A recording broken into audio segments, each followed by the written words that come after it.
I just don't see how you can criticize the offense right now. Everybody's going to try to find something. Coordinators are always the easiest to pick on, but, man, I don't see how you can do it. I don't see how you can criticize anything on our offensive side. We struggle a little bit on offensive line up front, but I think Coach Brown pointed out that our centers are healthy now.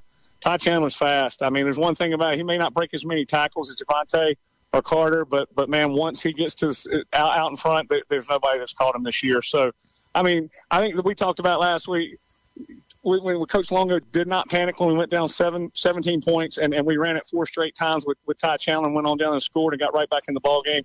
I think that speaks volumes for everything on the offense. Defensively, we got some work to do, but just there's no justification for criticism on the offensive side of the ball this year, none at all. Yeah, Carolina scoring 39 points per game, averaging almost 500 yards of total offense. The defense giving up a little more than 33 points per game. Pitt can score it at the tune of about 45 per game, so we expect another big number coming up here tonight.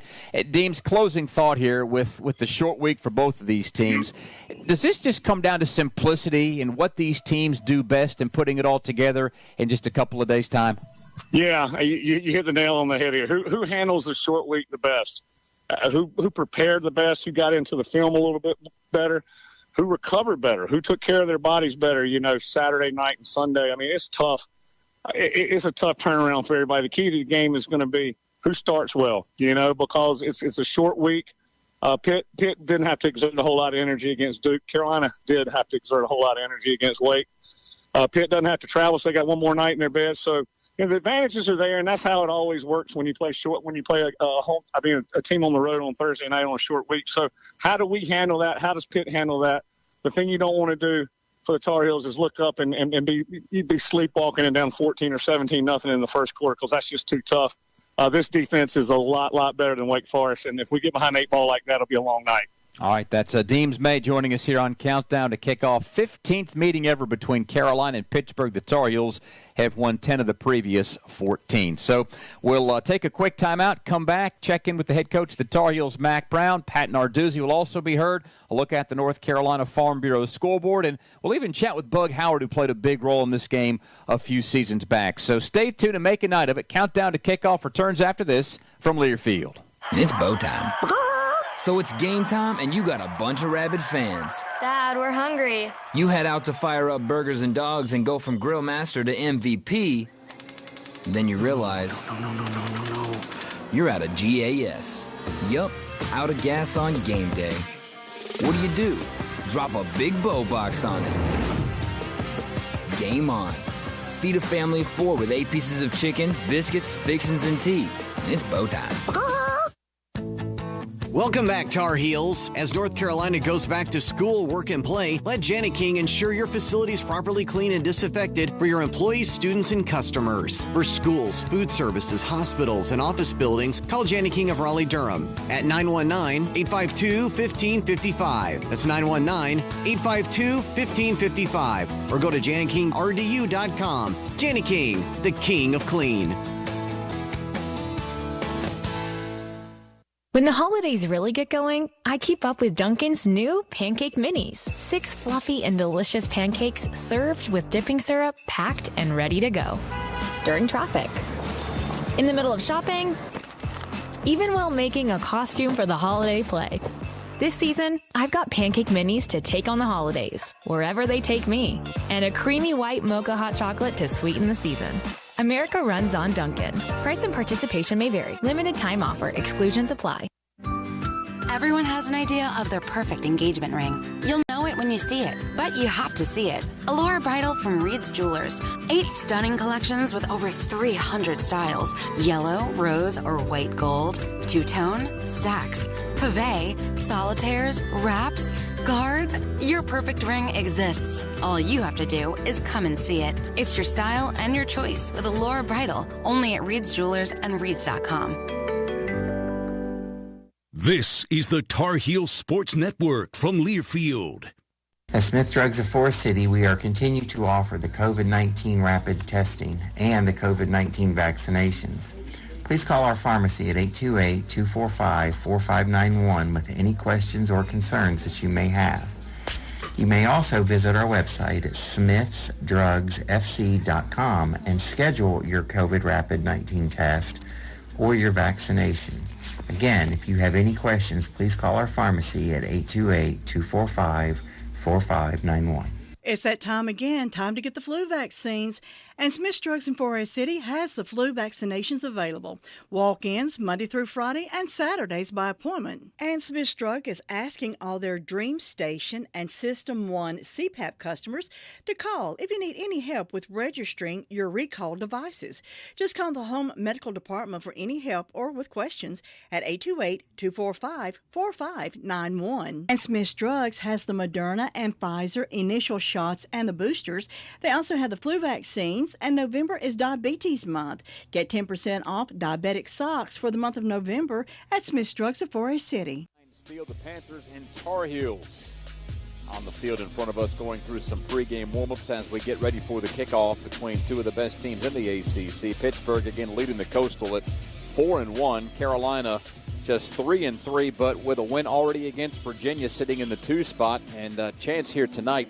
Carolina can really wreak havoc on what the Coastal Division looks and feels like heading into the weekend. Our thanks to Deems May for joining us off the top of the broadcast. We've still got a conversation coming up with Bug Howard, comments from Pat Narduzzi. We'll also check in with some area coaches from around the ACC before we give you an update on what the upcoming schedule looks like. But right now, let's check in with the head coach of the Tar Heels, Mack Brown, who addressed the media earlier this week. And, of course, the first subject on his mind, the opponent tonight, the Pitt Panthers. Pittsburgh's got a really good team. It's a short week, so I've told the guys it's like the NFL. You play on Sunday, you play again on Thursday, so they're not going to have a lot of time to get some physical stuff done. We had a long game on Saturday. We had a lot of plays that we played. It was a very physical game, so we've got to get ready to go. And Coach Narduzzi's done a super job, I thought, when he hired Mark Whipple. Mark's one of the better offensive coordinators in the country, and you can see the results just by what he's done with Kenny Pickett, who's now thrown for over 3,000 yards and 29 touchdowns and 3 interceptions. So again, on Thursday night, fans will be privileged to see 2 of the best quarterbacks in college football. So it should be a lot of fun to watch that. Coach Brown will talk more about Kenny Pickett coming up in a bit, but right now let's get back to that Pittsburgh Panther offense that averages about 45 points per game. You go back to our last 3 games, Miami's moving the ball against everybody, and that young freshman quarterback's really got a chance to be a superstar moving forward. Notre Dame is a really good offensive team, and then Wake Forest is as good as anybody in the country. What they were averaging 43 points a game, I think. But you start at the same place every week. You got to stop the run, and when you stop the run, try to put pressure on the quarterback and keep him in the pocket and give him as many different looks as you can and just disrupt him some. And that's that's just basic fundamental football that you have to do each week. And Pitt runs it better than you think because they've got the big, strong offensive line up front. But if you allow somebody to do both, you've got no chance. So you got to stop one and then try to keep the guys in front of you. And what we've got to do is we've got to limit explosives. We can't have people just throwing it over our head. And to do that, we've got, until we do that, you got to put enough in the box to stop the run. You're going to have some man-to-man situations, and we always talked about that at one time being 50-50, and now it's got to be 80-20 for you to win games. And those corners have got really, really hard jobs, and those safeties. And until we get that done, we're going to be disappointed. That's Coach Brown on Pittsburgh's offense as we get ready for the kick between Carolina and Pittsburgh on a Thursday night. We'll have the festivities begin at 7:36 officially. Of course, before that, we've got the Reed's Jewelers pregame show. Jones Angell, Lee Pace, they'll have the call for you coming up at the bottom of the hour. Right now, you're listening to Countdown to Kickoff, and we are brought to you in part by our good friends at Marathon. Whether you're in the stands waiting for the Tar Heels to kick off or faithfully tuning in as you hit the road, Marathon has the fuel to keep your engine running at peak performance because you never know where life is going to take you. Life has taken us to Pittsburgh, PA for a Thursday night game between Carolina and Pitt, and the Panthers' defense was also something that Coach Brown discussed on Monday at his press conference. Their defensive line is the strength of their team. They're second in the conference in sacks, and they're only giving up 108 yards rushing. So all those things will be tough for us. They've got 31 sacks and 58 tackles for a loss. So we haven't played as well on the road. We're playing against a great quarterback that can run and throw, and we haven't stopped either consistently.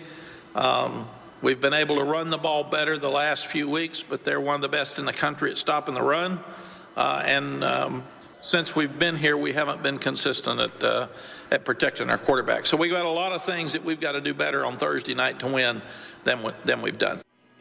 Coach Brown discussing protecting his quarterback, Sam Howell, who's been sacked 33 times so far on the season, but Carolina's offensive line seems to be rounding more into form health-wise as we come down the stretch here of the 2021 season. We'll give you a look at what the Tar Heels appear to be like in pregame warm-ups coming up during the Reed's Jewelers pregame show in just under 45 minutes from right now. But you heard Coach Brown talk about Pitt's quarterback Kenny Pickett. There are some outlets that rate him as the #1 pro prospect at his position for the upcoming NFL draft. Sam Howell, of course, right in that conversation, and there'll be two good ones on the field here tonight. Coach Brown can tell you everything in the world about Sam Howell. He's coached him for the better part of the last 3 seasons. The Tar Heels didn't face Pittsburgh and Kenny Pickett last year, so you have to go a little bit deeper into the archives to find out what Pittsburgh's QB is all about. He's gotten better since we played him 3 years ago because he's hard to keep in the pocket. And the best quarterbacks in the country, when they get out of the pocket, have the ability to run, or when you come up, throw it over their head. And with the 29 touchdowns and 4 interceptions, I think 3 or 4, he's very, very accurate. And he's confident. And because so many people are stealing signals across the country, which is another thing we need to change in college football, we need to give the ability, like the NFL, for the coordinator to talk to the quarterback or coordinator to talk to the linebacker, so we don't have all this talk about stealing signals all the time.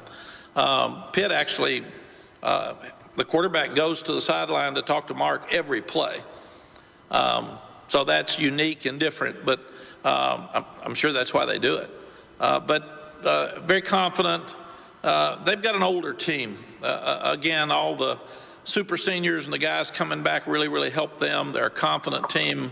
They beat Clemson a couple of weeks ago. But it's all, like Sam for us, it's all about Kenny. Kenny's their leader. He's the guy that scores a bunch of points. They're scoring 40-something points a game. So that's just another part of what they're doing that's so successful. And that is the head coach of the Tar Heels, Mack Brown, on Kenny Pickett, Pittsburgh's starting quarterback.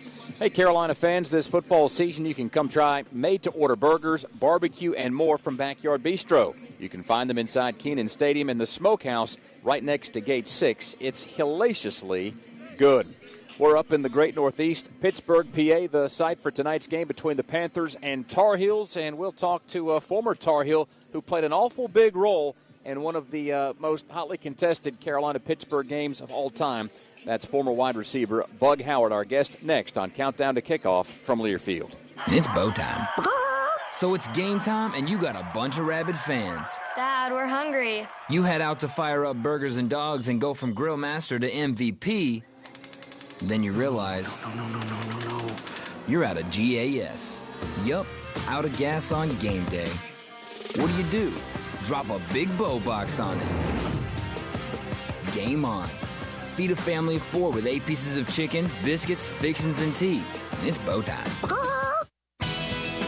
Hey, Carolina family, this is head football coach Mack Brown. As official sponsor of Carolina Athletics, Wells Fargo understands being a Tar Heel means there's no off-season. With a Wells Fargo Tar Heels debit card, you can show off your Carolina pride no matter where you are. It's your colors, your team, your card. Visit wellsfargo.com and search Card Design Studio to learn more. Copyright 2021 Wells Fargo Bank N.A.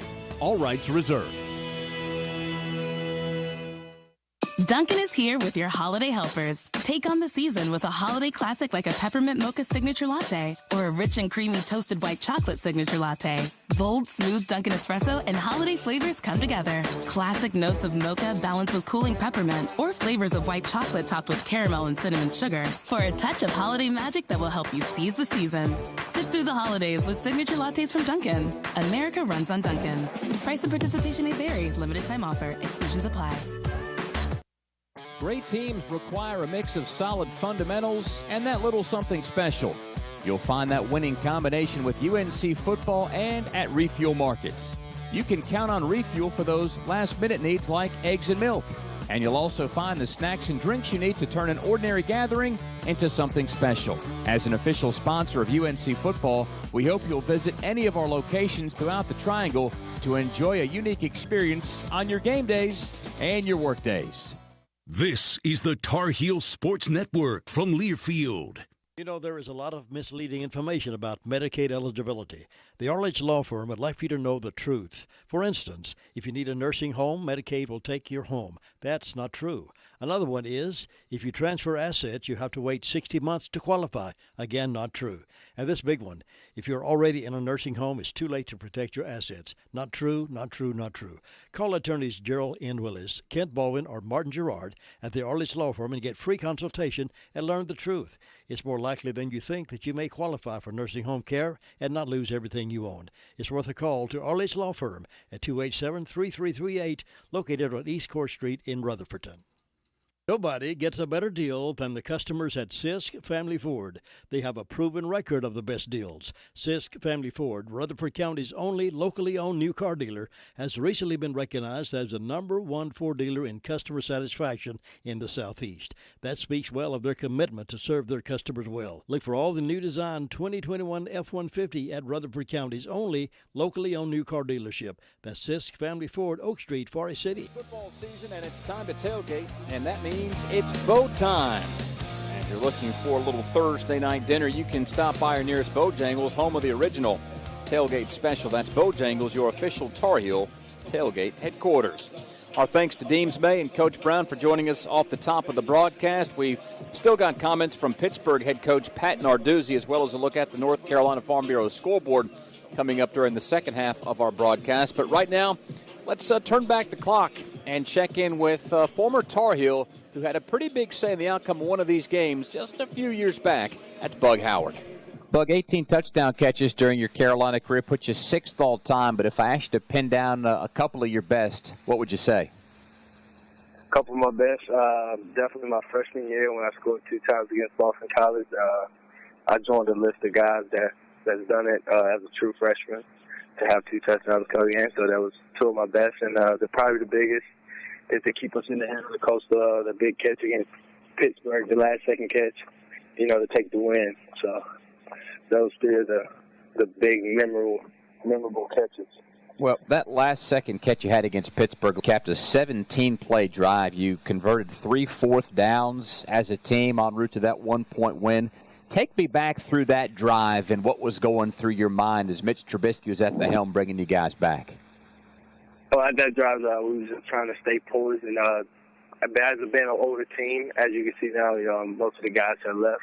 Being an older team, just not getting rattled and pretty much going in and execute the game plan. And that's what we did. We ended up with a level head, no panic on the sideline. And what you're seeing from the whole team was people believing. So that last drive was like, we can go 80, man. As long as the defense get us a stop, we can go 80 and get this touchdown and win this game. And that's what happened. Switch came up with 2 great catches on 4th down, along with Austin Prohl with an awesome catch on the sideline, dragging his feet, and Mitch threading some balls in there that guys like, well, how did he get that in there?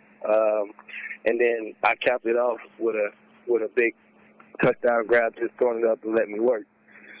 So going back and looking at that drive, I mean, the clock was running down. You guys are inside the 10-yard line where you need to have a touchdown. How prepared was everybody for that moment? Because I have to imagine it is awful tough just to get lined up, lined properly, and then go out and execute the play with that clock moving. Oh, yeah, going in the last 2 plays of that drive, Coach Adore, he looked at me and said, hey, big-time players make big-time plays in big-time games, so I need you to make a play for me. And so going into that, we had a run-pass option play. The first play, he said we're going to run this play 3 times in a row. One of these, if you don't get the fade the first time, and we didn't get it, he said we're going to hand it off to Elijah to see if he can punch it in. And if that don't work, we're going to go back to the fade. One of the times I'm going to win 90% of the time on those jump balls. But the first one come out a little short, slipped out mid-hand a little bit, didn't get it quite as high as he wanted to get it. Getting back to the line, running the same play, see if Elijah can punch it in. They did a great job of stopping it and came back to it. And the next time coming back, I was like, ain't no way I'm letting this ball drop, man. It's the last play of the game. I got to make a play. And it just lobbed it up. Like, hey, go make a play, big boy. And that's what happened. So. Bug Howard, a guest here on the Tar Heel Sports Network as we get you ready for Carolina and Pittsburgh on a Thursday night. Bug, as big as that catch was, it makes a lot of people forget that you had an earlier touchdown catch in the fourth quarter when you were down 36-23. Yeah, to tie the game up 36-36. Going in, well, not to tie it up, but to get us to 30-36 was another fade ball. I mean, we just believe those guys. I mean, they was real smaller DBs, and I mean, that's what you do when you got a 6'4", 6'5" receiver. And going into the game tomorrow, I think they can do the same thing with some of the guys we got. We got Javal Millette, and we got the big guy, Bo, who reminds me a lot of myself as a freshman, who's stepping up in a crucial situation. So I feel like we'll see a couple of that tomorrow, too. Let me ask you this about the college game. You guys had pros all over the place. Yourself, Ryan Switzer, certainly, Mac Collins, Mitch Trubisky. I'm guessing you could pick on some folks in the college game. I don't suppose you have that luxury in the NFL, do you? Nah, it's still. I feel like on the outside, it's still kind of the same game. I still go against smaller guys, smaller, faster DBs, and I still use the same techniques I use in college, using my big frame to shield people off and going to get the football at the highest point where nobody else can get it. So, I mean, it's similar, the same thing on the outside. The physicality of the game changes. The speed of the. I mean, we played pretty fast at North Carolina, so the speed of the game kind of slowed down a little bit, but on this field, everybody's fast. You got Myles Garrett. You catch a screen pass on the outside of the numbers. You got a guy like Myles Garrett come across the field trying to, come get you from behind. So everything is just a little bit faster player-wise, but the game speed is kind of slower. And going against the same smaller DBs is the same for me. Let me ask you this, Bug. You talk about the size that you've been blessed with and your athleticism. I want to say that I could count on one hand the number of drops you had at Carolina. Where'd you get your hands from? My hands just come from, working out all the time. A big thing my dad and my uncle taught me growing up is squeezing tennis balls. A lot of people don't know this. Like, I used to go through my classes and everything with a tennis ball in my hand, squeezing it, trying to get my forearms strong, and also my fingers. And that was a technique I used for baseball because I was a big hitter in baseball in my middle school and high school career. Hit a lot of bombs.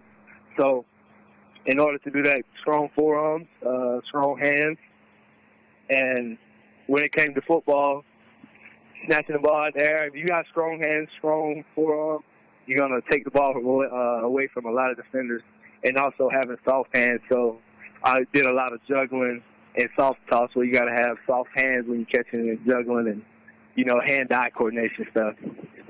So I think a lot of my great hands come from playing baseball and tracking the ball in center field, tracking the ball off the ground, just hand-eye coordination, soft hands, strong hands with the strong forearms. And that's former Carolina wide receiver Bug Howard, reflecting on his days in Chapel Hill and certainly this Carolina-Pittsburgh rivalry over the years. It has been tight. Carolina has won 10 of the 14 previous meetings.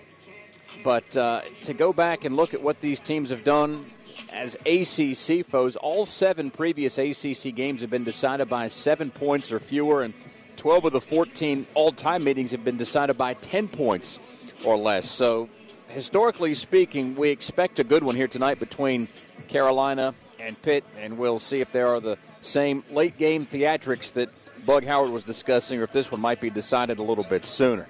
Again, we are on scene in Pittsburgh, primarily for home games. You can catch us at the Carolina Club for Countdown to Kickoff, and Carolina fans, you can still be social and keep a close connection to your fellow Tar Heels and friends of Carolina, and you don't even have to be a UNC alum because everyone is welcome at the Carolina Club. You can visit carolina-club.com to request membership information and schedule a visit to the Carolina Club. We've just crossed over the top of the hour, so we'll quickly pause 10 seconds for a station ID down the lines on the Tar Heel Sports Network. You're listening to Tar Heel Football right here on 100.9 FM, 590 AM, the best of both worlds, WCAB, Rutherfordson.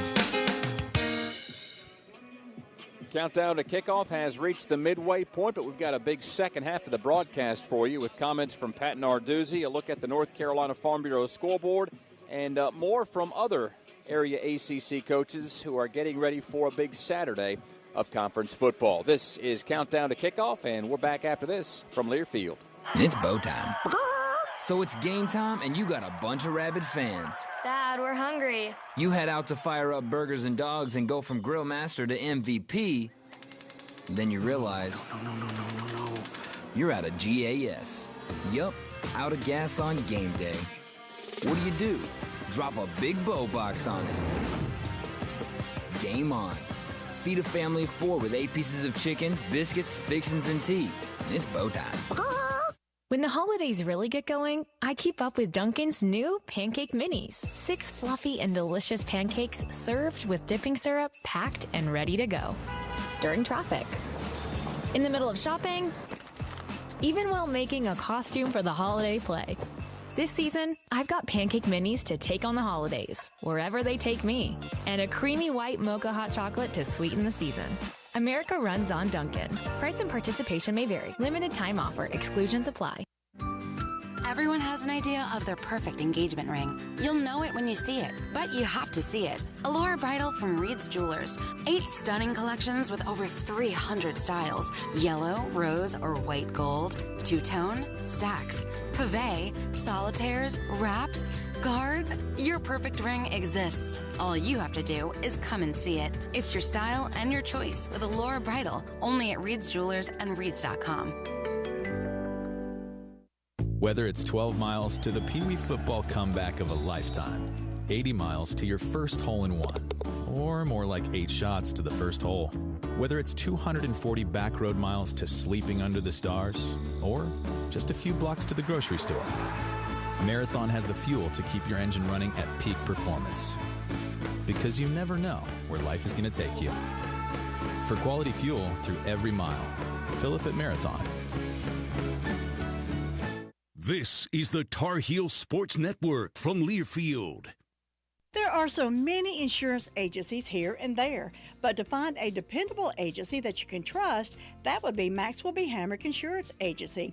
They are your full-service agency offering auto, business, homeowners, health, and life. Maxwell B. Hamrick is an independent insurance agent. Call them today at 286-2384. They care about their customers, and it shows. They're located at 119 Huntley Street in Spindale. Maxwell B. Hamrick Insurance Agency, serving one satisfied customer at a time. For all your pharmacy needs, choose the Medicine Box of Forest City. Pharmacist Sheila Sheehan provides excellent care and pharmacy assistance for Medicare prescription cards. The Medicine Box is your home medical equipment provider, offering wheelchairs, walkers, nebulizers, and diabetic supplies. They also will direct bill Medicare for all your home medical needs. Call 245-1696. The Medicine Box on Broadway in Forest City, your local hometown pharmacy. Curbside service is available. WCAB. Countdown to kickoff continues on a Thursday night from Pittsburgh just after 6 p.m.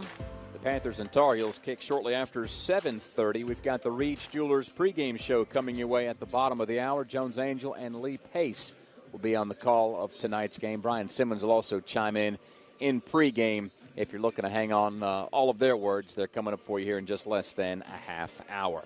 Well, we've already heard from Deems May and Mac Brown and Bug Howard, and now with this being on a Thursday night, the ACC football weekend still a couple of days away.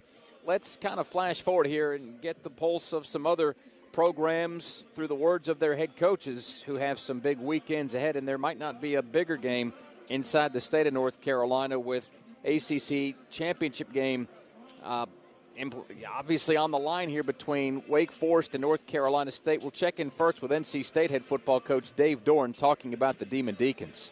You know, our last road game coming up, we've played 4 out of the last 5 on the road. So tough schedule that way, and playing, you know, the team with the best record in our league with Wake, and, you know, a really good football team, well-coached team, staff that's been together, has good staff continuity, systems haven't changed in a long time, and well coached. You know, the receivers are really good players, quarterbacks playing at a high level, and they're a high-scoring group, and they're playing with confidence on offense, and you know, they lead the ACC. You go through the stats in a lot of categories. Number one in turnover margin with 10 fumble recoveries, which is crazy. We forced 10 and have 1 recovery, and they've got 10 recoveries, you know. So the ball's been bouncing their way on defense, and they do a great job of ripping the ball out, you know. But their 2 receivers, you know, average 17 and 20 yards a catch. Their 2 running backs that we're going to play against, 5.5 and 4.5 per carry. It's going to be a great game and a great challenge. And I look forward to the opportunity for our guys and our staff to compete against theirs. I got a lot of respect for Coach Clausen and what he's done, not just at Wake, but before Wake. And I think we both take a lot of pride in developing players and getting guys to play hard. And it's a rivalry that's been going on a long time, 129-year-old rivalry with I think this is the 115th matchup. So, you know, it's a lot of people that feel a certain way about playing this game. So it's great to be a part of it and to be a part of it at this point in the season where both teams are relevant and playing for a lot. That's Dave Dorn on NC State's matchup with Wake Forest. Remember, the Demon Deacons are still unbeaten in ACC play at 5-0 after losing to Carolina last week. That was a non-conference game, so the Deacs trying to get back on the right track. State in chase mode right now at 4-1. A loss here for Wake Forest would throw the Atlantic Division into some real chaos, while a win by Wake would further give the Deacs a stranglehold on the inside path to get to Charlotte. Let's get the other side of the equation right now in Winston-Salem. Dave Clausen speaking on the Pack. You know, this is the number 1 scoring defense in the ACC. They're giving up a little over 16 points a game. It's the number 2 total defense in the ACC. They have really, really good players. You know, the safety Engel and Drake Thomas, those 2 guys like pop off the film. Those 2 are heat-seeking missiles. They make so many plays. They're so productive. They're very physical up front. They play a lot of what we call 2-gap technique. They're big. They're hard to move. And then they have people on the perimeter that fly around and make plays, and they know where they're delivering the ball to. They stay in their gaps. They make things bounce. And when they make it bounce and get you going sideways, they're excellent tacklers on the perimeter. And they're very good in the secondary. They're experienced. They got a lot of players back. They're just a really well-coached defense. And I think, you know, their numbers bear that out. I mean, 16 points a game in 2021, that's really impressive.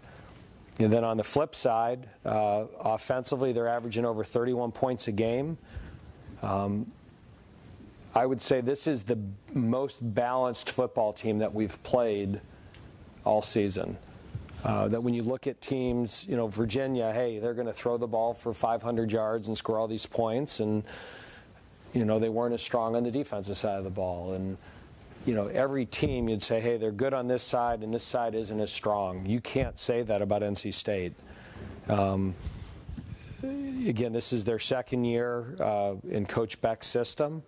It's a very balanced offense. You know, it's funny that people are talking about all the great quarterback play in the ACC this year, and we've got 4 finalists for the Davey O'Brien Award. And I'm telling you, this guy, Devin Leary, is playing as well as anybody. And that'll do it for our Dave segment here on this 10th night of November 2021. A big thank you to all those who listen. Come on back to me now. And that will be Dave Clausen speaking on North Carolina State as, again, the Deacs and Pack match up in a big-time showdown at 7:30 on Saturday night. We'll, again, give you an update on what the North Carolina Farm Bureau scoreboard looks like. When we come back after this, it's Countdown to Kickoff brought to you by Bojangles, home of the original tailgate special. That's Bojangles, your official Tar Heel tailgate headquarters. We're back to Pittsburgh after this from Lear Field. Everyone has an idea of their perfect engagement ring. You'll know it when you see it, but you have to see it. Allure Bridal from Reed's Jewelers. 8 stunning collections with over 300 styles. Yellow, rose, or white gold. Two-tone, stacks, pave, solitaires, wraps. Cards, your perfect ring exists. All you have to do is come and see it. It's your style and your choice with Allure Bridal, only at Reed's Jewelers and Reeds.com.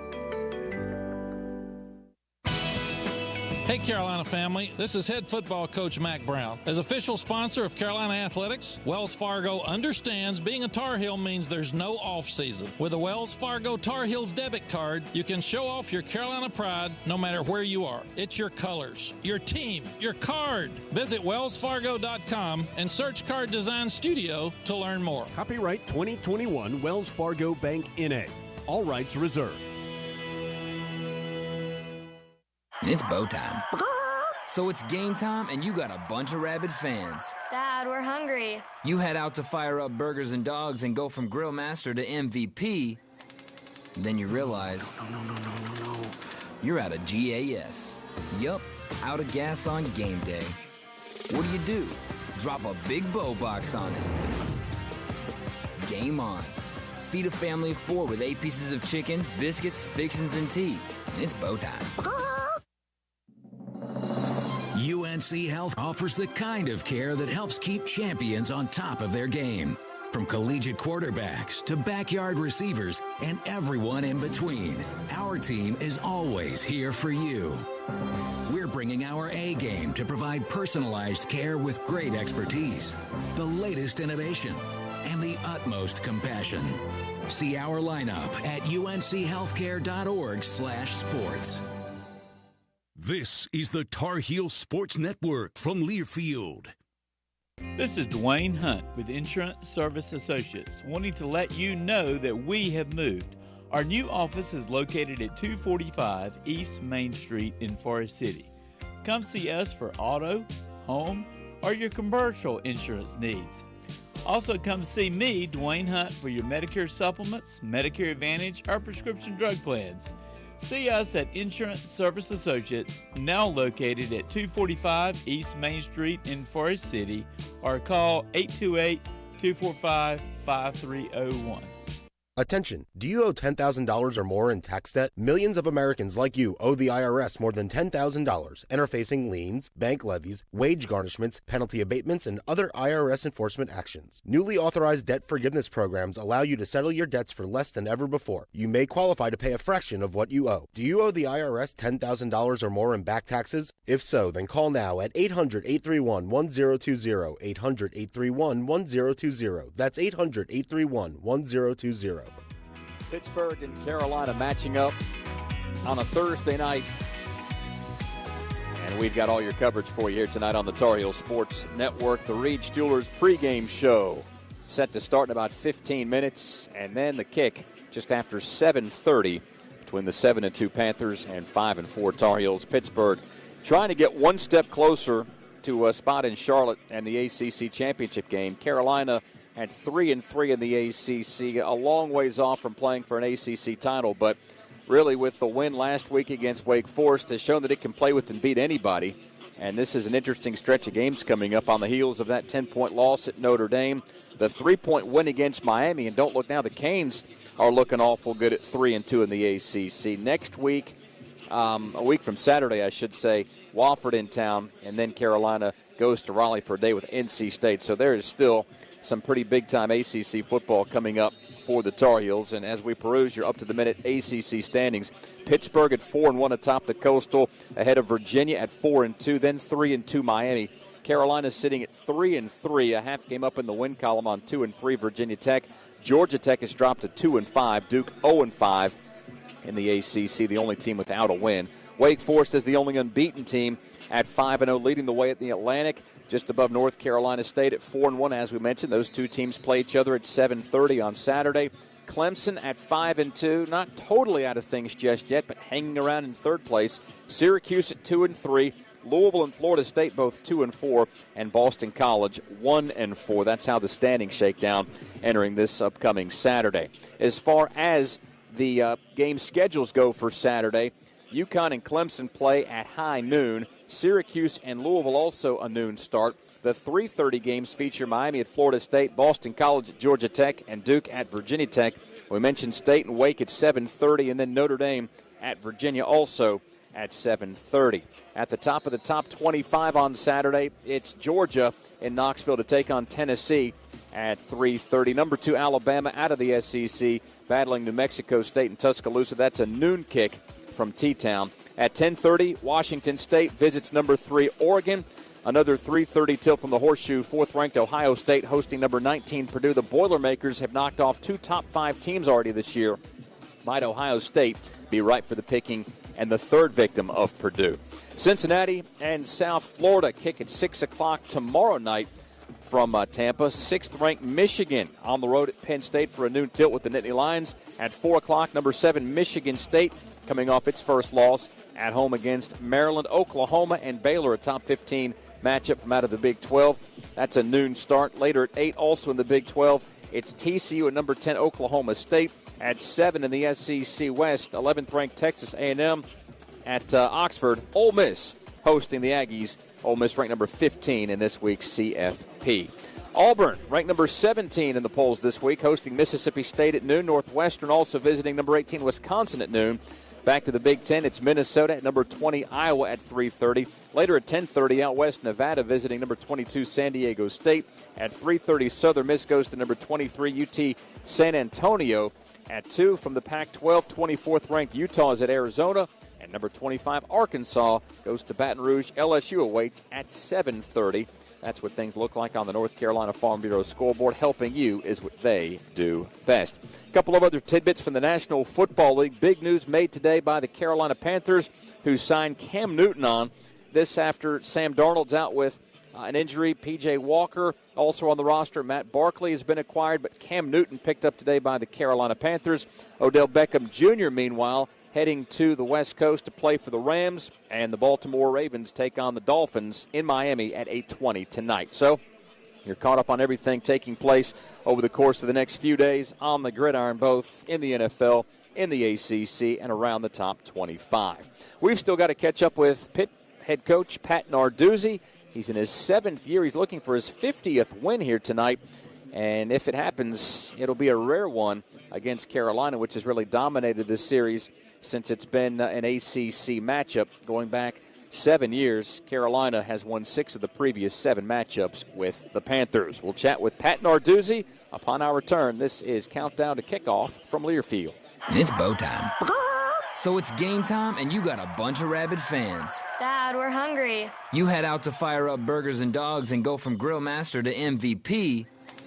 Then you realize you're out of gas. Yup, out of gas on game day. What do? Drop a big bow box on it. Game on. Feed a family of 4 with 8 pieces of chicken, biscuits, fixins, and tea. It's bow time. Hey, Carolina family, this is head football coach Mac Brown. As official sponsor of Carolina Athletics, Wells Fargo understands being a Tar Heel means there's no off-season. With a Wells Fargo Tar Heels debit card, you can show off your Carolina pride no matter where you are. It's your colors, your team, your card. Visit wellsfargo.com and search Card Design Studio to learn more. Copyright 2021 Wells Fargo Bank N.A. All rights reserved. Great teams require a mix of solid fundamentals and that little something special. You'll find that winning combination with UNC football and at Refuel Markets. You can count on Refuel for those last-minute needs like eggs and milk. And you'll also find the snacks and drinks you need to turn an ordinary gathering into something special. As an official sponsor of UNC football, we hope you'll visit any of our locations throughout the Triangle to enjoy a unique experience on your game days and your work days. UNC Health offers the kind of care that helps keep champions on top of their game. From collegiate quarterbacks to backyard receivers and everyone in between, our team is always here for you.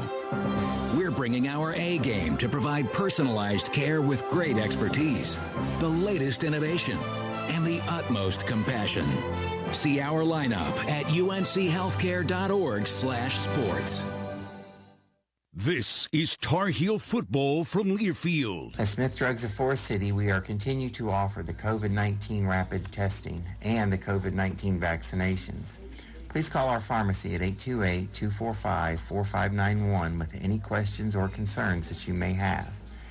You may also visit our website at smithsdrugsfc.com and schedule your COVID rapid-19 test or your vaccination.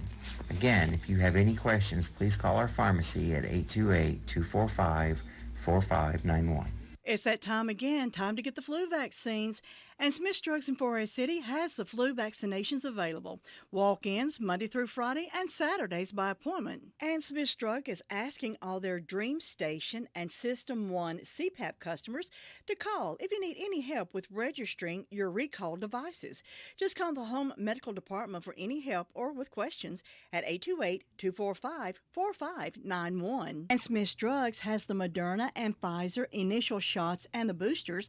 They also have the flu vaccines, and November is Diabetes Month. Get 10% off diabetic socks for the month of November at Smith's Drugs of 4A City. It's the Panthers and Tar Heels coming up in just over an hour's time. In a little less than 10 minutes, you've got the Reed's Jewelers pregame show. Jones Angel, Lee Pace on the call of tonight's matchup between Pitt and Carolina.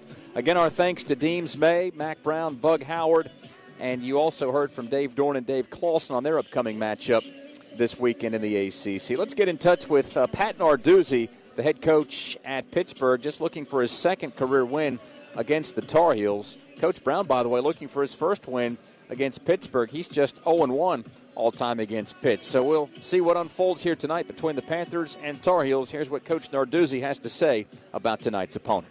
Coach Brown, great football coach, really, scored a ton of points as of late. Phil Longo is their offensive coordinator, Jay Bateman, defense coordinator. I mean, you look Thursday night, guys, you got two explosive offenses that are going to be at Heinz Field. And, you got two top 10 offenses that, with two, unbelievable quarterbacks, everybody's got a slew of receivers. Their Downs kid and our Jordan Addison kid, I mean, those are going to be two matchups. I mean, I can't imagine people come from everywhere. I heard there's going to be 36 scouts going to be at the game. Obviously watching both ball clubs, so it's going to be a battle at Heinz. And, I always say it's going to come down to Bateman and Bates. And,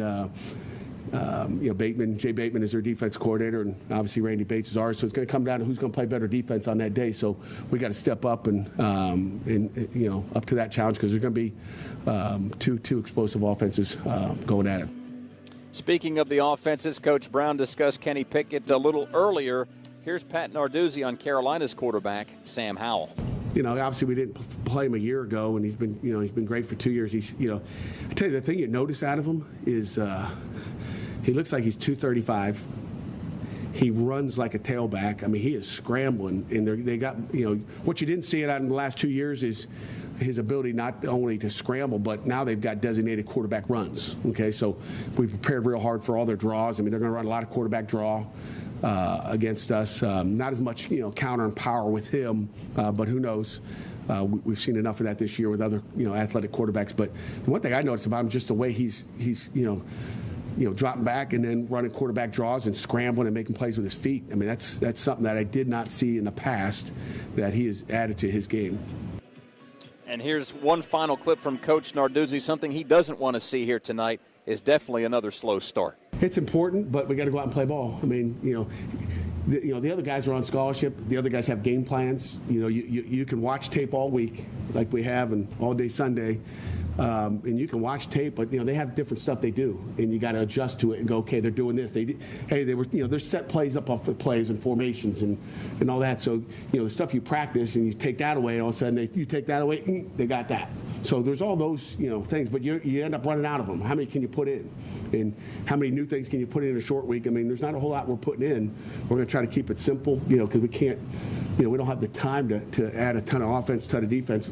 We're going to do what we do, try to do it better than they do, and then we've got to react, and we got to make adjustments on the sideline. That's what you do as a coach. I mean, it's not, if we don't make any adjustments, offensively or defensively. I mean, we come in offensively at halftime going, hey, these are the plays we need to get called in the third quarter, and you do the same thing on defense. Like, what are they doing?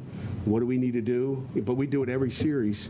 Defensively, I mean, Coach Partridge and Coach Collins and Coach Manlack are down on the sideline getting information from the press box.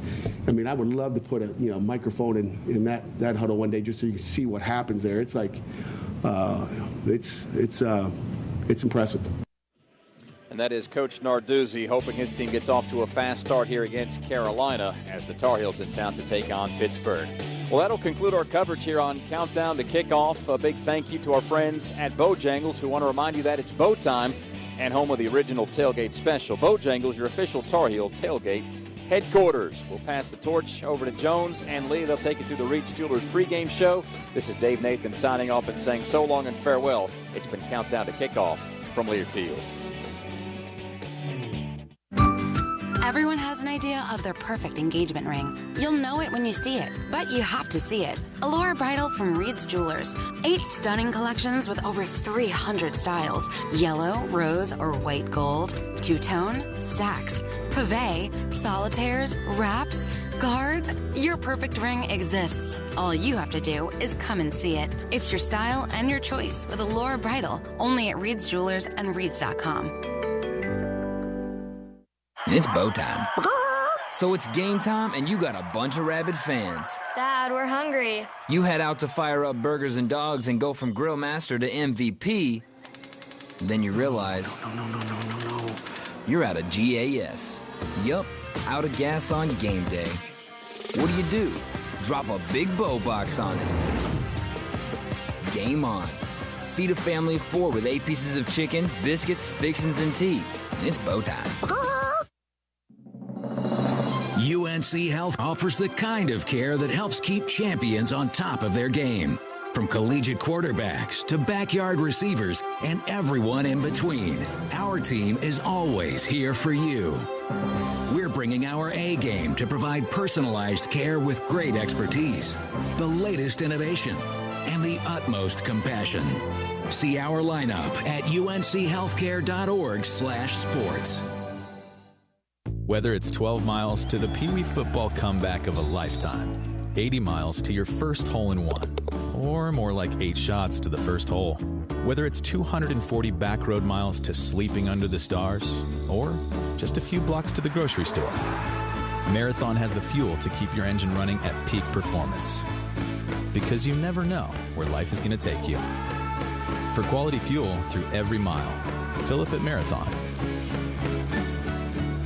This is the Tar Heel Sports Network from Learfield. You know, there is a lot of misleading information about Medicaid eligibility.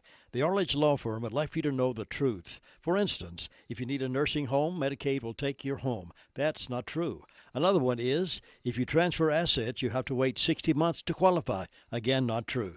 And this big one, if you're already in a nursing home, it's too late to protect your assets. Not true, not true, not true. Call attorneys Gerald N. Willis, Kent Baldwin, or Martin Gerard at the Arledge Law Firm and get free consultation and learn the truth. It's more likely than you think that you may qualify for nursing home care and not lose everything you own. It's worth a call to Arledge Law Firm at 287-3338, located on East Court Street in Rutherfordton. Nobody gets a better deal than the customers at Sisk Family Ford. They have a proven record of the best deals. Sisk Family Ford, Rutherford County's only locally owned new car dealer, has recently been recognized as the #1 Ford dealer in customer satisfaction in the Southeast. That speaks well of their commitment to serve their customers well. Look for all the new design 2021 F-150 at Rutherford County's only locally owned new car dealership. That's Sisk Family Ford, Oak Street, Forest City.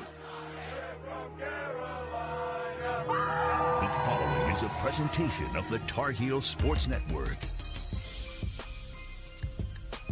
There is no rest for the weary.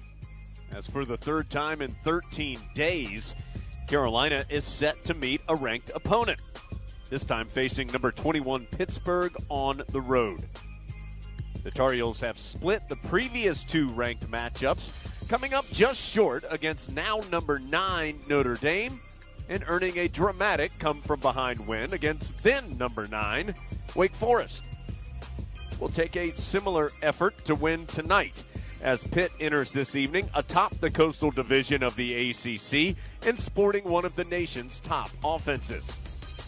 Carolina looks to close this difficult 3-game stretch with what would be an impressive road win this evening on short rest against Pitt. The Tar Heels Sports Network's coverage of the 15th meeting between Carolina and Pittsburgh starts right now. People are asking about the pressure and the hype. We're just on a roll. Things are good, and I'm excited about it. I mean, we're all holding ourselves now to a super high standard. We've got the leadership. We prepare the same way for every team. No game is bigger than others. We've got the confidence. I feel like now nobody can stay with me, and it just rolls into practice. If you're seeing it in practice, it's going to show up in the game. I embrace the challenge, honestly. I just know I got to keep on going. I'm coming down, making plays. Anticipate things more. It's only going to keep getting better. We're going to be good every year. That's just who we are. That's our program. This is Carolina football. Off to the races is Chandler. Steps through a tackle. Touchdown, Carolina. Howe, first down and more. Howe to the 5. Howe to the end zone. 40, 35, 30. Tar Heels will have it inside the Deacon 15. 25, 20, 10, 5. Trucks over a defender. Goodness gracious. 50, 10, 5. Give him 6 more. Holy smokes. Light that bell tower blue. Let's go. This is Jones Angel. Carolina's defense found a way to make important stops a week ago against Wake Forest after the Deacons had successfully moved the ball most of the day. Well, another stiff challenge awaits the Tar Heel D this evening as Pitt ranks in the top 5 nationally in passing offense, total offense, and leads the country in scoring offense. Lee Pace authors Extra Points and has covered Carolina football for more than 30 years. 2 weeks ago, it was number 11 Notre Dame. Last Saturday, it was number 9 Wake Forest. And tonight, it's number 22 Pittsburgh. This murderer's row of a second half of the 2021 Carolina football schedule is just 1 hour from kickoff. The good news for the Tar Heels, they're 3-1 here in Heinz Field since Pitt entered the ACC in 2013, and Carolina has some nice momentum coming from last week's rally against Wake Forest. We'll talk about all that, plus interviews with the head coaches, Mac Brown and Pat Narduzzi. Continue our weekly pregame conversations with Carolina great Jeff Saturday. Talk to former Tar Heel wide receiver Bug Howard and get you up to date on scores around the sporting world this Thursday evening. All of that and a much more coming up. It's a Thursday edition. Carolina at Pitt and the Reed's Jewelers pregame show from Learfield. Everyone has an idea of their perfect engagement ring. You'll know it when you see it, but you have to see it. Allure Bridal from Reed's Jewelers. 8 stunning collections with over 300 styles. Yellow, rose, or white gold. Two-tone, stacks, pave, solitaires, wraps, guards. Your perfect ring exists. All you have to do is come and see it. It's your style and your choice with Allure Bridal. Only at Reed's Jewelers and Reed's.com. On the inside, a Honda is comfortable, technologically advanced, and loaded with next-gen features. But on the outside, a Honda is fuel-efficient, powerful, and stylish. Like the versatile HR-V, the 8-passenger Pilot, or a turbocharged Civic. No matter what kind of car you need, Honda has it. Because inside and outside, a Honda is the total package. Hurry, they're selling fast. Now at your Honda dealer of the Carolinas. When the holidays really get going, I keep up with Dunkin's new Pancake Minis. 6 fluffy and delicious pancakes served with dipping syrup, packed and ready to go. During traffic, in the middle of shopping, even while making a costume for the holiday play. This season, I've got Pancake Minis to take on the holidays, wherever they take me, and a creamy white mocha hot chocolate to sweeten the season. America runs on Dunkin'. Price and participation may vary. Limited time offer. Exclusions apply. And we're back with breaking news. The new Coke Zero Sugar might be the best Coke ever. That's right, Jim. With an improved taste and 0 calories, the new Coke Zero Sugar is a must-try for any Coke fan. So make sure you... Jim. Jim. We're on the air. Ooh, yes, this tastes like the best Coke ever to me. Your thoughts, Jen? Well, can I have a sip? Jen, we're in the middle of reporting the news. I need to try it first. Carolina football is brought to you by Coca-Cola Zero Sugar. With zero sugar and now even more delicious. Is the new Coca-Cola Zero Sugar the best Coke ever? Find out for yourself. And by Hunt Brothers Pizza, the official pizza of Carolina Athletics. This is the Reed's Jewelers pregame show. What's up, Jones and Lee here with you in Pittsburgh for Carolina and Pitt, coming your way from Heinz Field for the 15th all-time meeting between the Heels and the Panthers. It's the Reed's Jewelers pregame show brought to you by Reed's Jewelers, your hometown jeweler, trusted with life's moments. And we have shuffled the deck a little bit personnel-wise tonight. Lee's going to be here in the booth with me. Dave Nathan will be down on the sidelines here at Heinz Field. Matt Krause is in our Tar Heel Sports Network studio. He's going to take you through the rest of the pregame show here coming up in just a little bit. Brian Simmons joining us via the telephone. He's going to chat with us here in the pregame, but you will not hear Brian tonight during the game. He'll be back with us next week. So, Brian, why don't we start with you? After back-to-back emotional and hard-fought games, Carolina really has made a quick turnaround here on the road against Pitt. This is the third-ranked opponent for the Heels in the last 13 days. Yeah, and you know, anytime you have a short week, it's obvious about which team is able to adjust to the short week and be able to change up practice. But I would say, in my opinion, I think Carolina has the advantage by them playing at home last week. You know, Pitt was on the road at Duke, and then after that have to fly back. So you lose time where Carolina was already home, the coach is already in their office, and right after the game they could get right to the Pitt tape and kind of get a heads up, get a little bit of an advantage. So to me, you know, the advantage goes to Carolina, but I think both teams will be ready. You know, it's a coastal opponent. Both teams are trying to make a mark. Carolina's climbing the mountain a little bit to try to get in that fight for the coastal, and Pitt has an opportunity to win out, and they can control their own destiny. So both teams will be ready to play, and I don't necessarily think coming on the short week, because both teams played on Saturday, that either team per se has an advantage or a disadvantage truly. Carolina was actually back on the practice field on Sunday, which is not normal. Carolina does normally gather on Sunday after a Saturday game, and we'll go through maybe a walkthrough. They'll check out film, things like that, but they don't actually get out and physically get on the practice field and go through things. That was not the case this week. They did do that due to the short week. The coaches, as Brian alluded to, stayed on Saturday after the game against Wake Forest, stayed at Kenan Stadium and did work to start preparing for this matchup with Pitt. Carolina got up here yesterday afternoon and been settled getting ready for this evening. Lee, Carolina comes into tonight off that wild come-from-behind victory against Wake Forest, and there are plenty of offensive storylines to hit on coming out of that game. But it was the Tar Heel defense that played a big role, finally getting some key stops late, allowing that offense to get Carolina back in the game. Jones, the word is not late. The key word is early. That keeping Wake Forest out of the end zone, limiting them to a field goal on that first possession of the game after the Ty Chandler fumble, I thought, looking from the sideline, it gave the defense a real boost, and they gained a little bit of momentum. I think that helped them later in the game. And then you said it. 2 Cam Kelly interceptions, 2 key fourth down stops. Ravo Hassett gets a big mid up and knocks a pass down. Then Storm Duck, who had an outstanding game coming back to the lineup, had a terrific breakup on fourth down. And so those 4 turnarounds without Wake Forest getting any points, that was the key to the game. So I'm really going to be interested tonight to see Carolina going against a top offense and Kenny Pickett, how well they can build on momentum and hopefully some confidence from that game last week against Wake Forest. Yeah, and look, I mean, Carolina's defense obviously is struggled some, and the stats show that. You know, Carolina giving up better than 33 points per game, more than 420 yards per game. Those are not numbers that Carolina wants to see. I will say this in the Tar Heel defense, that they have played some really good offenses. I mean, Virginia is the number 1 offense in the country as far as yards per game.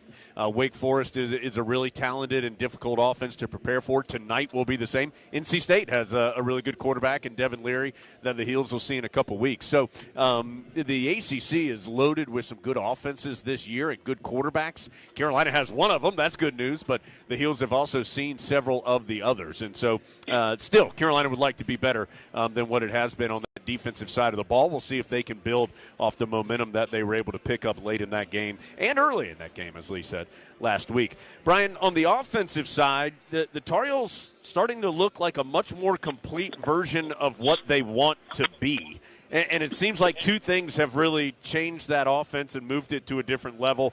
the ability to run the ball more consistently and finding some diversity in its passing attack. And I would agree with that, but I would also say that I think the offensive line is starting to gel. You know, we've all talked about early on the struggles that the offensive line had. You know, they were rotating guys and kind of doing it wholesale, which you really don't see with offensive line. But I think that offensive line is starting to gel. And you look at last week, obviously Ty Chandler had the enormous game with 213 yards on the ground, but, you know, averaging 9.7 yards per carry and 4 rush touchdowns. You know, that was a great sign. And then Sam was very efficient. I mean, he didn't put up crazy numbers, but 16 for 26, 216 yards, a touchdown, no interceptions. And it was good to see Antoine Green get involved in the passing game with 6 receptions for 83 yards.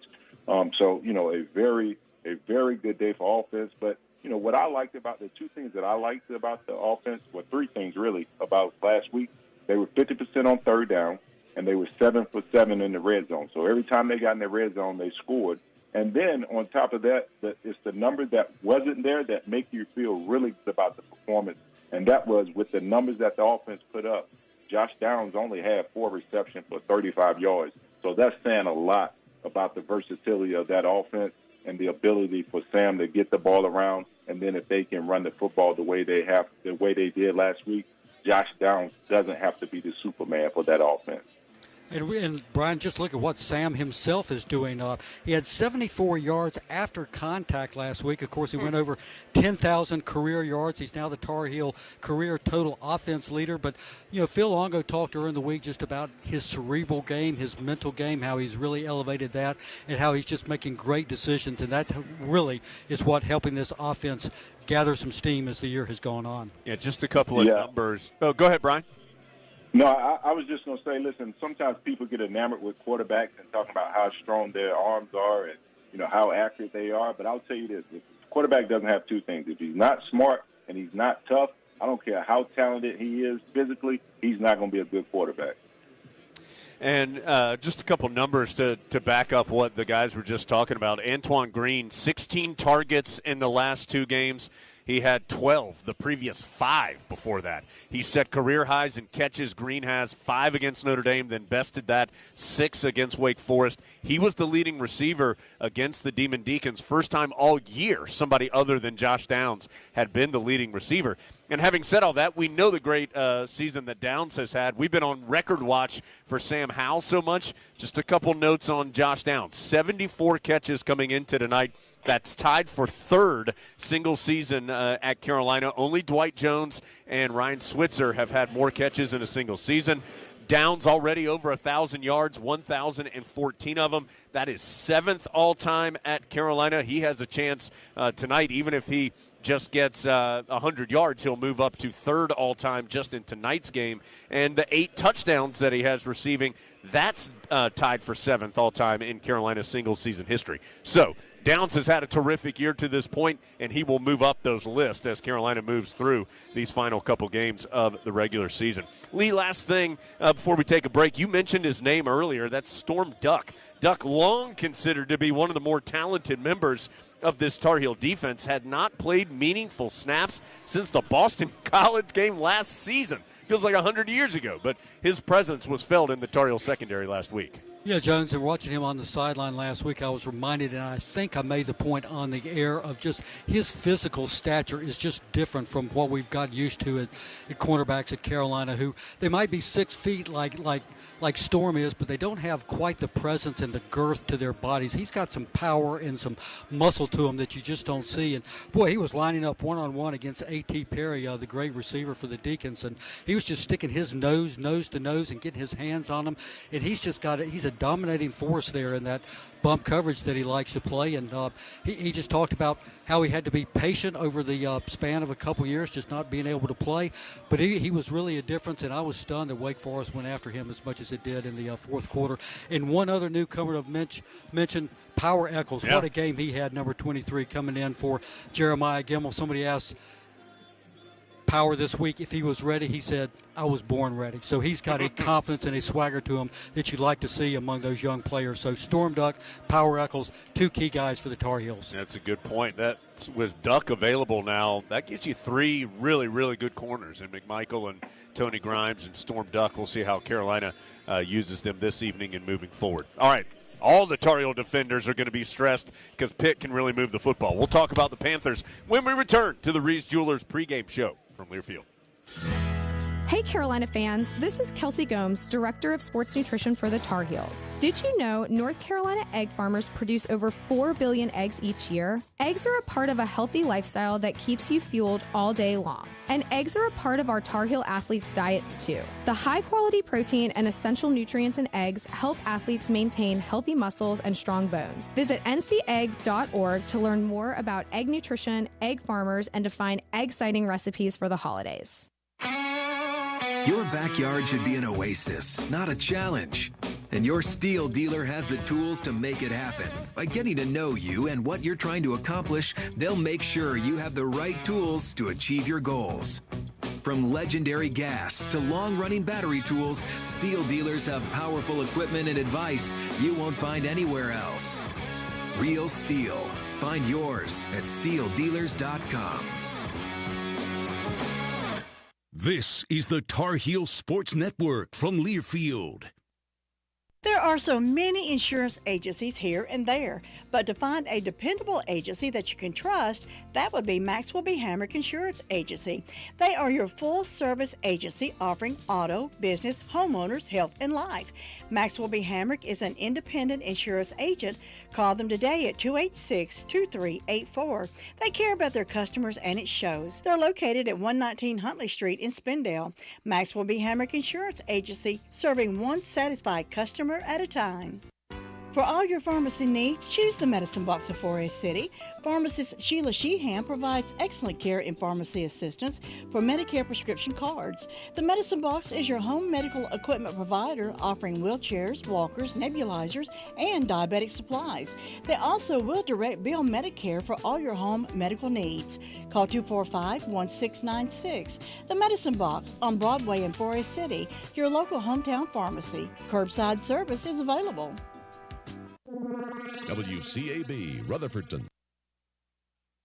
For Carolina and Pittsburgh on a Thursday night. Tar Heels 9-10 all time in 19 previous Thursday night games. Pitt 9-15 in 24 previous ESPN Thursday night games. Thanks so much for being with us. Great color game today.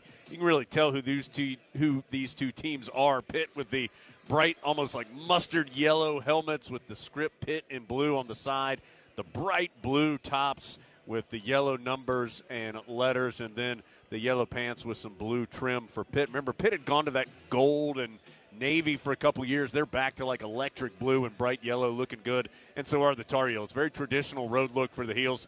They're Carolina blue helmets with the white NC on the side, white jerseys, Carolina blue numbers and letters, and the Carolina blue pants as well with the white Argyle down the side. And, Jones, you talk about those Thursday night games. Yep. If you're wondering why the Tar Heels have played 4 straight Thursday night games at Heinz Field, it's simple. Pitt likes Thursday night games. Carolina doesn't like Thursday night games because of the difficulty of staging that environment in a very tight, controlled campus.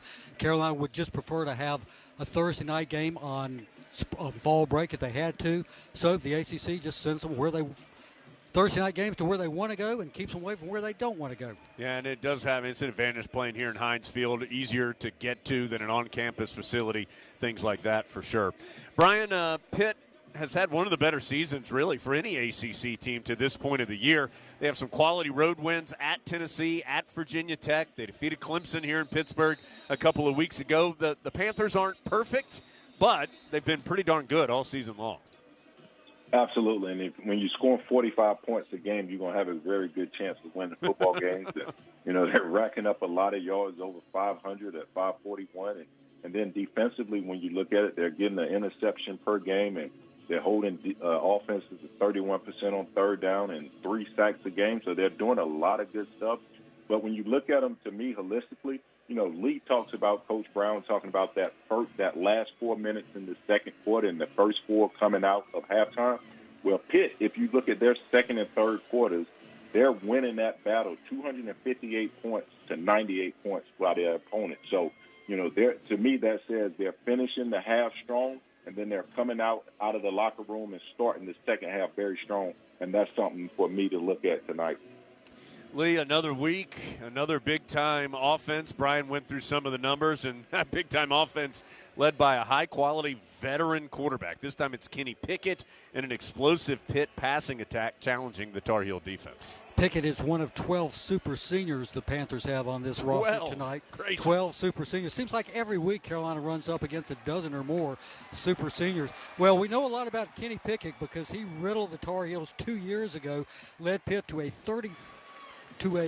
one touchdown win over the Tar Heels. He threw for 359 yards. He threw for 1 touchdown and ran for 2 Ds. He had a decent senior year last year, Jones. In 2020, he threw for 61% of his throws, 21 TDs in 9 games. He was projected probably as a late-round, third-day NFL guy. And in April, he decided, well, they'll give me one more year. I can improve my draft status and stay around, and he probably certainly has done that.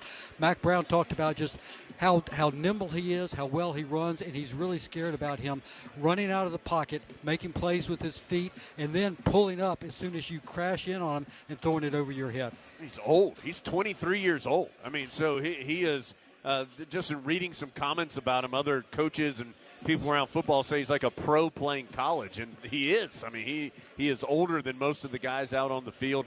Very accurate, 29 touchdowns, just the 3 interceptions. And while he isn't necessarily a runner, he can run and get out of the pocket. Brian, before we go, Pitt head coach Pat Narduzzi has really made his coaching name on the defensive side of the ball, and this Pitt defense really does mirror his likings. Really quality, particularly up front and against the run. No question. They're giving up 108 yards per game on the ground, so that's very good, and they can turn you over. And like I say, up front, they can get after you 31 sacks. And the thing about it, with Narduzzi, anytime he coaches, you're going to get some of those exotic blitzes.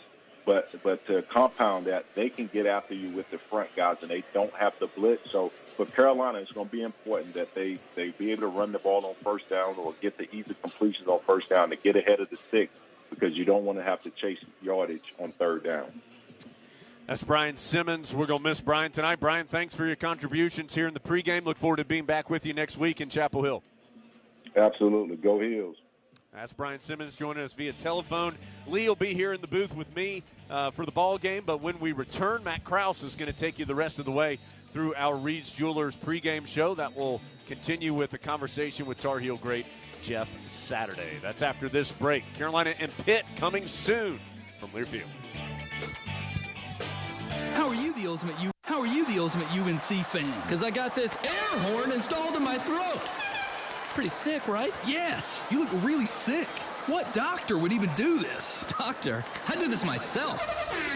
I mean, I can't swallow whole food, but still. Wait, what? Just gotta plow through it. Hey, can I get a couple of soups up there? What about some chamomile tea? Don't be that guy. Get a fan card. The smart way to be the ultimate Tar Heels fan. Just go to unccards.com.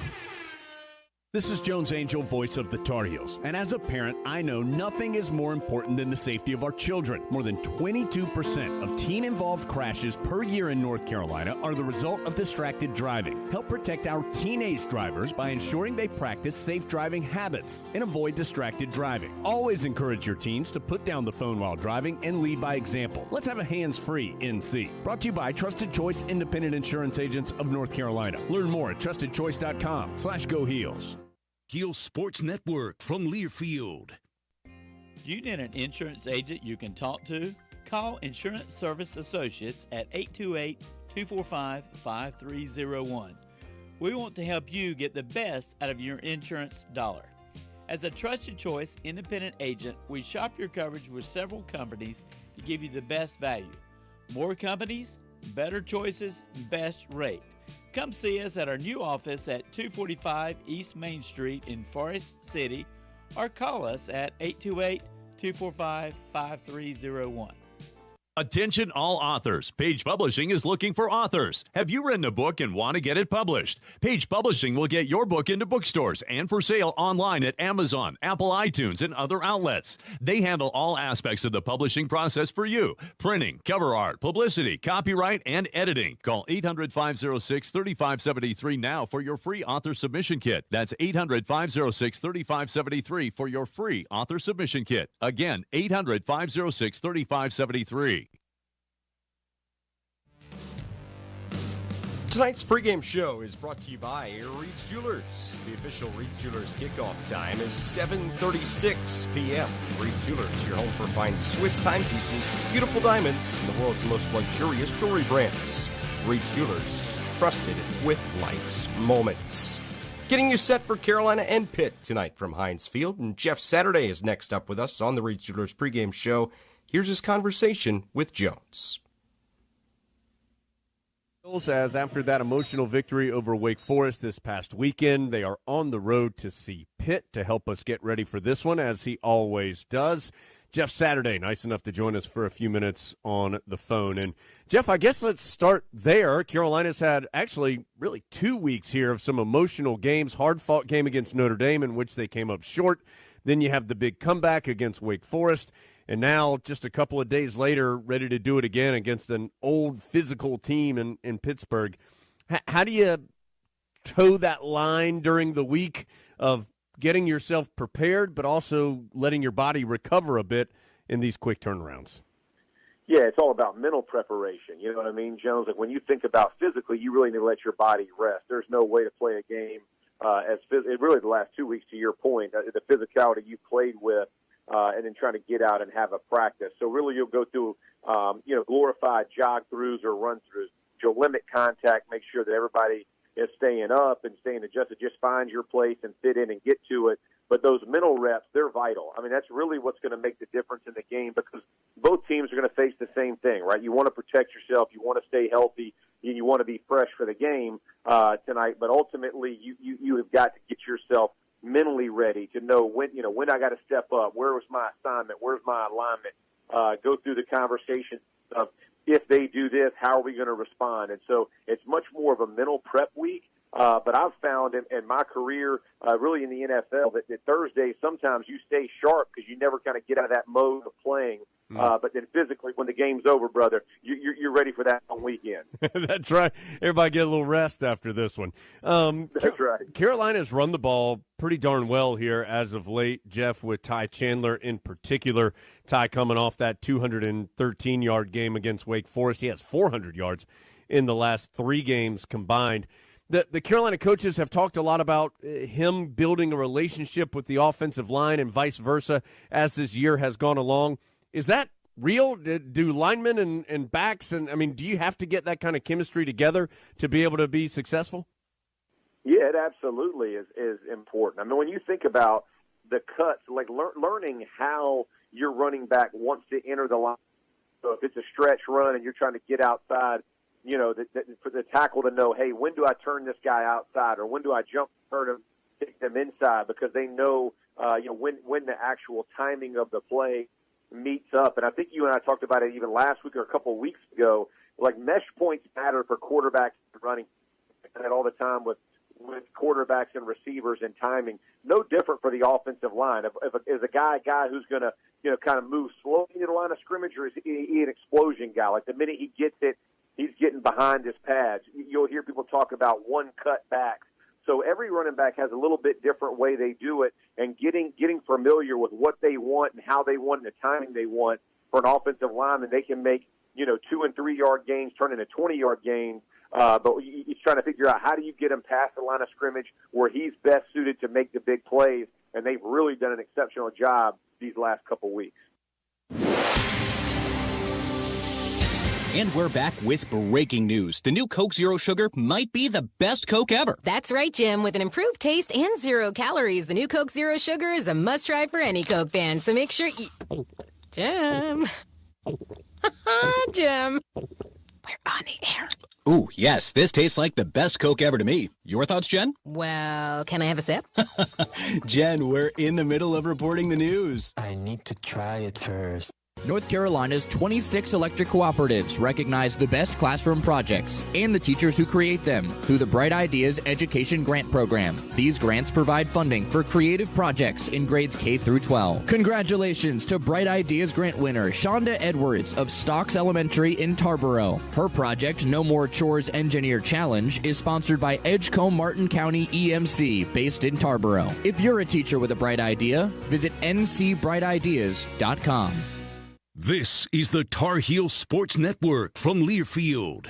At Smith Drugs of Forest City, we are continuing to offer the COVID-19 rapid testing and the COVID-19 vaccinations. Please call our pharmacy at 828-245-4591 with any questions or concerns that you may have. You may also visit our website at smithsdrugsfc.com and schedule your COVID rapid 19 test or your vaccination. Again, if you have any questions, please call our pharmacy at 828-245-4591. It's that time again, time to get the flu vaccines. And Smith's Drugs in Forest City has the flu vaccinations available. Walk-ins Monday through Friday and Saturdays by appointment. And Smith's Drug is asking all their Dream Station and System 1 CPAP customers to call if you need any help with registering your recall devices. Just call the Home Medical Department for any help or with questions at 828-245-4591. And Smith's Drugs has the Moderna and Pfizer initial shots and the boosters. They also have the flu vaccines, and November is Diabetes Month. Get 10% off diabetic socks for the month of November at Smith's Drugs of Forest City. Sponsor of Carolina Athletics. This is the Reed's Jewelers pregame show. Welcome back to the Reed's Jewelers pregame show. Carolina and Pittsburgh have played some close games over the course of time. But when it comes to comebacks and finishes, it's tough to beat the 2016 matchup, where former receiver Bug Howard played the role of hero in the Tar Heels' 37-36 win. Well, at that drive, we was just trying to stay poised, and as it been an older team, as you can see now, most of the guys have left. Been an older team, just not getting rattled, and pretty much going in and execute the game plan, and that's what we did. We ended up with a level head, no panic on the sideline, and what you seen from the whole team was people believing. So that last drive was like, oh, we can go 80, man. As long as the defense get us a stop, we can go 80 and get this touchdown and win this game. And that's what happened. Switch came up with two great catches on fourth down, along with Austin Cole with an awesome catch on the sideline, dragging his feet, and Mitch threading some balls in there that guys like, well, how did he get that in there? And then I capped it off with a big touchdown grab, just throwing it up and letting me work. So, going back and looking at that drive, I mean, the clock was running down. You guys are inside the 10-yard line where you need to have a touchdown. How prepared was everybody for that moment? Because I have to imagine it is awful tough just to get lined up, lined properly, and then go out and execute the play with that clock moving. Oh yeah, going in the last two plays of that drive, Coach Adore, he looked at me and said, "Hey, big-time players make big-time plays in big-time games, so I need you to make a play for me." And so going into that, we had a run-pass option play. The first play, he said we're going to run this play 3 times in a row. One of these, if you don't get the fade the first time, and we didn't get it, he said we're going to hand it off to Elijah to see if he can punch it in, and if that don't work, we're going to go back to the fade. One of the times I'm going to win 90% of the time on those jump balls, but the first one come out a little short, slipped out mid-hand a little bit, didn't get it quite as high as he wanted to get it. Getting back to the line, running the same play, see if Elijah can punch it in. They did a great job of stopping it and came back to it. And the next time coming back, I was like, ain't no way I'm letting this ball drop, man. It's the last play of the game. I got to make a play. And it just lobbed it up, like, hey, go make a play, big boy. And that's what happened. Go make a play, big boy. Bug Howard did in the Tar Heels' dramatic comeback win in 2016 over Pitt. Carolina will look for another victory over the Panthers tonight at Heinz Field. Now let's toss it down to Dave on the field for today's Field Report, brought to you by Breakthrough Physical Therapy, the choice in North Carolina for keeping you in the game of life. Thanks, Matt. You know, the field could actually play a pretty sizable role in how this game plays out because for the first time in what feels like forever, Carolina's playing on a grass surface. So you trade the fast track of the artificial surface that the Tar Heels had been accustomed to playing on game days, and you swap it for the grass turf here at Heinz Field. That's something that I'm guessing a lot of folks will be monitoring as this game unfolds. Something else that we'll be monitoring is the weather. You know, in the mid-60s right now, should drop down into the lower 60s later on tonight. This is an unseasonably warm night in Pittsburgh for the middle of November, but showers could be looming sometime after 10 o'clock. The chances of rain get greater as this one grows longer. So grass on the field, potential weather coming from above. And then you talk about the number of scouts here to take a look at Kenny Pickett and Sam Howell. You can see him walking all over the place. Coach Narduzzi said earlier he expects better than 30 in the house tonight to take a look at potentially 2 of the best 5 quarterbacks in the upcoming NFL draft. Dave, thanks so much. That's the Breakthrough Physical Therapy Field Report, and it's a good point. Only the second game this season the Tar Heels play on natural grass, and first since the season opener against Virginia Tech. Hey, every sack is a sack to give back. For every sack the Tar Heels make this season, Food Lion Feeds will donate 1,000 meals to feed our neighbors in need right here in the Triangle. Getting closer to Carolina and Pittsburgh from the Steel City, Jones Angel will begin his conversation with Mac Brown after this on the Reed's Jewelers pregame show from Learfield.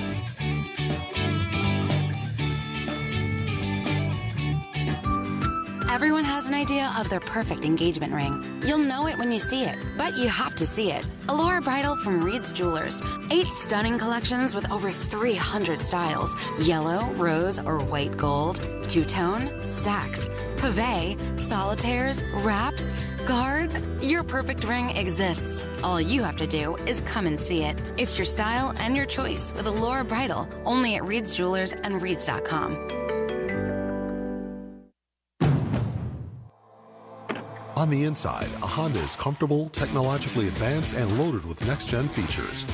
But on the outside, a Honda is fuel-efficient, powerful, and stylish. Like the versatile HR-V, the 8-passenger Pilot, or a turbocharged Civic. No matter what kind of car you need, Honda has it. Because inside and outside, a Honda is the total package. Hurry, they're selling fast. Now at your Honda dealer of the Carolinas. This is the Tar Heel Sports Network from Learfield. Nobody gets a better deal than the customers at Sisk Family Ford. They have a proven record of the best deals. Sisk Family Ford, Rutherford County's only locally owned new car dealer, has recently been recognized as the #1 Ford dealer in customer satisfaction in the Southeast. That speaks well of their commitment to serve their customers well. Look for all the new design 2021 F-150 at Rutherford County's only locally owned new car dealership. That's Sisk Family Ford, Oak Street, Forest City. You know, there is a lot of misleading information about Medicaid eligibility. The Arledge Law Firm would like for you to know the truth. For instance, if you need a nursing home, Medicaid will take your home. That's not true. Another one is, if you transfer assets, you have to wait 60 months to qualify. Again, not true. And this big one, if you're already in a nursing home, it's too late to protect your assets. Not true, not true, not true. Call attorneys Gerald N. Willis, Kent Baldwin, or Martin Gerard at the Arledge Law Firm and get free consultation and learn the truth. It's more likely than you think that you may qualify for nursing home care and not lose everything you own. It's worth a call to Arledge Law Firm at 287-3338, located on East Court Street in Rutherfordton. And Coach Brown for this installment of the Continental Tire Coach's Corner, brought to you by Continental Tire. Innovative technology, driving confidence.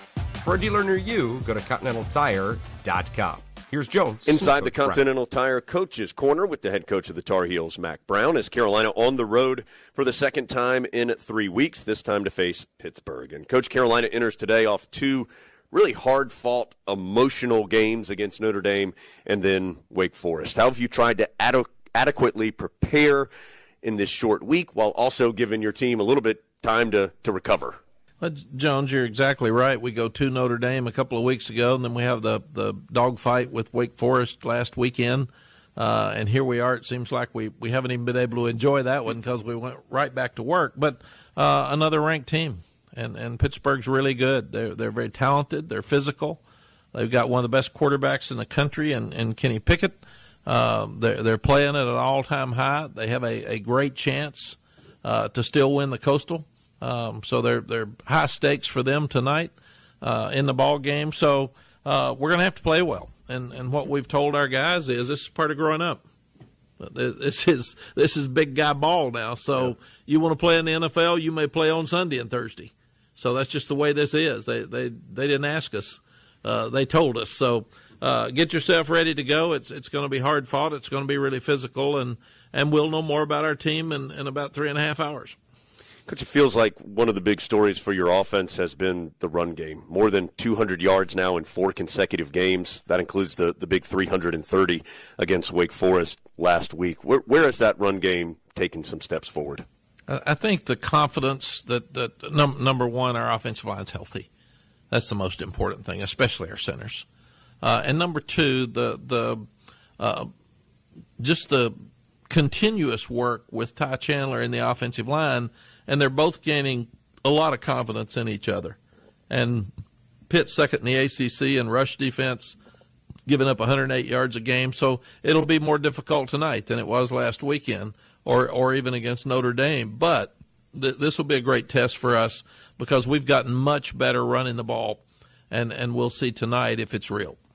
Coach, Storm Duck return against Wake Forest seemed to play well. How does having that trio of Duck and Tony Grimes and Kyler McMichael at corner, how does that make your defense better? Makes us a lot better because you lose Day Hollins, you lose Don Chapman, and those are both starters as such. They're both very talented. They've got length, and it puts you in a real shortage. And then people forget Tony Grimes is really a freshman in age, so we expect him to be a sophomore as much ball as he's played.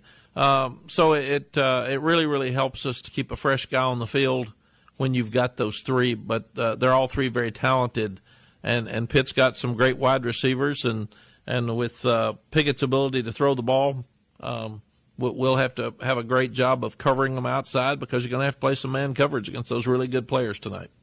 We'll take a little closer look at Pitt when Coach and I rejoin you a little bit later in our pregame show. From the mountains to the coast, 2.5 million North Carolinians are members of an electric cooperative. As a co-op member, you're part of exciting efforts to build a brighter future in the Tar Heel State through innovative energy programs that make the electric grid more efficient and sustainable. Plus, you're supporting local communities by empowering tomorrow's leaders. Learn more at ncelectriccooperatives.com/brighter. The perfect tailgate.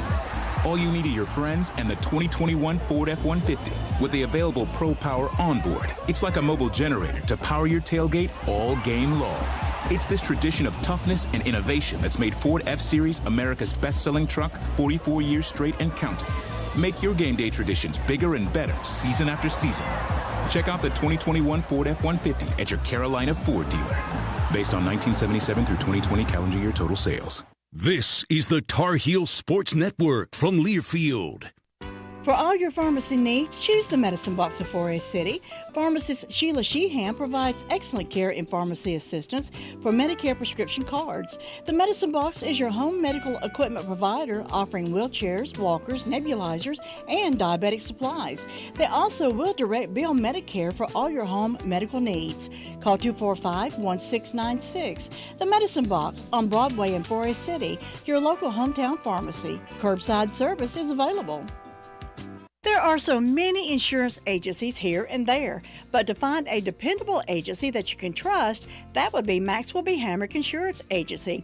They are your full-service agency offering auto, business, homeowners, health, and life. Maxwell B. Hamrick is an independent insurance agent. Call them today at 286-2384. They care about their customers, and it shows. They're located at 119 Huntley Street in Spindale. Maxwell B. Hamrick Insurance Agency, serving one satisfied customer at a time. WCAB Reed's Jewelers, your home for fine Swiss timepieces, beautiful diamonds, and the world's most luxurious jewelry brands. Reed's Jewelers, trusted with life's moments. This is the Reed's Jewelers pregame show.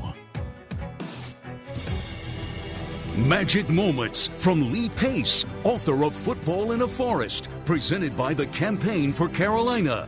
creating opportunities for more Tar Heels. Year 2 of the coach Larry Fedora era opened with an inauspicious 1-5 start, but the Tar Heels season stabilized and they ran off 3 straight wins before traveling to Pittsburgh in early November 2013. It was Carolina's first trip to Heinz Field in the Panthers' maiden season in the ACC, and it was a big game for Tar Heel freshman Ryan Switzer, who grew up 4 hours away in Charles Sound, West Virginia, and had attended numerous Pittsburgh Steelers games as a boy. He had dozens of family members and friends in the stands that afternoon. And what a show he put on. Switzer returned 2 punts for touchdowns, one for 65 yards in the second quarter and another for 61 yards with just under 5 minutes to play, giving the Tar Heels the go-ahead score in a 34-27 win. Fields it at the 35. He has some space coming to the near side. He's at the 40 near sideline. He's at the 50. Switzer 45-40, 20-10. Touchdown, Ryan Switzer, second consecutive week, takes it home to glory. Switzer will have room to return it. He fields it at the 40, coming near side, Switzer at the 50.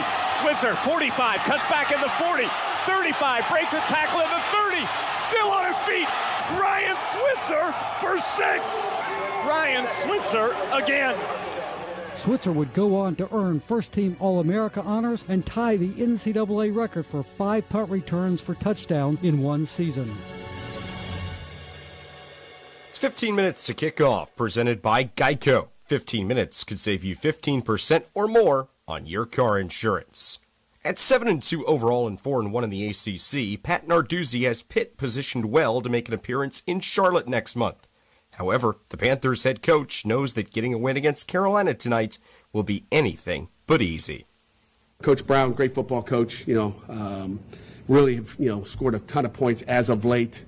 Phil Longo is their offensive coordinator, Jay Bateman, defense coordinator. I mean, you look Thursday night, guys, you got 2 explosive offenses that are going to be at Heinz Field. And, you got 2 top 10 offenses that, with 2, unbelievable quarterbacks,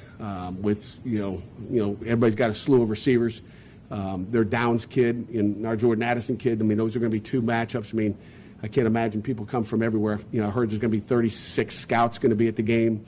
Obviously watching both ball clubs, so it's going to be a battle at Heinz. And, I always say it's going to come down to Bateman and Bates. And, Jay Bateman is their defense coordinator, and obviously Randy Bates is ours. So it's going to come down to who's going to play better defense on that day. So we got to step up and up to that challenge, because there's going to be two explosive offenses going at it. Clearly a lot of respect for the Tar Heels from Pat Narduzzi, the head coach of the Pitt Panthers. Carolina and Pitt all alone on the college football dance card on this Thursday night, but we'll take a look at the rest of the weekend in the ACC when the Reed Shooters pregame show continues after this from Learfield. For any surface in every season, there's a Continental tire that delivers superior performance. From ultra-high performance tires like the Extreme Contact Sport, to passenger touring tires, to all-terrain light truck tires like the Terrain Contact AT, Continental has a tire that gives you confidence no matter the road conditions. Whether you're looking for summer, all-season, or winter tires, Continental Tire has something to fit your needs. Visit ContinentalTire.com to find your ideal tire. Continental Tire, a proud partner of Carolina Athletics. The MT1 Series tractor from LS is a powerhouse packed in a compact footprint, and it's now available with high-capacity loader attachment. This tractor loader package provides you everything you need to get the job done right. Visit your local dealer or check us out online at lstractorusa.com to experience the LS difference for yourself. Rules, restrictions, eligibility, and participation may apply. This is the Tar Heel Sports Network from Learfield. This is Dwayne Hunt with Insurance Service Associates. We know that due to COVID, many people don't want to come in the office. If you need to discuss your insurance needs or just make a payment, you can come through the drive-thru, telephone us, or drop in. We want to see you, but it doesn't have to be across from a desk. Insurance Service Associates, now located at 245 East Main Street in Forest City. Sometimes life is wonderful, and sometimes it's not. Cherish the good, but always be prepared for life's challenges. Private healthcare is private health insurance for ages 65 and under with medical, dental, vision, and even prescription coverage. If you're looking for health coverage at the best price and your annual household income is $35,000 or more, Give us a call at 800-497-7252. That's 800-497-7252. Jones Angell here, thanking you for staying tuned with our friends in Rutherford County. WCAB, Rutherfordton. Welcome back to the Reed's Jewelers pregame show. It's the Tar Heels in Pittsburgh tonight from Heinz Field. It's the only show in town in FBS football. Matt Krause back with you as we look ahead to the rest of the week in the ACC with our ACC reports presented by Lee's 24-Hour Towing, the preferred hauler of Carolina football equipment.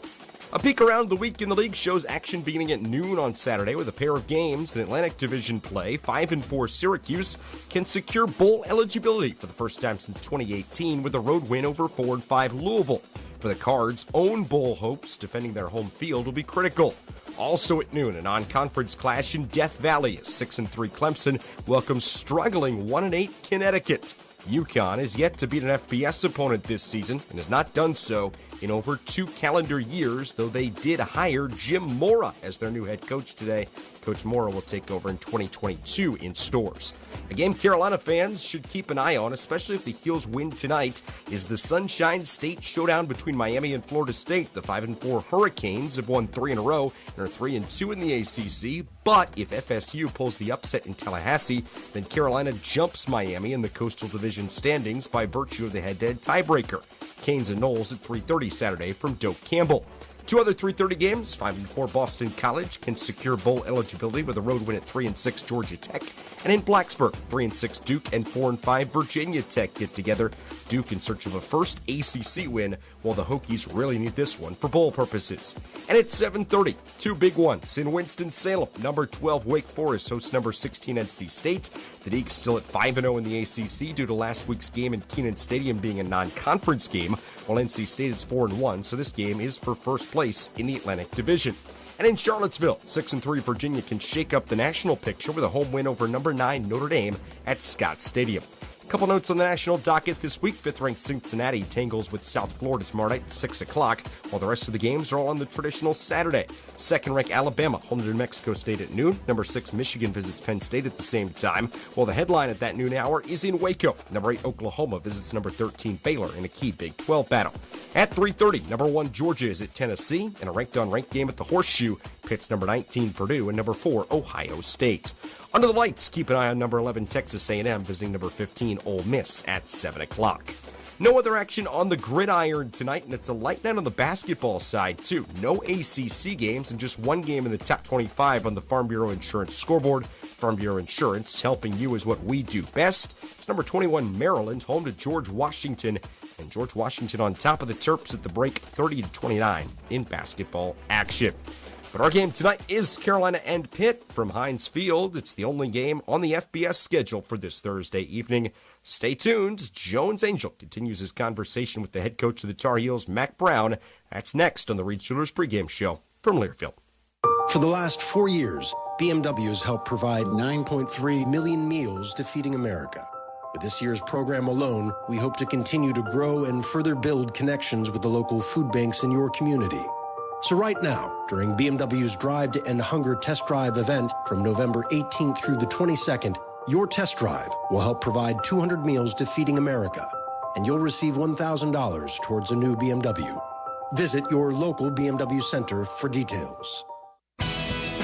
Hey Carolina family, this is head football coach Mack Brown. As official sponsor of Carolina Athletics, Wells Fargo understands being a Tar Heel means there's no off season. With a Wells Fargo Tar Heels debit card, you can show off your Carolina pride no matter where you are. It's your colors, your team, your card. Visit wellsfargo.com and search Card Design Studio to learn more. Copyright 2021 Wells Fargo Bank N.A. All rights reserved. This is the Tar Heel Sports Network from Learfield. At Smith Drugs of Forest City, we are continue to offer the COVID-19 rapid testing and the COVID-19 vaccinations. Please call our pharmacy at 828-245-4591 with any questions or concerns that you may have. You may also visit our website at smithsdrugsfc.com and schedule your COVID rapid 19 test or your vaccination. Again, if you have any questions, please call our pharmacy at 828-245-4591. It's that time again, time to get the flu vaccines. And Smith's Drugs in Forest City has the flu vaccinations available. Walk-ins Monday through Friday and Saturdays by appointment. And Smith's Drug is asking all their Dream Station and System 1 CPAP customers to call if you need any help with registering your recalled devices. Just call the Home Medical Department for any help or with questions at 828-245-4591. And Smith's Drugs has the Moderna and Pfizer initial shots and the boosters. They also have the flu vaccines, and November is Diabetes Month. Get 10% off diabetic socks for the month of November at Smith's Drugs of Forest City. Now to send it down to Jones and Coach Brown for more of this installment of the Continental Tire Coach's Corner, brought to you by Continental Tire. Innovative technology, driving confidence. For a dealer near you, go to ContinentalTire.com. After a year off due to COVID in this series, Carolina and Pitt are set to meet again tonight. It comes in Pittsburgh, and I'm with the head coach of the Tar Heels, Mack Brown, inside the Continental Tire Coach's Corner. Coach, another really big-time offensive team on the other sideline tonight. Pitt comes in averaging well over 500 yards per game. What makes this offense so prolific? Kenny Pickett. Easy answer. It does. Modern-day offensive football is driven by the quarterback more than ever before because of the spread, the number of times you throw it, the ability of the quarterback to run. And like we saw 3 weeks ago at Notre Dame, there were two really good quarterbacks involved in that game. Like we saw last weekend, both Sams, the Wake Forest Sam and the Carolina Sam, are really good quarterbacks. So they really put on a show, and I expect the same tonight. You start looking at what Kenny's been able to accomplish this year, 29 touchdowns, 3 interceptions, thrown for over 3,000 yards.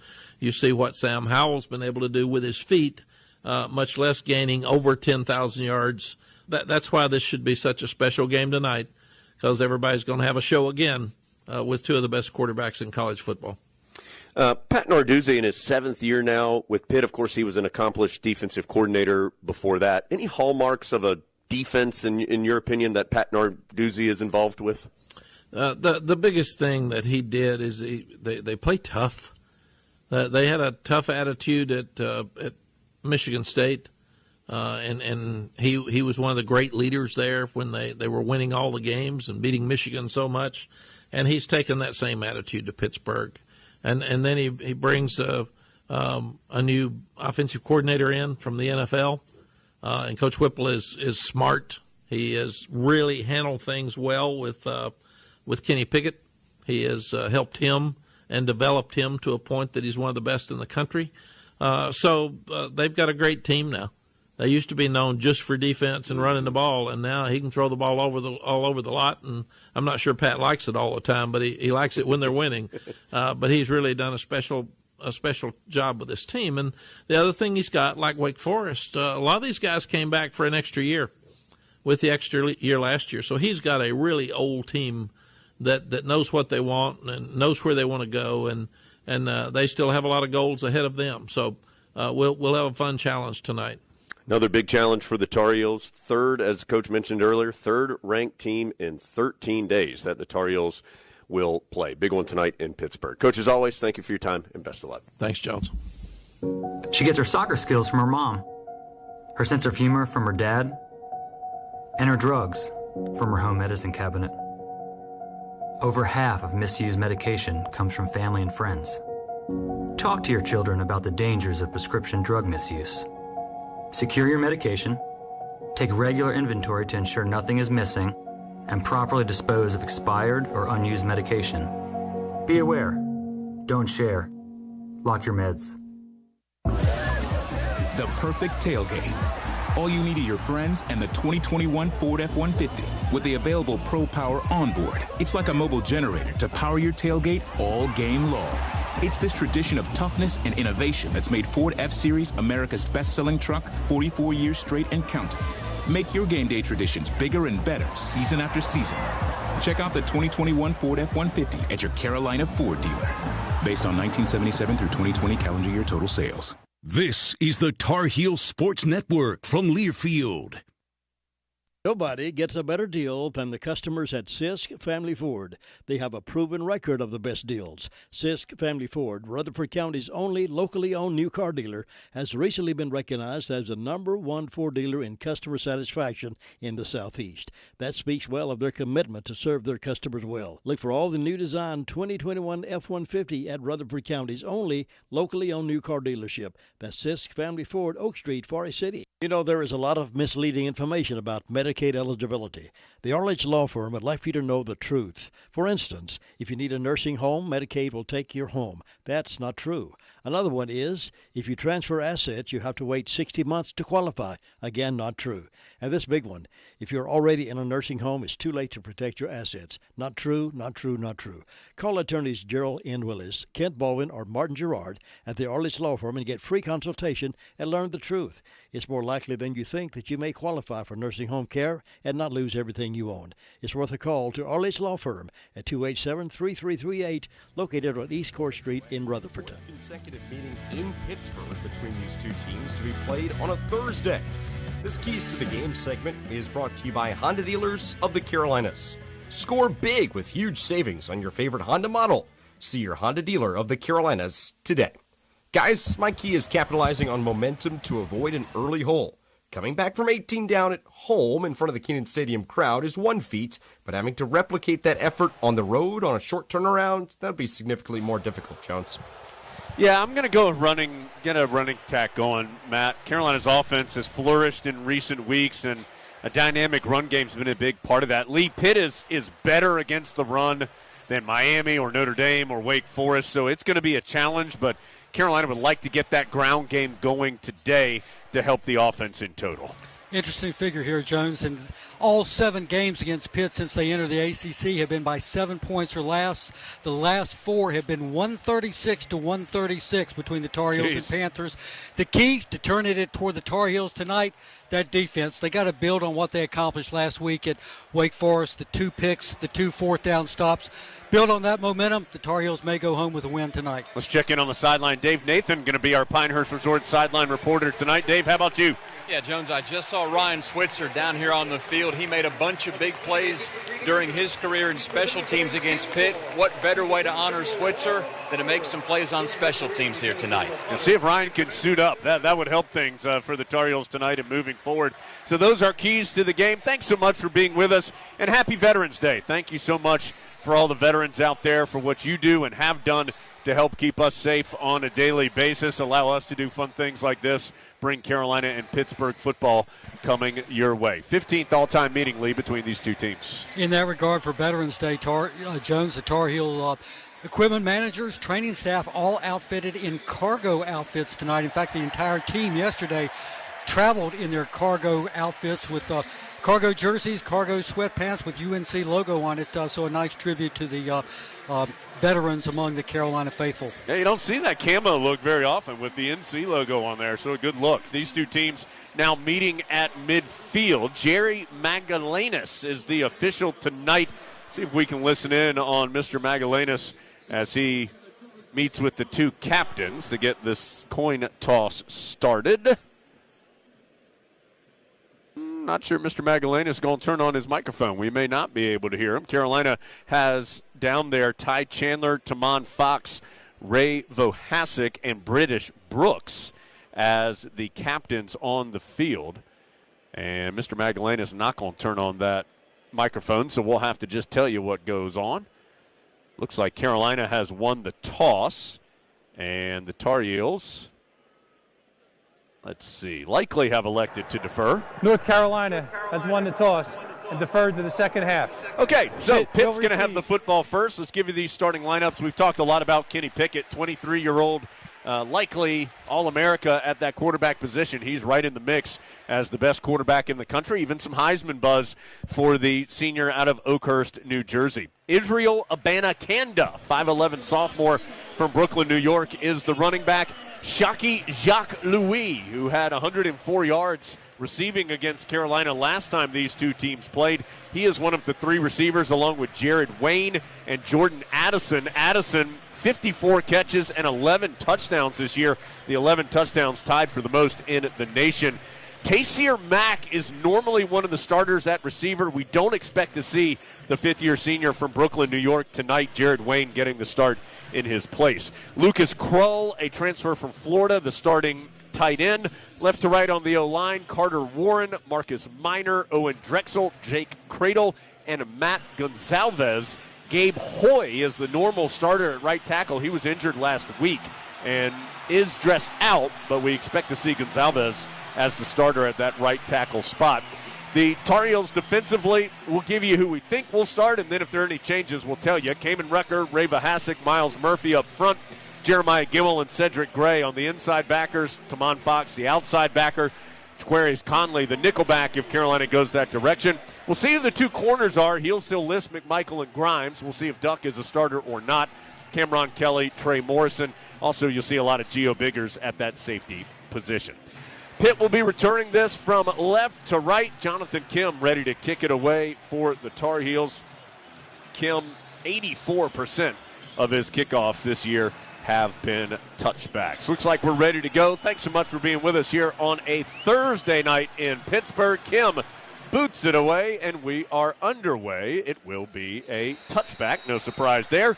Abanikanda allowed it to sail over his head through the end zone for the touchback. So Pitt will start on its own 25-yard line. Let's take a look at who's coming out there defensively for Carolina just to make sure there are no changes. Storm Duck will be one of the two corners along with Grimes. Also, Des Evans going to get the start for Carolina along with Vahasek. Well, now Evans is coming out and Rucker's coming in. So Evans was out there for a moment, but immediately heads back out. Pickett will throw on the first play. Rolls out to his left, throws to the sideline, and it is incomplete. He was looking for Jared Wayne. He was D'd up tightly by Storm Duck, so incomplete. 2nd and 10 for Pittsburgh. Panthers going from left to right. Ball on the 25 between the two hash marks. Abanikanda standing to the right of Pickett, and the young tailback will get the handoff and gets a couple, 3-4 yards before he's tripped up. And there's a Pitt player down. The injured Pitt player and offensive lineman Jake Cradle is still down on the ground, and that's going to send us to a quick timeout. Abanikanda given 4 yards on that run before Rucker tripped him up.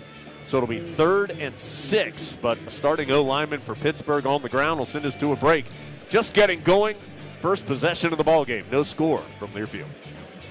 North Carolina's 26 electric cooperatives recognize the best classroom projects and the teachers who create them through the Bright Ideas Education Grant Program. These grants provide funding for creative projects in grades K through 12. Congratulations to Bright Ideas grant winner Shonda Edwards of Stocks Elementary in Tarboro. Her project, No More Chores Engineer Challenge, is sponsored by Edgecombe Martin County EMC, based in Tarboro. If you're a teacher with a bright idea, visit ncbrightideas.com.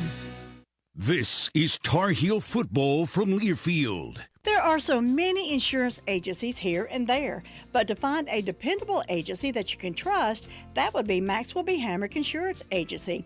They are your full-service agency offering auto, business, homeowners, health, and life. Maxwell B. Hamrick is an independent insurance agent. Call them today at 286-2384. They care about their customers, and it shows. They're located at 119 Huntley Street in Spindale. Maxwell B. Hamrick Insurance Agency, serving one satisfied customer at a time. For all your pharmacy needs, choose the Medicine Box of Forest City.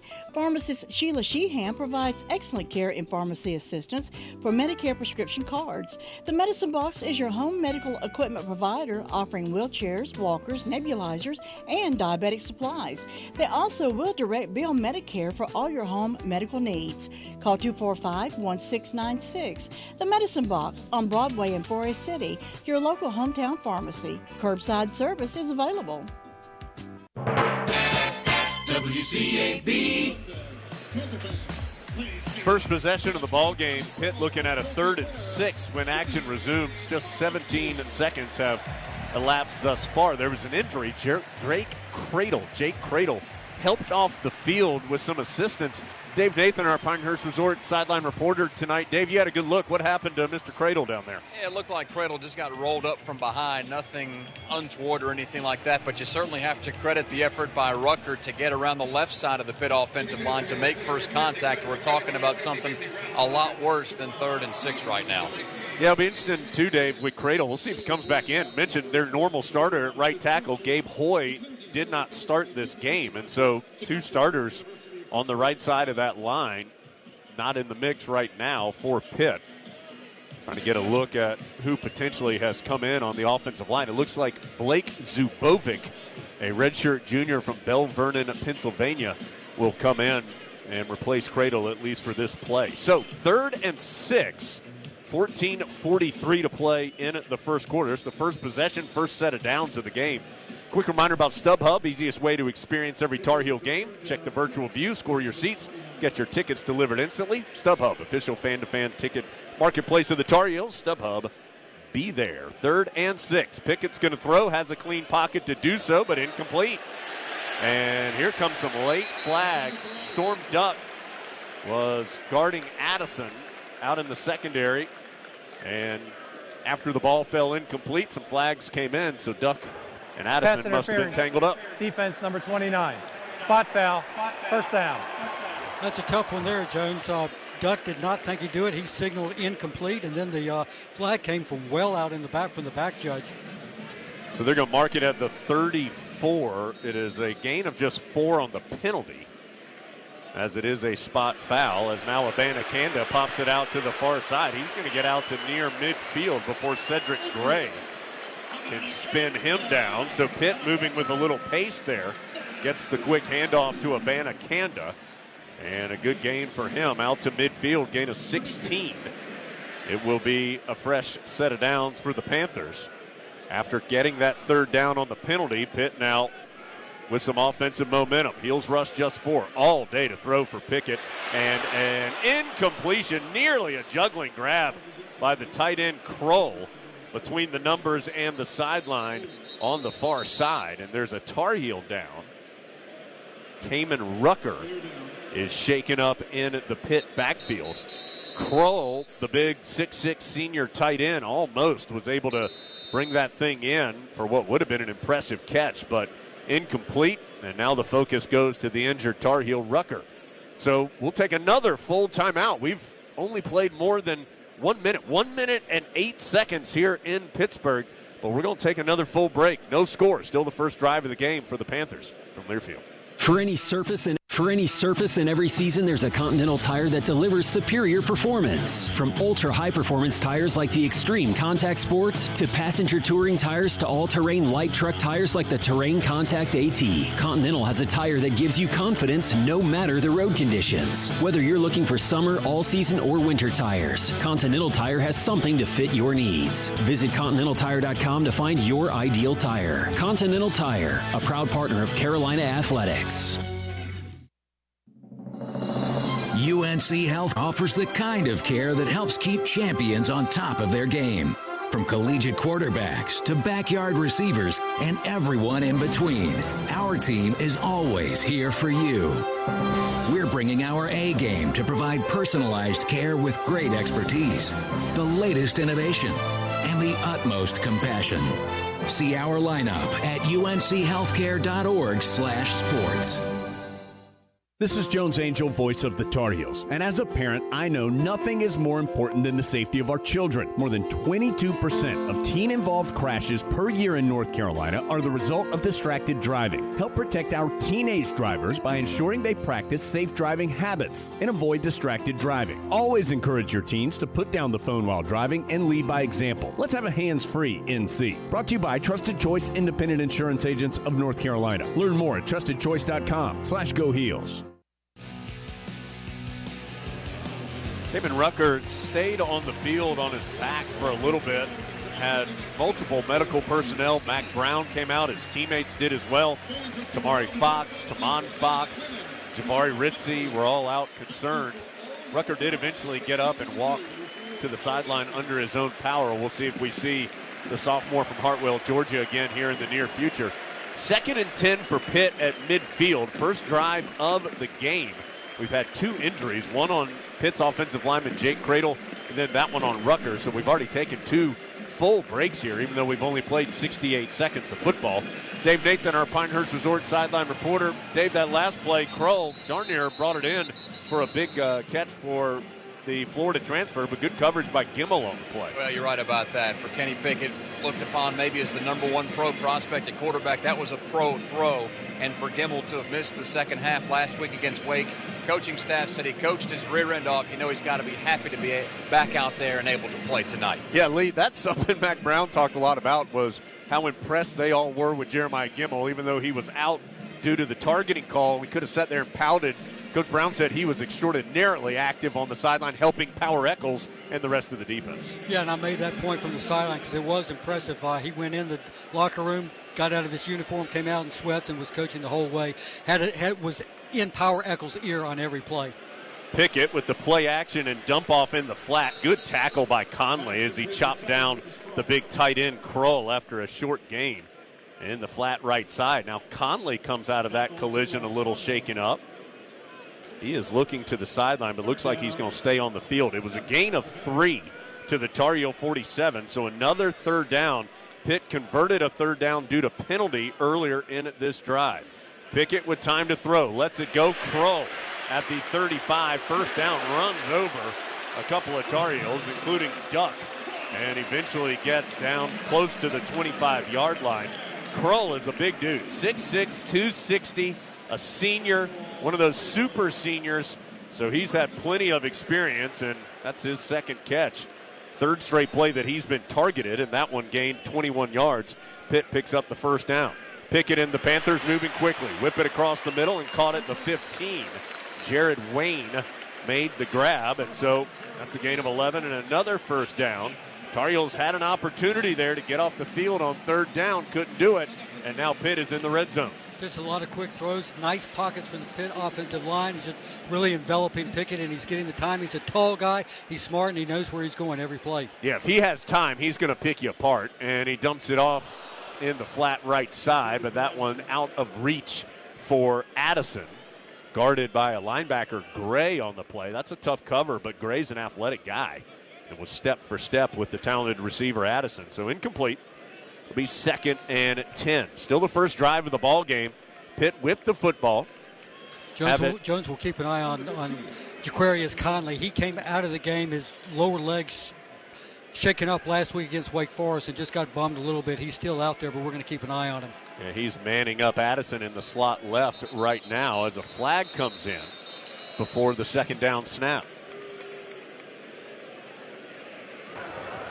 Ball start, offense, number 77. 5-yard penalty, second down. That's Carter Warren, the starting left tackle for Pitt. First flag on the Panthers. Carolina was flagged for a pass interference that kept the drive going earlier in this possession.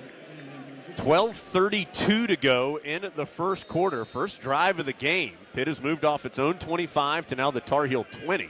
They'll run it on 2nd and 15, and Abanikanda just gets a couple up the middle. A Pitt helmet came off, so somebody's going to have to leave for the Panthers. It's one of their offensive linemen, the center, Owen Drexel. Chris Collins in the ball game for Carolina made the stop after a gain of 2. Also got some help from Tamari Fox in there. He was gobbling up a couple of guys in there and allowed Collins to make the tackle. Tamari is just a really big guy, and he eats up a lot of space in the interior. Boy, big play here. 3rd and 13. Pitt can get a first down at the 5. Carolina trying to force a field goal attempt. Miles Murphy breaks through the line. Pitt dumps it off to their tight end Bartholomew. Steps through a tackle, but then is chased down and knocked out of bounds short of the first down. Trey Morrison able to get over there and take out Bartholomew, the backup tight end. And that keeps Pitt short of the first down by a yard or 2. But it looks like the Panthers are going to go for it on 4th and short. This will be 4th and 1 from the 6-yard line of the Tar Heels. Pickett will be in the shotgun, ball on the far hash as the Panthers go left to right. Abanikanda next to Pickett. He'll play action to him, roll out to the near side. Being chased, throws to the end zone, slips through the hands of Addison on the back line, incomplete. And the Tar Heels get a big fourth down stop on the initial possession of the ball game. Pickett, not a bad throw, just slipped right through the hands of Addison. Cameron Kelly flashed in front of the play to bother Addison and help the Tar Heels get the stop. So, Lee, we talked about it. If you're not going to force the team to punt a whole bunch, turnover on downs, turnovers become huge, and Carolina gets one there. What an aggressive play there by Pat Narduzzi. Instead of taking the easy 3 points to establish a little momentum, he decides to go for the whole ball of wax, and Carolina snuffed him. Big play, big series last week against Wake Forest. Big series here to open the game against Pitt on defense. Carolina's going to keep it on the ground on first down with Chandler, and he plows ahead close to the 10-yard line. So a good couple of yards for Carolina to get some breathing room on the initial play. Tar Heel starters, Howell, of course, the quarterback, Chandler, the running back, Olsen, Antoine Green, Josh Downs, the three receivers, although Heels have two tight ends right now, Morales and Walston in the ball game. Howell will hand off to Chandler and just nowhere to go as he stood up by Cam Bright at the 9-yard line. So Carolina gains 4 on the first down run, but then loses a yard on the second down run. It'll be 3rd and 7. Tar Heel O-line left to right. Richards, Exudu, Kieron Johnson at the center spot, Marcus McKeithen and Jordan Tucker. First possession for Carolina, starting deep in its own territory, 3rd and 7. No score in the ball game. Pitt crowd trying to make things uncomfortable for Howe. Still 10 on the play clock. Howe to throw. Has time, and now he doesn't. Slung down by Servassier Dennis at the 1-yard line. Dennis ended up whipping Howell into the end zone. It won't be a safety, though, as first contact occurred at the 1. Good job by Howell just to hold on to the football. And Pitt, who had 31 sacks on the year coming into the game, drills Howell for a loss of 8 to bring out the punting unit backed up. Boy, what a nice blitz dialed up by Pitt there, Jones. They just waited on the delay, and then he came through wide open and hit Sam. Kiernan, with his heels on the back line of the end zone, is able to quick kick it away. But Pitt going to get great field position with the punt fielded by Addison at the 45, coming to the near sideline and slides out of bounds close to the 20. So with Kiernan having just to take a step or two and kick it away due to where he was positioned, Addison caught the line drive kick and gets the good return. Garrett Walston able to help Addison out of bounds into the Pitt sideline, but Panthers will be starting on the Tar Heel 20 with 9:30 to go in the first quarter. Boy, not a good turn of events there, Jones, for the Tar Heels. That sack and then a poor punt out of the end zone gives Pitt outstanding field position at the 20. Pickett in the short shotgun, receives the snap and drops back. Heels rush just 3. Dumps it off over the middle. A catch and immediate hit by Jeremiah Gimmel on Vincent Davis, one of the running backs for the Panthers. Vincent Davis, Rodney Hammond will get some time at that tailback spot in addition to Havana Kanda. That pass gains 5, 2nd and 5. No score. Each team's had it once. Pitt turned it over on downs deep in Tar Heel territory, but then Carolina goes 3 and out. Panthers have great field position resulting from that. 2nd and 5 at the 15. Turning around and handing off. Pickett gives it to Davis for a yard or 2. It's going to bring up 3rd down from about the 12.5-yard line. So we'll call it 3rd and 2 for Pitt from the 12. Javari Ritzie and Kevin Hester in now as the 2 interior defensive linemen for the Tar Heels. Pitt playing with some pace. Pickett empties the backfield, sending Davis out of there. So Pickett alone receives the snap. Heels rush 4. Pickett flushed out. Tamon Fox giving chase. Pickett throws to the sideline. Caught Bartholomew carrying Tar Heels for a couple of extra yards after he made the grab at the 5. Storm Duck was the first to try and bring him down. Then 3 or 4 other Carolina players got there, but Bartholomew fell forward to the 3. It's enough for the first down. It took exactly 4 Tar Heels to get him down, Jones, and he took him for 2 yards closer to the goal. So 1st and goal from the 2. Pitt quickly snaps it, hands it off, and hits the end zone for the touchdown. Vincent Davis from 2 yards out gives Pitt the early lead with 8 minutes to go in the first quarter. Entirely too easy there, Jones, for the Pitt offense with a big third down sack, the poor punt, and then just a few quick plays to get in the end zone. Vincent Davis with his 4th touchdown of the season.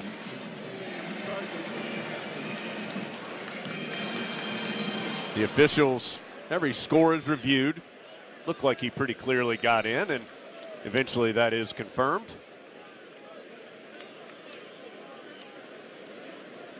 On to try and add the extra point, Sam Scarton. Coming off a day where he really kicked well against Duke. Kind of a low PAT, but it goes through. Scarton last week had 18 points, 4 of 4 field goals, 6 of 6 on PATs. He converts the extra point there to make it 7-0. 8 minutes to go in the first quarter. Pitt on top first from Learfield. Great teams require a mix of solid fundamentals and that little something special. You'll find that winning combination with UNC football and at Refuel Markets. You can count on Refuel for those last-minute needs like eggs and milk. And you'll also find the snacks and drinks you need to turn an ordinary gathering into something special. As an official sponsor of UNC football, we hope you'll visit any of our locations throughout the Triangle to enjoy a unique experience on your game days and your work days.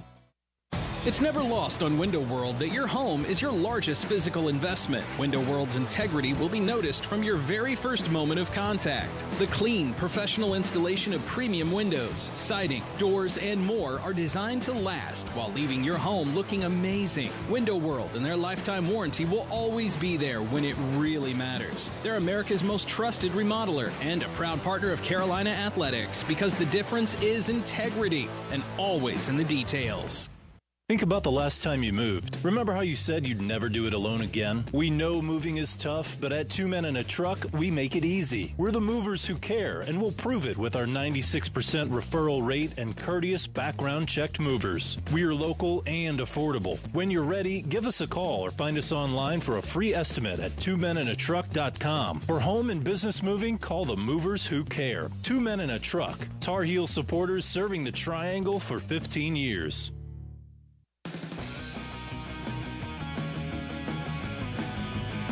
Yep. Pitt goes 4 plays, 20 yards after getting the short field. They make that great field position pay off with a touchdown. Vincent Davis with the score, his 4th of the year. And Panthers on top, 7-0. Jones Angell, Lee Pace here in our booth. Dave Nathan, our Pinehurst Resort sideline reporter. Let's check in with Dave on that Tar Heel sideline. Dave, what's up? Yeah, Jones, Jaquarius Conley was a little shaken up on one of Pitt's earlier drives. He wasn't out there for the last series. Obviously, it doesn't help. He's one of Carolina's best defensive players. He is still on the sidelines. He's got his helmet, so we'll continue to watch zero and see if he's back out there the next time the Heels defense is on the field. All our trips to the sideline brought to you by the Pinehurst Resort, first anchor site of the U.S. Open. History is made in Pinehurst, one moment at a time. A reminder that you can watch the game on TV, but sync it up to hear us. SyncMyGame.com, the website that gives you easy instructions on how to do it. SYNC, mygame.com to learn more. Before the Tar Heels receive this kick, let's break 10 seconds. Station ID down the lines on the Tar Heels Sports Network. You're listening to Tar Heel Football on 100.9 FM, 590 AM, WCAB, Rutherfordton. Dave was talking about Jaquarius Conley a moment ago. Conley is out on the kick return for the Tar Heels. He and DJ Jones will be deep. Heels returning this from right to left. Jones at the 10-yard line on the near hash. Conley between the hash marks right at the goal line. Looks like he just turned and told the official that he was going to call for a fair catch. And it doesn't matter because the kick bounces 8 yards deep in the end zone off the foot of Ben Sauls for Pitt. So Carolina will start on the 25-yard line. Doesn't even feel like Carolina really even had a possession on the first possession, starting on its own 6. It went 3 and out, including a big sack on 3rd down where Howell was almost hit in the end zone for a safety. Fortunately for Carolina, he was at the 1. But Pitt, after a short punt due to the short field, was then able to get great field position and pay off for a touchdown. So let's see if the Tar Heel offense can settle in here on its second opportunity. Howell play action, has time to throw, and it breaks down. Baldonado just whipped a blocker and dropped down Howell. So Howell was looking deep but ran out of time, and this is not a trend the Heels need to continue. That's a sack and a loss of 9. So back-to-back sacks. The third down play on the previous possession, first down on this possession. Those 2 sacks have lost 17 yards combined for Carolina, and all of a sudden, the Heels way behind the chains. Of course, Carolina has given up more sacks than any team in the ACC. Not a good combination against a good pass-rushing team in Pitt. Howell's going to try the quarterback draw on second down. The pile continues to be pushed. Forward progress eventually is going to be whistled to the 18. So Jones, that's one way to attack a defense with a very stout front seven that is going to come after you aggressively, is let them run past you and then slip by them. So that's what they were trying to do with the quarterback draw. Tar Heels negative yards so far of offense. 6:44 and counting in the first quarter. Pitt up 7-0. And the Tar Heels in trouble, 3rd and 17. Howell in the shotgun, 2 receivers to either side. Claps his hands. He will throw quickly to Downs over the middle. Downs stretching to the near side. Got tripped up from behind at the 30. Eric Hallett, the safety for Pitt, tripped up Downs as he was coming across the field from right to left. Had Hallett not been able to get a hand on Downs' foot, that may have been able to go for a big gain and at least a first down. As it is, it's a gain of 11, but not enough for the first down. So the Heels have gone back-to-back 3-and-outs. Phil Longo has talked about how Josh Downs is almost unstoppable catching him from behind once he gets beyond the line of scrimmage. But that's one of those exceptions, Jones. Kiernan, not a great punt again. Fielded by Addison and around the 25. He gets the corner turn coming down the near sideline. British Brooks eventually able to wrap him up from behind, but not until Addison gets out close to midfield. So back-to-back quality punt returns for Addison. Ran the first one back more than 20 yards. Returns that one out to the midfield area for Pittsburgh. They're going to have another terrific starting field position in Carolina territory at the 48-yard line. Officially, that is a 38-yard return for Addison. Mac Brown is not going to be happy with his kicking and his coverage on the 2 Tar Heel punts so far. Now, Kiernan's been so good all year, averaging 44 yards per kick, but he struggled today. Pitt down the near sideline, big play, caught at the 10 by Melky Stovall. Stovall had a step on the Tar Heel secondary, and Pitt threatening to throw another big punch here midway first quarter. And that was Toman Fox in coverage there, Jones, and Cam Kelly came over from his safety position. Don't know if there was a miscue there or else Toman just didn't get on the guy soon enough, but Toman was chasing him down the field to no avail. Gain of 44 on the play, and the Tar Heels on their heels here early. Pitt keeps it on the ground. Abana Kanda trying to pick his way forward, ends up getting a yard to the 3. Kamen Rucker, who was injured earlier, back in there for the Tar Heels. Second game in a row, Jones, that Jay Bateman is upstairs. He said he liked being able to see things from upstairs last week, and he thought he'd help some.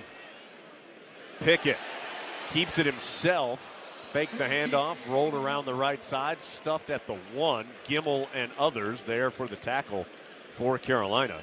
But Pitt 1 yard away from taking a 2-score lead. And it's good to see Kamen Rucker is back in, although he is going out right now, but at least he recovered from that injury, and it was nothing more serious than what looked to be a little bit more serious there in the first series. Eugene Asante involved on that tackle for the Tar Heels on that last play as well. 3rd and goal from the 1. Heels already down 7-0, and the momentum heading the wrong way. Pickett, play action, dumps it off, touchdown. Bartholomew, the tight end, in front of Asante, makes the catch. And the Tar Heels in a big hole here early. It's been all Pitt. Now 13-0 with the extra point on the way. Nice sleight of hand there on the play action fake to the inside, picked up a man, and wide open Bartholomew was in the right side of the end zone. So Scarton on to try and add the extra point. This touchdown comes at the 4:09 mark. Pickett to Bartholomew. Third touchdown of the season for Bartholomew, 30th for Pickett. Low line drive is good on the extra point. And it is 14-0. Pitt on top. That drive, 4 plays and 48 yards for the Panthers. Well, Tar Heels got to get something going. They've only run 6 plays, back-to-back 3-and-outs for Carolina. Meanwhile, Pitt has already run 19 plays. They've started 2 of their 3 drives in Tar Heel territory. And they are using their tight ends very effectively. Bartholomew and Kroll have now combined for 5 catches for the Panthers, including that touchdown from Bartholomew, the freshman out of the state of Pennsylvania. So, the curse of the night game on the road, Jones, continues to afflict the Tar Heels. They just can't play well at night on the road, at least so far tonight. Yeah, they're just as the fair catch called for by Conley. Mac Brown, his team's here in the second go-round, just 1-7 in road night games. And they find themselves in a big deficit here early. Offside, kicking team, number 22. 5-yard penalty, tacked on the end of the play, first down. You heard Jerry Magallanes there. Flag was thrown for offside on the kickoff. So Carolina will get to start on the 30-yard line for its third drive. Heels still looking for their first down of the game. That defensive front 7 for Pitt was the big concern of Phil Longo all week, and they have turned out to be as lethal as we thought they were going to be. And Tar Heels have -1 yard through 2 drives. They'll get some positive yards here, though, with Chandler stretching it around the right side of the line out to the 36-yard line. So a gain of 6 for the Tennessee transfer. Makes it 2nd and 4. 14-0 Pitt with 3:50 to go in the first quarter. Tar Heels trying for their first down. Howell out of the shotgun. Will hand it again to Chandler, and a short gain dragged down from behind by Phil Campbell, one of the linebackers for Pitt. Starting lineup defensively for Pitt up front: Baldonado, Kalijah Cansey, Tyler Bentley, and Deslin Alexander. 3 linebackers who've all made plays here early: Cam Bright, Servassier Dennis, and Phil Campbell. Marquez Williams, Damari Mathis, the corners. Eric Hallett, Brandon Hill are the safeties. 3rd and 3 from the 37. Howell in trouble again, and he's going to be dropped for the 3rd time on 3 possessions. Right now, Carolina just can't block the Panthers, and Howell's the one who's paying for it. That sack belongs to John Morgan, a reserve defensive end. And right now, Lee, Sam Howell can't do anything. He's got a Pitt player in his face as soon as he drops back. He did have some daylight to his right, and I thought that's where he was going there, just offside the right guard, but he got caught from behind, and he ran into big Joshua Izudu in front of him. Kiernan rolls out to the right for the rugby-style kick, and ball is fielded, and an immediate tackle by Obi Egbuna, making the big hit on Addison, who fielded it and was immediately taken down. Addison fielded that at the 22, and he was sat down at the 22 by Egbuna. So a good punt there for Kiernan of 46 yards. An immediate hit by Egbuna. So Dave down on the sideline. Let's see if Carolina's defense can get something going. Yeah, those first couple of sacks on Sam were either covered sacks or just held the ball too long. But on that last one, Jordan Tucker got whipped by Morgan, who went right around the offensive line. Carolina, 3 possessions, 3 3-and-outs. Pickett going to scramble out of the pocket, and he slides down after a short gain. He had McMichael and Gray closing in on him, so Pickett slides down after a gain of 3. You called McMichael's name there, George. Jones, Kyler McMichael now is in at the left cornerback, in for Storm Duck, who played so well last week, but he's gotten beat a couple of times here so far tonight and had the one PI call. 14-0. It has been all Pittsburgh so far. Handoff to Abanikanda, coming to the near side. Good blocking out in front. Eventually McMichael, Collins, Morrison all there for the stop, but it's enough for the first down. Jones, Jay Bateman talks a lot about block destruction, and Chris Collins just got blocked by the right offensive tackle and just totally controlled on that one. So that's one thing the Tar Heels got to do a better job, is destructing the blocks across from them. Gain of 10 on the play. Pickett to throw. Heels rush 4. Pickett trying deep, middle of the field. Has a man, Addison, there. Makes the catch inside the Tar Heel 25. Tony Grimes, beaten on the play, made the tackle after Addison brought it in, but another explosive play. This has been a dominant first quarter, and the Panthers looking to strike again. That's down to the Tar Heel 23-yard line. Gain of 42. Second pass play that's gained more than 40 for Pitt here in the first quarter. They're up 14-0 and looking for more. Pickett. Backwards pass is going to be a double pass. Jared Wayne throws to the end zone and incomplete. Morrison able to go break it up as the pass was intended for Jordan Addison. Pitt actually ran that play against Tennessee. Jared Wayne threw for a touchdown on that double pass, with the initial one from Pickett going backwards. Morrison had an opportunity, had he been looking at the football, to pick that one off. But he did make contact with Addison to be able to stop a touchdown. Handoff to Abanikanda, slipped through the first tackle, but Gimmel drags him down at the 16-yard line. But it's a gain of 7 for Abanikanda, the sophomore running back. Bring up 3rd and 3 for the Panthers. Really nice draw play there, Jones. Pickett and Abanikanda really fooled the Tar Heels into thinking it was a pass play. Pickett to throw on 3rd down, and just too much heat. And rifled right through the hands of Abanikanda in the flat right side. And the Panthers going to have to send out the field goal unit. They're already up 2 scores. And going to try and make it 17-0. This is the highest scoring offense in the nation at 45 points per game, and they have looked every bit of it so far.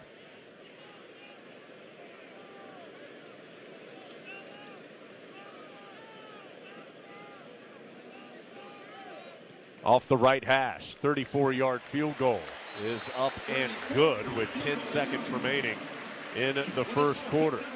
So Scarton adds to the Tar Heel misery with a 34-yard field goal, and Pitt is now up 17-0. Carolina has yet to gain a first down in the ballgame. You know, Jones, this Pitt team is just, this program of Pat Narduzzi is just sneaky good. You know, when you think about the ACC and the best teams in it, you don't think of Pitt. But since Narduzzi came to 2015, Pitt has 29 wins in ACC play. That's behind only Clemson and Miami over that same 7-year period. And the Panthers now have a control of this ball game. After the 62-yard drive, 42 of it coming on the one play. In 7 plays, and eventually the field goal by Scarton makes it 17-0. Tar Heels have, unofficially, because our stats are a mess here in Pittsburgh, unofficially the Heels have 1 yard of offense thus far, as another fair catch called for on the kickoff. So the Tar Heels will start on their own 25 again, still looking for a first down. Pitt goes 7 plays for the field goal. So Pitt went 11 plays, turned it over on downs on its initial drive, and since then, 4 plays touchdown, 4 plays touchdown, 7 plays field goal. 2 changes to the offensive line. Brian Anderson in at center and William Barnes in at right tackle. Yeah, Carolina has not offered much resistance up front. Pitt already with 3 sacks on Carolina's first 3 drives. DJ Jones in the game, gets the handoff from Sam Howell and gets out to the 35-yard line. Tar Heels have a first down. First one they've had in this first quarter. It will be the final play of the quarter, as Pitt all over Carolina to get this game started. The first 15 minutes solely belong to the yellow and blue of the homestanding Panthers. That run for DJ Jones was 11 yards, so Carolina will have a 1st and 10 at its own 36 when action resumes. 17-0 Pitt through a quarter from Learfield. This is Dwayne Hunt with Insurance Service Associates, wanting to let you know that we have moved. Our new office is located at 245 East Main Street in Forest City. Come see us for auto, home, or your commercial insurance needs. Also come see me, Dwayne Hunt, for your Medicare supplements, Medicare Advantage, or prescription drug plans. See us at Insurance Service Associates, now located at 245 East Main Street in Forest City, or call 828-245-5301.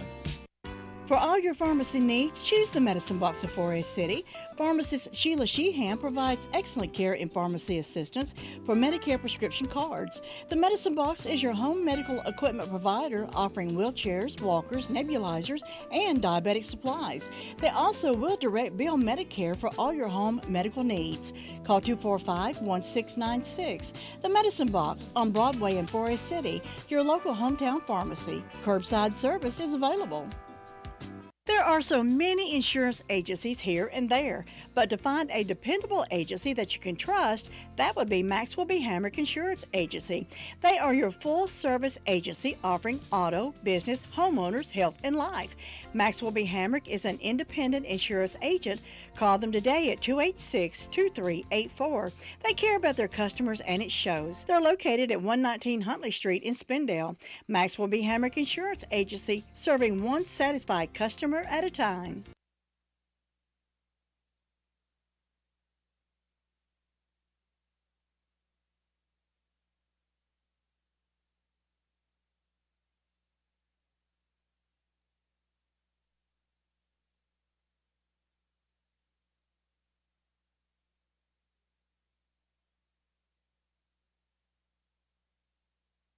Provide you with the highest level of customer service experience. Lee's 24-hour towing, preferred hauler of Carolina football equipment.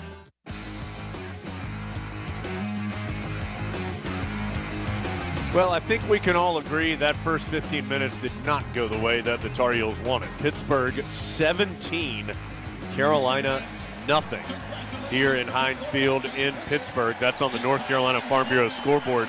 Helping you is what they do best. It is an unseasonably warm night, and Pitt has started red hot. Let's look at these stats presented by Duncan.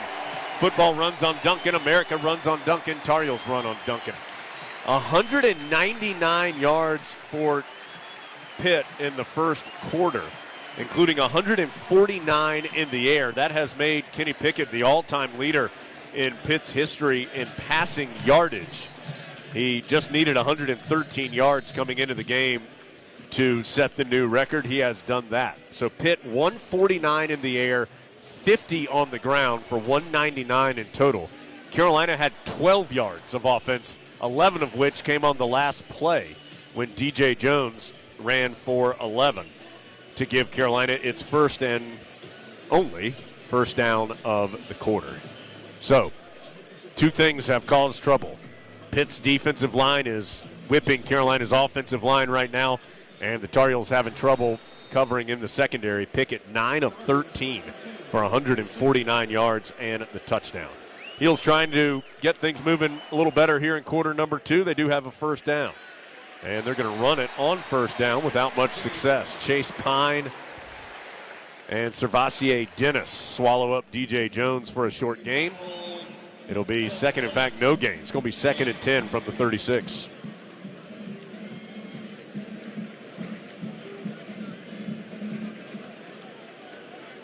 Howell in the shotgun.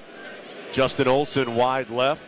Antoine Green wide right. That's the short side of the field. Josh Downs over there as well. DJ Jones standing to the left of Howell, who's in the shotgun. Now sends Downs in motion for 2nd and 10. Howell pulls it away from his running back Jones, tries to hit the slanting Green, and just threw it too high, incomplete. So 3rd and long, and that is a dangerous situation for the Tar Heels. Carolina tonight, Jones can't even connect on the seemingly innocent and simple pitch and catch.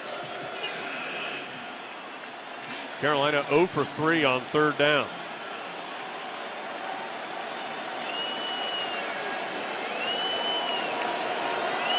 Third and long. Pitt has been feasting on the Tar Heels in these situations. Howe. Pressure coming again, and down he goes again. Goodness gracious.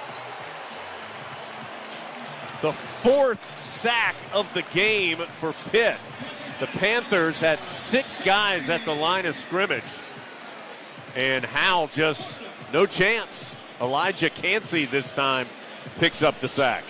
Every possession has involved a sack.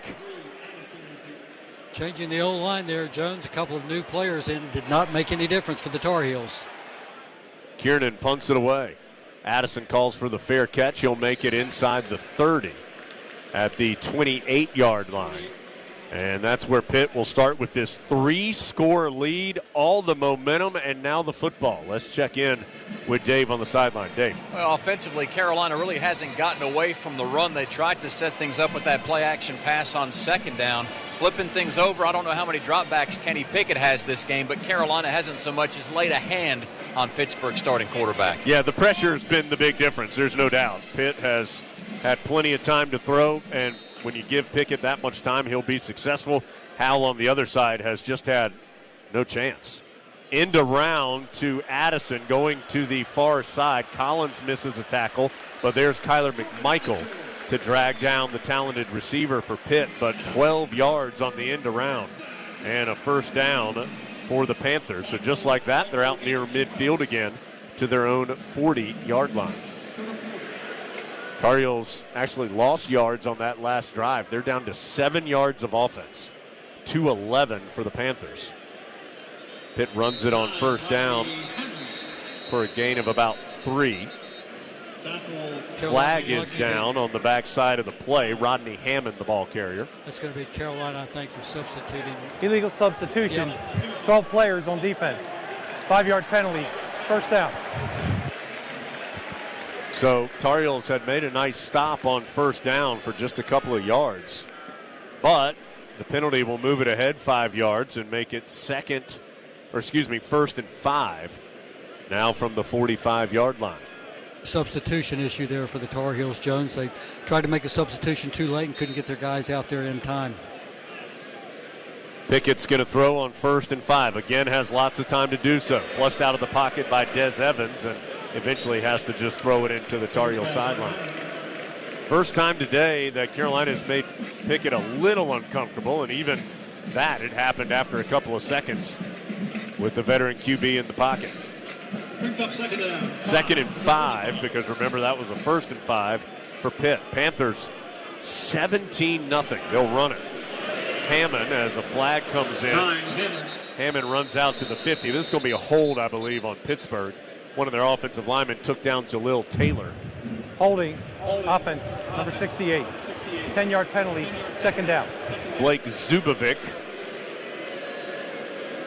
with the hold. Dre Bly alternating his 3 available and experienced cornerbacks. Jones now has got Kyler McMichael and Storm Duck out there. Tony Grimes watching from the sideline. And Carolina does not have a 4th experienced guy now that Day Hollins and Don Chapman are out for the year with injuries. Pitt going right to left. Yellow helmets, blue jerseys, yellow pants. Carolina defending the north end zone. Carolina blue helmets, white jerseys, Carolina blue pants. Ball on the far hash. 2nd and 15 for Pitt, who has a 17-0 lead early in the second quarter. Pickett in trouble, and the Tar Heels finally get to him and take him down. Rucker, Kevin Hester in the mix as well for the Heels as they drop Pickett back near the 25-yard line. There is a flag down, though, way back around midfield.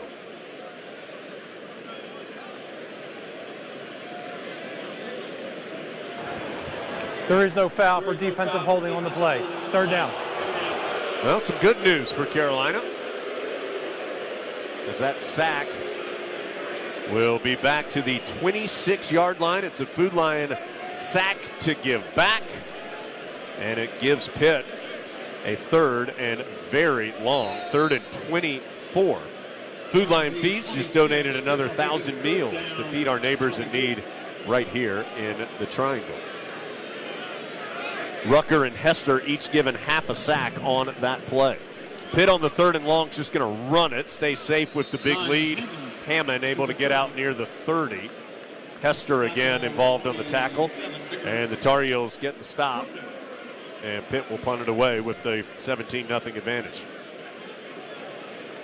Pitt now 4 of 6 on 3rd down. It's good to see big number 10, Des Evans, active on a couple of those plays, Jones. Number 11 in North Carolina reported in as number 45.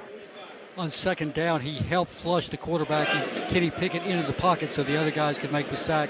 Just love to see big number 10 steaming around the edge for the Tar Heels. Josh Downs back to receive the punt from Kurt Christodoulou. End over end kick. Downs going to call for the fair catch right around the 25-yard line. Good punt by the Australian native for Pitt as Downs makes the fair catch at the 24. So a punt of 46 yards with lots of hang time for Christodoulou. Well, see if this Tar Heel offense can get moving. It has 7 total yards and 13 plays run thus far. 11:19 to go, 2nd quarter. Heels down 17-0 from Learfield. Hey Carolina family, this is head football coach Mac Brown. As official sponsor of Carolina Athletics, Wells Fargo understands being a Tar Heel means there's no off season. With a Wells Fargo Tar Heels debit card, you can show off your Carolina pride no matter where you are. It's your colors, your team, your card. Visit wellsfargo.com and search Card Design Studio to learn more. Copyright 2021 Wells Fargo Bank N.A. All rights reserved. Dunkin' is here with your holiday helpers. Take on the season with a holiday classic like a peppermint mocha signature latte or a rich and creamy toasted white chocolate signature latte. Bold, smooth Dunkin' espresso and holiday flavors come together. Classic notes of mocha balanced with cooling peppermint or flavors of white chocolate topped with caramel and cinnamon sugar for a touch of holiday magic that will help you seize the season. Sip through the holidays with signature lattes from Dunkin'. America runs on Dunkin'. Price and participation may vary. Limited time offer. Exclusions apply. Your backyard should be an oasis, not a challenge. And your Steel dealer has the tools to make it happen. By getting to know you and what you're trying to accomplish, they'll make sure you have the right tools to achieve your goals. From legendary gas to long-running battery tools, Steel dealers have powerful equipment and advice you won't find anywhere else. Real Steel. Find yours at steeldealers.com.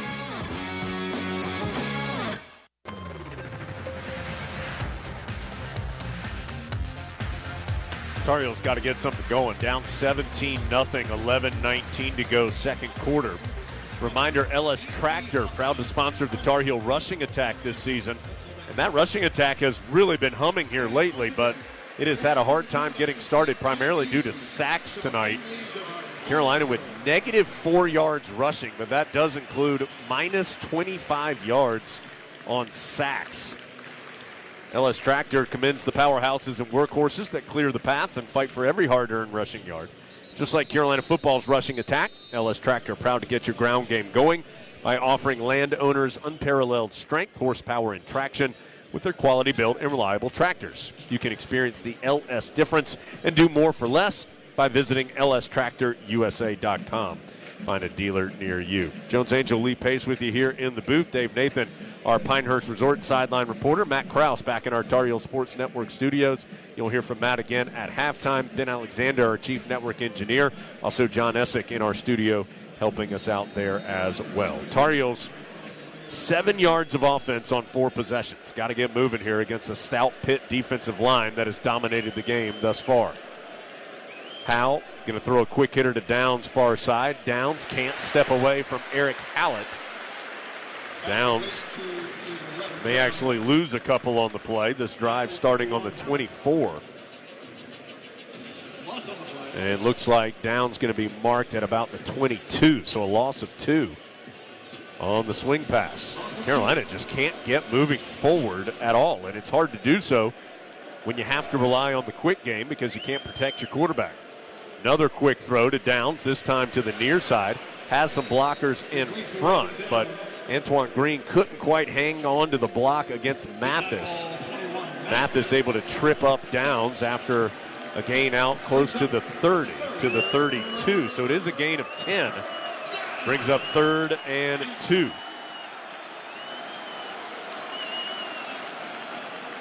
Tar Heels keep it on the ground, and Ty Chandler, boy, he got hit, I think, short. He may have been able to push forward for a yard, but he is still not going to have enough for the first down. And Carolina will send the punt unit out again, as Chandler was hit right at the line of scrimmage, was able to push forward for a yard, but not enough, as Brandon George came in and made the stop for Pitt. Another 3 and out. Carolina has had the ball make it 5 times, 4 3 and outs, and a 4-play drive. And another punt. The ball, I think that hit a Panther after Addison called for the fair catch. So it was a live ball, and then Conley on the tackle of Addison picked him up and slammed him down. And a late flag comes in.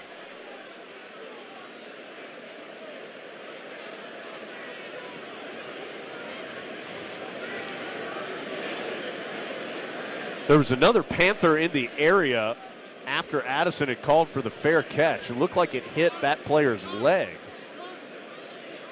Addison, though, had it bounce right to him. And that's when Conley and the rest of the Heels called up to him. Conley slammed him down. After the play, personal foul, unnecessary roughness defense, or correction, kicking team, 15-yard penalty, first down. Timeout.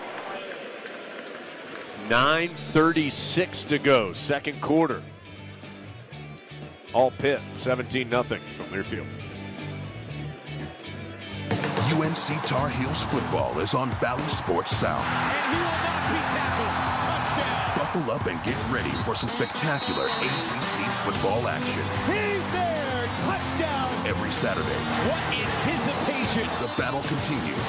Stumped at the line of scrimmage. Tar Heels football, the ACC, and Bally Sports South. This is Coach Mac Brown. Catch the excitement of hard-hitting Tar Heel football this fall on Bally Sports South.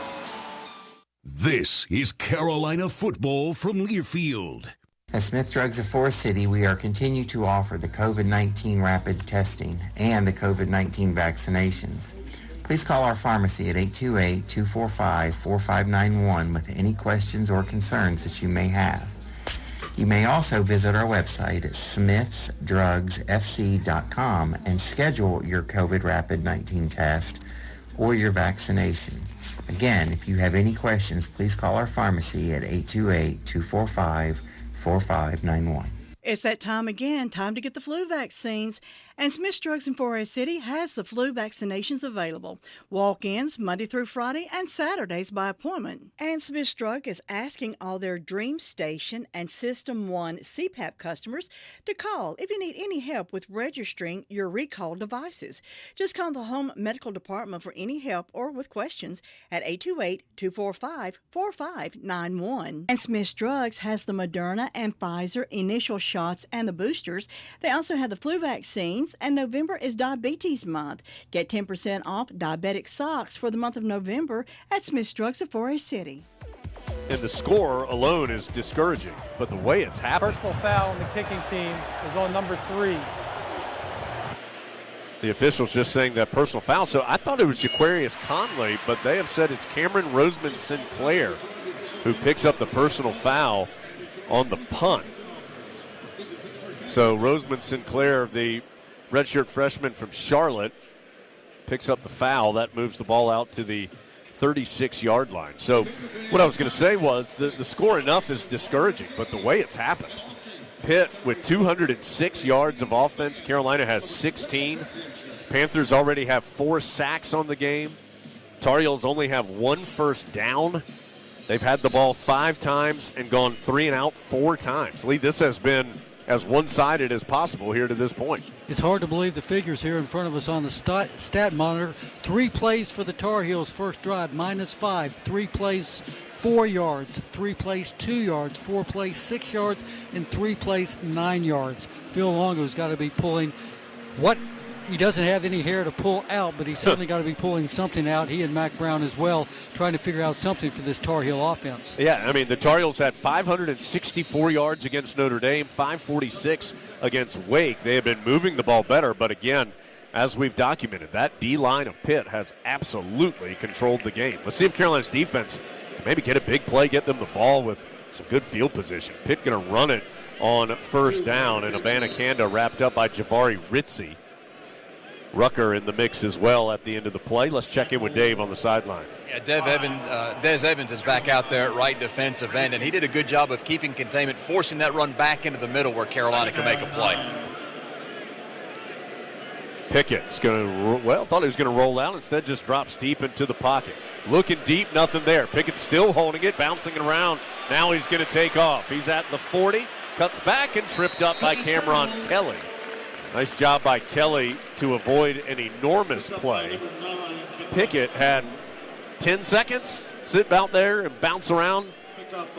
Good news and bad news there, Jones. Good news, the Tar Heels secondary didn't let anybody get open for him to find a target. Bad news is the front 4 and the linebackers couldn't get to him. It's a gain of 6 on the scramble, so 3rd and 3. This time Carolina able to get through the line. Pickett avoids the pressure, still rolling out. He's going to the far side, throws across his body, and short hops it to the intended receiver, Shaki Jacques Louis, at the 40 of the Tar Heels. Rucker was able to get through the line and bust up the play early. Hester was chasing late as well, and Carolina's defense has its best effort, forcing the quick 3 and out from the Panthers, despite the good field position for Pitt on that drive. So 11, Pitt with 8:28 to go in the second quarter sends the punt unit out. Tar Heels trying to get some kind of momentum. Just a score. I mean, this game's certainly a long way to go, but Tar Heels need to do something offensively as a booming punt from Krista Dulu. That bounced 8 or 9 yards deep in the end zone. He kicked it.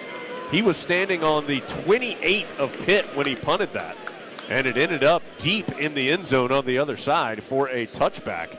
That is the 5th touchback of the year off the foot of Krista Dulu, and that puts Carolina at the 20-yard line. We'll take another break. 8:19 to go here in Pittsburgh. Tar Heels forced the 3 and out, but still trying to get some offensive momentum. Down 17-0 from Learfield. On the inside, a Honda is comfortable, technologically advanced, and loaded with next-gen features. But on the outside, a Honda is fuel-efficient, powerful, and stylish. Like the versatile HR-V, the 8-passenger Pilot, or a turbocharged Civic. No matter what kind of car you need, Honda has it. Because inside and outside, a Honda is the total package.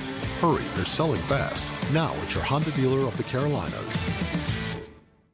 This is Tar Heel football from Learfield.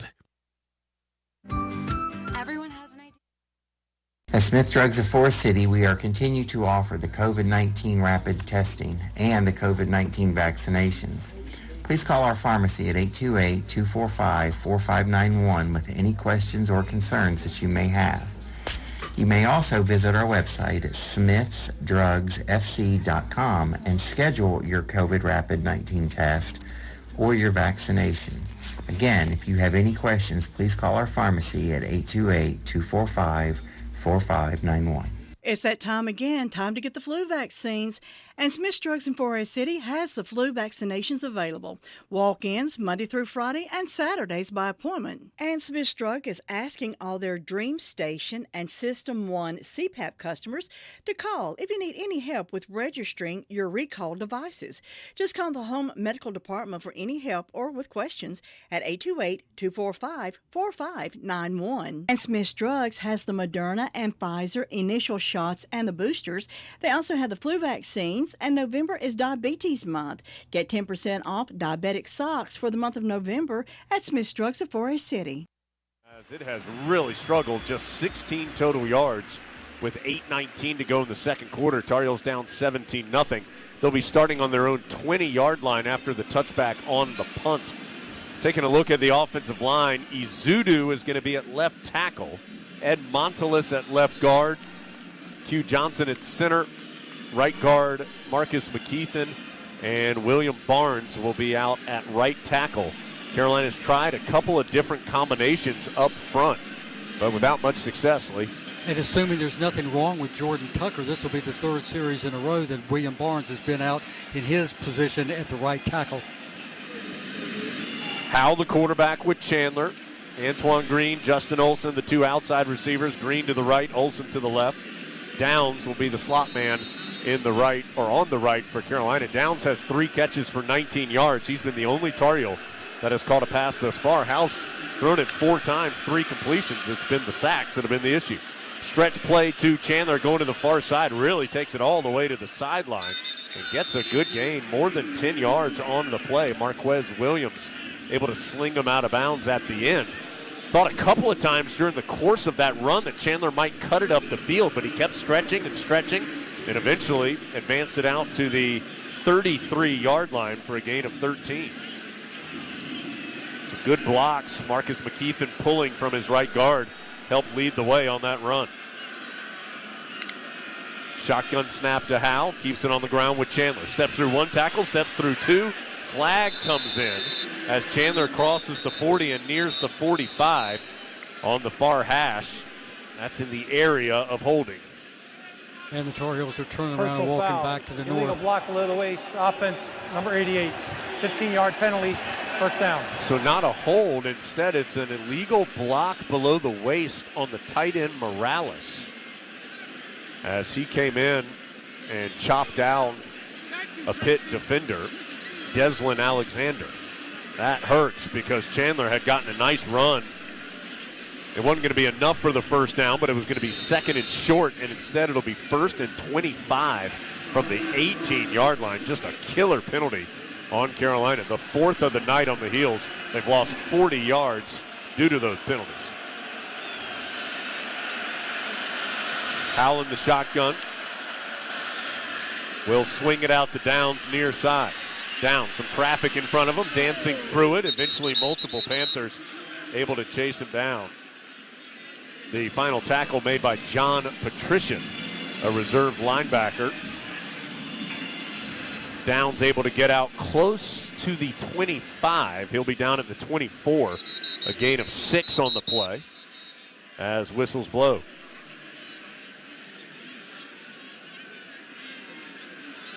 Second and 19 coming up. One of the game personnel on the sideline is being treated for getting shaken up a little bit, Jones. They're trying to square that away. Yeah, it must have been somebody spilled into that Pitt sideline at the end of that play. That's where the action was on that play. So 2nd and 19. Man, just having a 1st and 25, a killer against this defense, which has been like sharks in bloody water towards Sam Howell and the Tar Heel offense. 17-0 Pitt. 6:40 and counting in the second quarter. Pitt student section full behind Howell, trying to make things difficult for the Tar Heel QB. He's going to look to throw. Wide open, a Pitt defender fell down. Antoine Green may go. He's at the 20, the 10, and will take it all the way to the house for the touchdown. The Pitt defender, Damari Mathis, slipped and fell as Green made his move off the line of scrimmage. And once that happened, there was not a gold and blue Pitt Panther anywhere to be seen. The Tar Heels hit the 76-yard touchdown. I was watching the O-line there, Jones, and William Barnes did an excellent job keeping his guy off Sam Howell. He got in his good stance. He had his good footwork and good handwork. Really good job by Barnes and the entire offensive line. So Carolina gets a little fortunate with Mathis slipping, and they made them pay. And as we said, I mean, it's been all Pitt, but with the Tar Heel defense stabilizing some, that touchdown gets the Heels right back within 10 points at 17-7. 76-yard touchdown. That is the longest pass play of the season for Carolina. We'll take a break. Tar Heels down 10, 17-7 from Learfield. He bounces outside. No one's going to catch him. He's at the 10. He's at the 5. Touchdown. Oh, man. Throws downfield. The ball is tipped. It's intercepted. He's going to score. He's scrambling. Man open in the end zone. It's a leaping one-hand grab. He got it. Touchdown. Keep the excitement of game day going in a Nissan. With game-changing tech, every drive is guaranteed to get your adrenaline pumping. Get to Nissan, proud partner of Carolina Athletics. The men and women in America's military put their lives on the line for our country. Yet when the time comes for them to send their loved ones to college, the costs can loom too high. Your support of the Red, White, and Carolina Blue Challenge will change that by providing scholarships for Tar Heel students from military families. Support the men and women who protect our freedoms. Make a gift to the Red, White, and Carolina Blue Challenge at campaign.unc.edu/RWCB.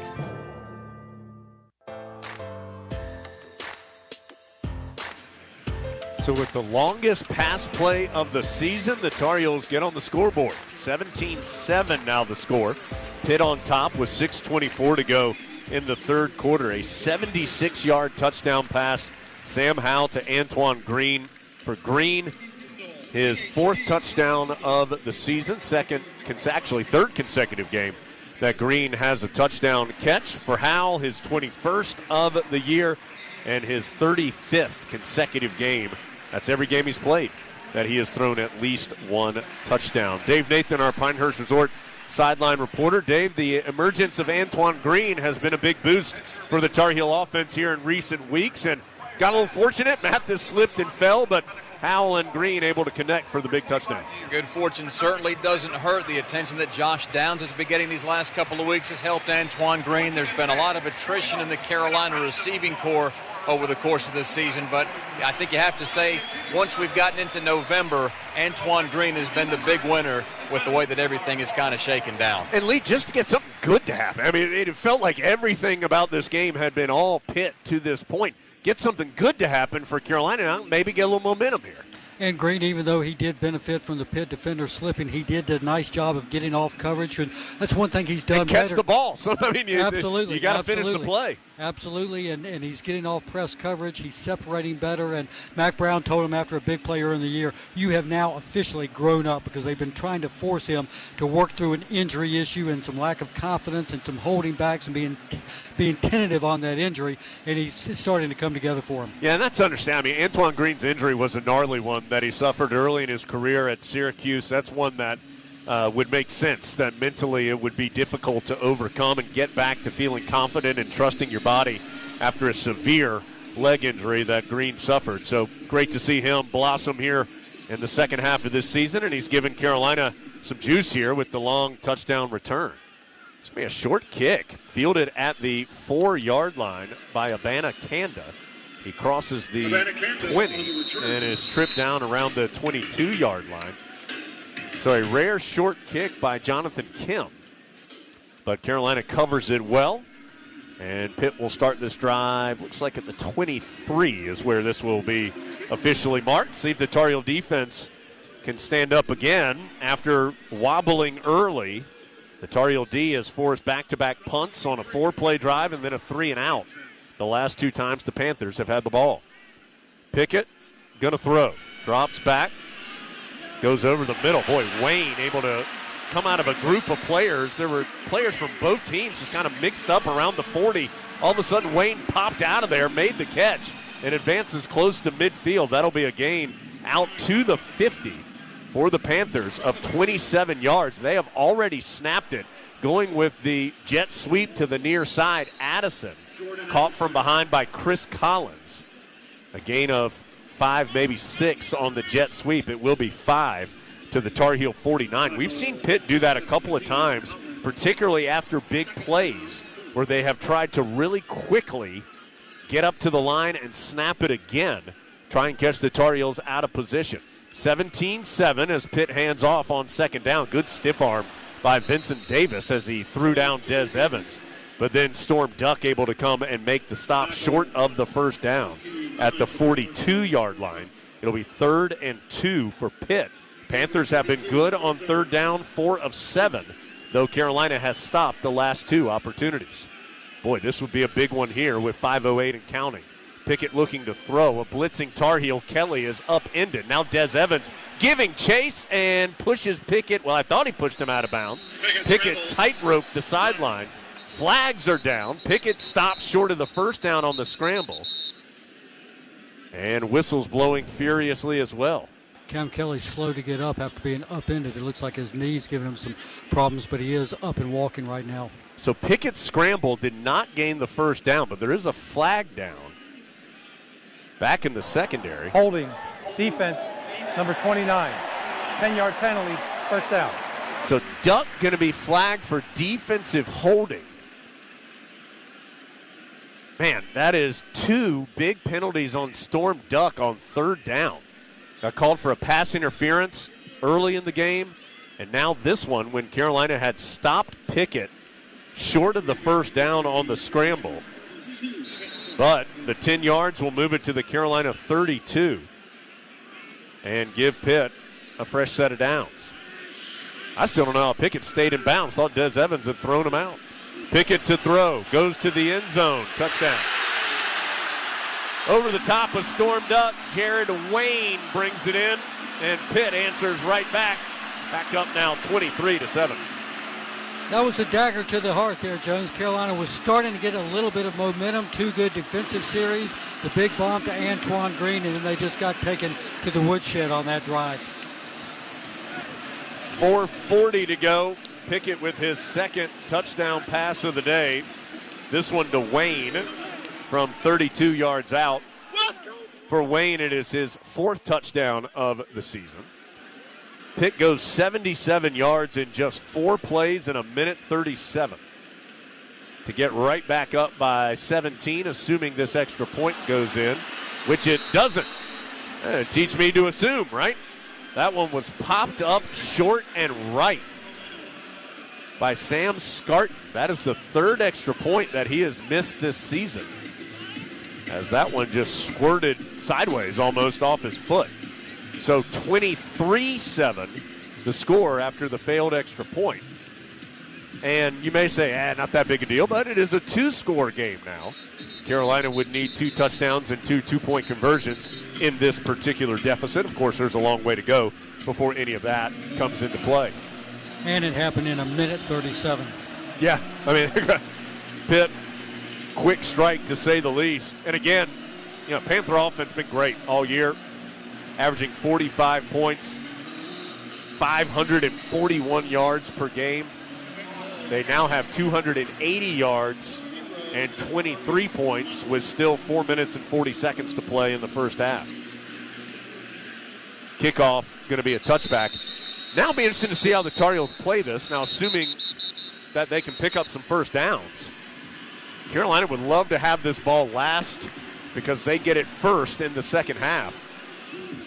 And keeping Pitt's offense off the field right now would be good for everybody in Carolina blue and white. But to do that, they'd have to pick up some first downs, move the ball efficiently, which has been hard for Carolina tonight. 112 total yards, 76 of them coming on one play. Heels will start at the 25-yard line, moving left to right, ball on the far hash. Howe claps his hands and runs it with Chandler. Some traffic in the backfield. Chandler tripped up and a flag comes in.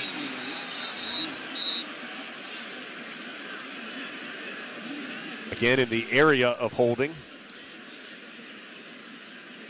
Going to be a chop block actually on the Tar Heels. Penalties starting to add up against Carolina, Jones, on both sides of the ball. Personal foul. Illegal block below the waist. Offense, number 73. Half the distance to the goal, penalty. First down. That's the second illegal block below the waist. Morales had one, and now McKeithen flagged for one. That's going to move it half the distance to the 13 and make it 1st and 22. Howell throws quickly to Morales on the near hash. Morales caught it at about the 20.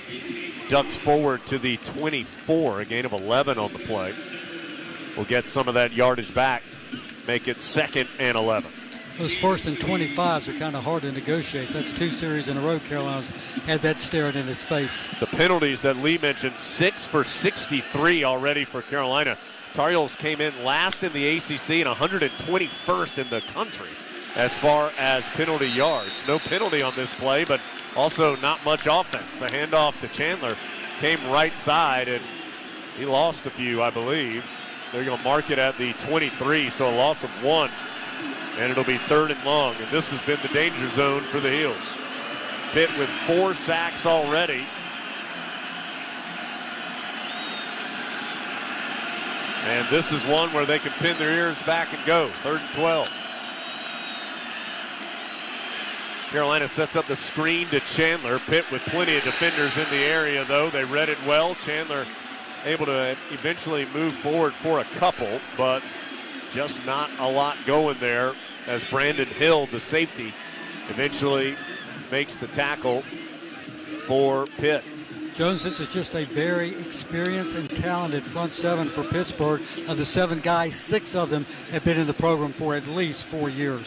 Either they're redshirt juniors, redshirt seniors, or super seniors. Tar Heels don't have their punt unit on the field yet, and the play clock's down to 9. They may just be trying to milk the clock before taking a timeout. They do have Kernan ready to go off. Yeah, play clock got all the way down to 1. Timeout, North Carolina. Their first timeout of the half. Before the Tar Heels took their first timeout, the play advanced it to the 25, which was the original line of scrimmage. So this is a 4th and 10. Maturity, experience, and continuity, Jones. You know, we talked about Narduzzi. He's now in his 8th year or 7th year for the Panthers. He has instilled his own mindset, his personality into this defense. And when you're around long enough and you have staff consistency, you recruit well enough, and you get to where you can field a group with that many experienced, mature guys who are also good players, you can be pretty daggone good. 23-7 Pittsburgh. Sam Howell, 7 of 8, 115 yards and a touchdown. He just hasn't had much time to do anything. Carolina has 9 yards rushing, but 25 yards lost due to 4 sacks. So it has been tough sledding for the Heels offensively outside of a 76-yard touchdown bomb to Antoine Green. Kiernan will roll out to the right, punt it away. Fair catch called for and made at the 35-yard line by Addison. So Pitt will have pretty good field position after the 40-yard punt. And plenty of time, 2:24 and 3 timeouts. So the clock really not a factor. The Tar Heels certainly haven't helped themselves with field position in the kicking game tonight, Jones. No, they haven't. Pitt has started, Lee, on the Carolina 20, the Carolina 48, their own 36, and now their own 35. So some good starting field positions for the Panthers. The hidden impact of field position, and it starts to take a toll after a while. The tilt just turns in one direction over the other. Handoff to Abana Kanda. He fires forward and spun down by Ritzy over the 40 to the 41. Gain of 6 on the play. We were talking about the clock. One thing Pitt might want to do with Carolina getting the ball to start the second half is slow the tempo down a little bit here. They have been so explosive offensively as Pickett hit hard by Tamon Fox as he throws it. And here come flags in the secondary.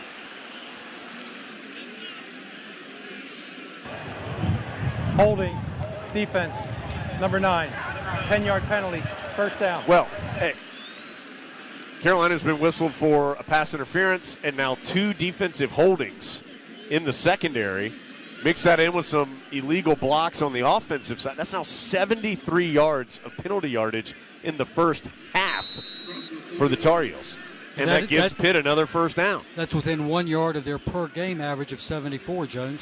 So the ball moves to the Carolina 49, and then a first down run by Abana Kanda. Gimmel drops him at the 40, but it's a gain of 9.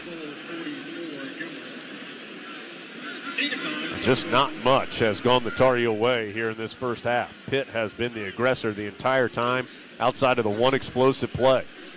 Pickett, time to throw again, and broken up this time by Tony Grimes down the near sideline. He had good position in front of Jared Wayne. Grimes actually had a better chance to catch it than Wayne did. And he'll bring up third down. Clock stops with 1:29 to go. Pitt in control, 23-7.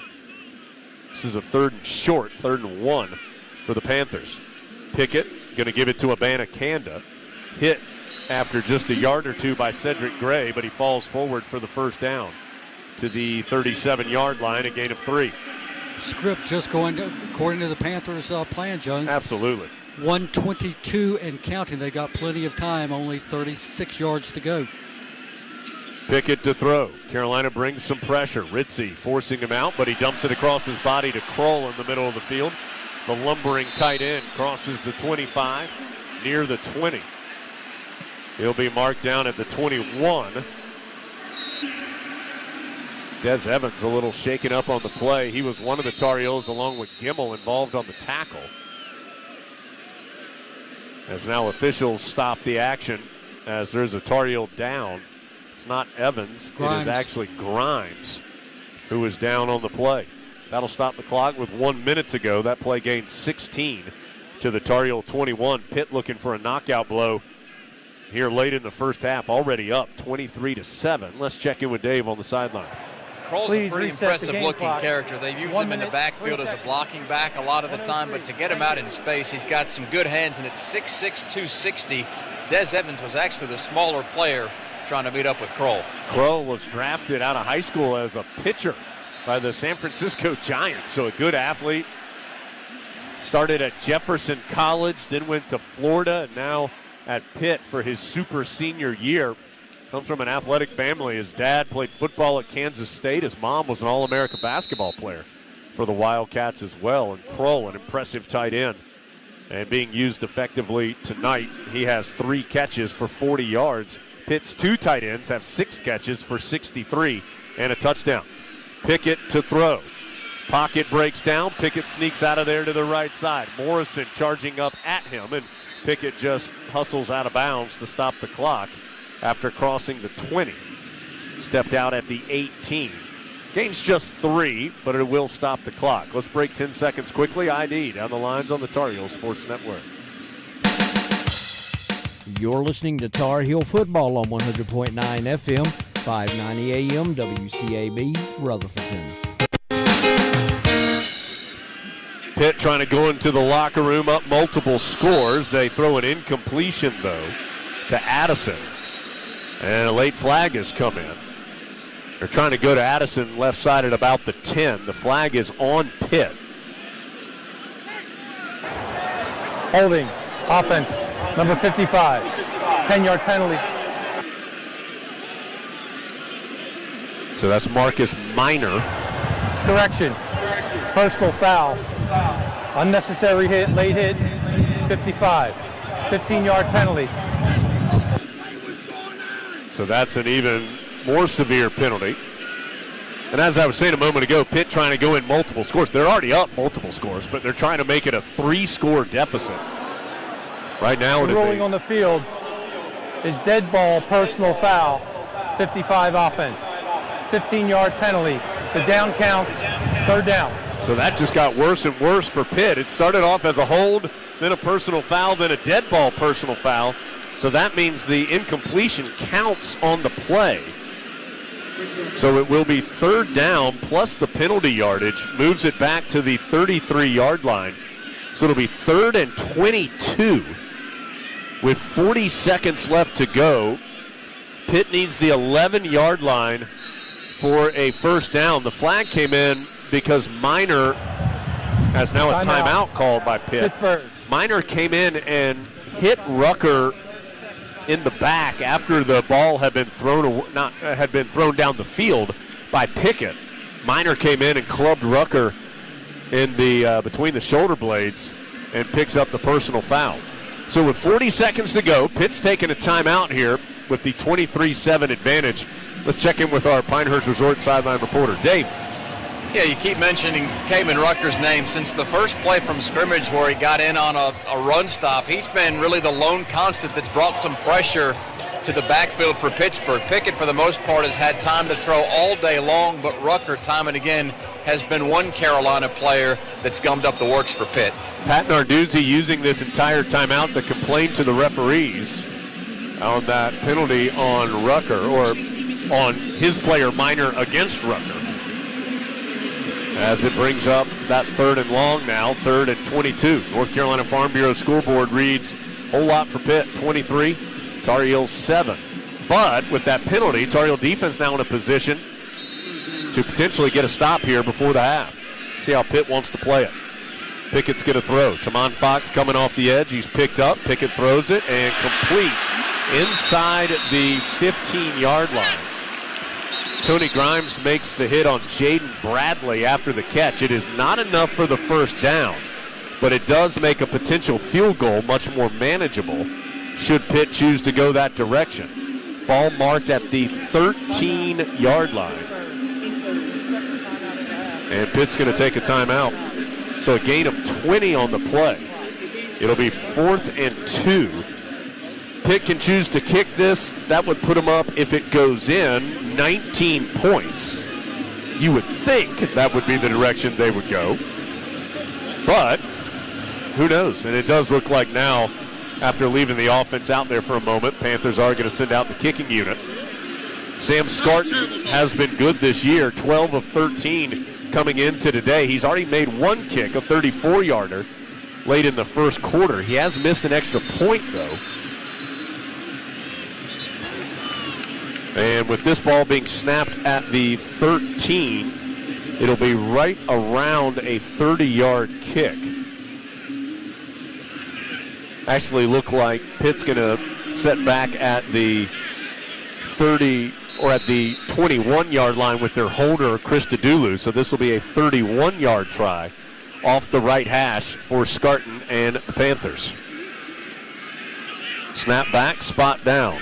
Scarton swings through and is blocked. Carolina blocks the field goal. Believe it was Jalil Taylor who got the big mitt up and blocked the kick. So Taylor blocks the field goal, and the Tar Heel defense gave up some yards, but no points as they hold this score at 23-7. Now let's see if Sam Howell wings it down the field, Jones, just to see if the Tar Heels can make something happen with these last few seconds. I would think the mindset would be to try and get something and see if they could pull something out, maybe get a Grayson Atkins field goal attempt. It's been so hard to push the ball down the field because of the lack of time that Howell has had. He'll be snapping it from the 20. Out of the shotgun. Howell. Pressure comes. Pocket breaks down, and another sack. That should be it for the first half. Yeah, it feels like it might be time just to go into the locker room and regroup. See if they can figure out how to block these guys. As it has been all Pitt defensively. Phil Campbell gets the sack on that play, and the Tar Heels will indeed head to the locker room and try to get this thing figured out up front. Not completely out of this, of course. 23-7 the score. The blocked field goal, a missed extra point have helped the score stay manageable for the Heels. But they've got to figure something out because 124 yards in the first half, not going to cut it if the Heels want to come back in half number 2. We head to the break. Matt Krause will take you through the Wells Fargo halftime show. Pitt with the 16-point advantage at the break from Learfield. Bundling home and car insurance with Geico is so easy, your neighbors are probably already doing it. But who? They may drop little hints like, beautiful day out. Even more beautiful since we saved by bundling our home and car insurance with Geico. Or, yard work is hard. Much harder than bundling with Geico, which was easy. Or it may be even subtler, like, speaking of burgers, we bundled our home and car insurance with Geico and saved a bunch of money. Bundling is easy with Geico. Just ask your neighbors. On the inside, a Honda is comfortable, technologically advanced, and loaded with next-gen features. But on the outside, a Honda is fuel-efficient, powerful, and stylish. Like the versatile HR-V, the 8-passenger Pilot, or a turbocharged Civic. No matter what kind of car you need, Honda has it. Because inside and outside, a Honda is the total package. Hurry, they're selling fast. Now at your Honda dealer of the Carolinas. This is the Tar Heel Sports Network from Learfield. You know, there is a lot of misleading information about Medicaid eligibility. The Arledge Law Firm would like for you to know the truth. For instance, if you need a nursing home, Medicaid will take your home. That's not true. Another one is, if you transfer assets, you have to wait 60 months to qualify. Again, not true. And this big one, if you're already in a nursing home, it's too late to protect your assets. Not true, not true, not true. Call attorneys Gerald N. Willis, Kent Baldwin, or Martin Gerard at the Arledge Law Firm and get free consultation and learn the truth. It's more likely than you think that you may qualify for nursing home care and not lose everything you own. It's worth a call to Arledge Law Firm at 287-3338, located on East Court Street in Rutherfordton. Nobody gets a better deal than the customers at Sisk Family Ford. They have a proven record of the best deals. Sisk Family Ford, Rutherford County's only locally owned new car dealer, has recently been recognized as the #1 Ford dealer in customer satisfaction in the Southeast. That speaks well of their commitment to serve their customers well. Look for all the new design 2021 F-150 at Rutherford County's only locally owned new car dealership. That's Sisk Family Ford, Oak Street, Forest City.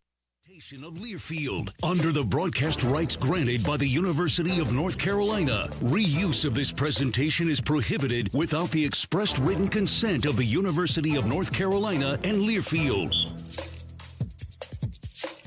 Just 5 days ago, the Tar Heels executed an 18-point comeback to defeat Wake Forest at Kenan Stadium. They will need another double-digit comeback to knock off a ranked team tonight, as Carolina trails number 21 Pitt at the half, 23-7. Matt Krause with you. Welcome into the Wells Fargo Halftime Show. Our game tonight, the only game in all of FBS football, so let's look ahead to the rest of the week in the ACC with our ACC report presented by Lee's 24-Hour Towing, the preferred hauler of Carolina football equipment. A peek around the week in the league shows action beginning at noon on Saturday with a pair of games. In Atlantic Division play, 5-4 Syracuse can secure bowl eligibility for the first time since 2018 with a road win over 4-5 Louisville. For the Cards, own bowl hopes defending their home field will be critical in that one. Also at noon, a non-conference clash in Death Valley as 6-3 Clemson welcomes struggling 1-8 Connecticut. UConn is yet to beat an FBS opponent this season, has not done so in over 2 calendar years, though the Huskies today did announce the hiring of Jim Mora, former head coach at UCLA and in the NFL. Coach Mora will take over there in 2022. A game Carolina fans should keep an eye on, especially if the Tar Heels complete the comeback and win tonight, is the Sunshine State showdown between Miami and Florida State. The 5-4 Hurricanes have won 3 in a row and are 3-2 in the ACC. But if FSU pulls the upset in Tallahassee, then Carolina would jump Miami in the Coastal Division standings by virtue of the head-to-head tiebreaker. Canes and Knowles at 3:30 Saturday from Doak Campbell. 2 other 3:30 games. 5-4 Boston College can secure bowl eligibility with a road win at 3-6 Georgia Tech. Meanwhile, the Jackets would need to not only win this week, but knock off Notre Dame and Georgia in back-to-back weeks to go bowling. So a long shot. In Blacksburg, 3-6 Duke and 4-5 Virginia Tech get together. Duke in search of their first ACC win, while the Hokies really need this one for their bowl purposes. And at 7:30, 2 big ones. In Winston-Salem, number 12 Wake Forest hosts number 16 NC State. The Deacs still at 5-0 in the ACC due to last week's game in Kenan Stadium being a non-conference game, while NC State is 4-1, so this game is for first place in the Atlantic Division.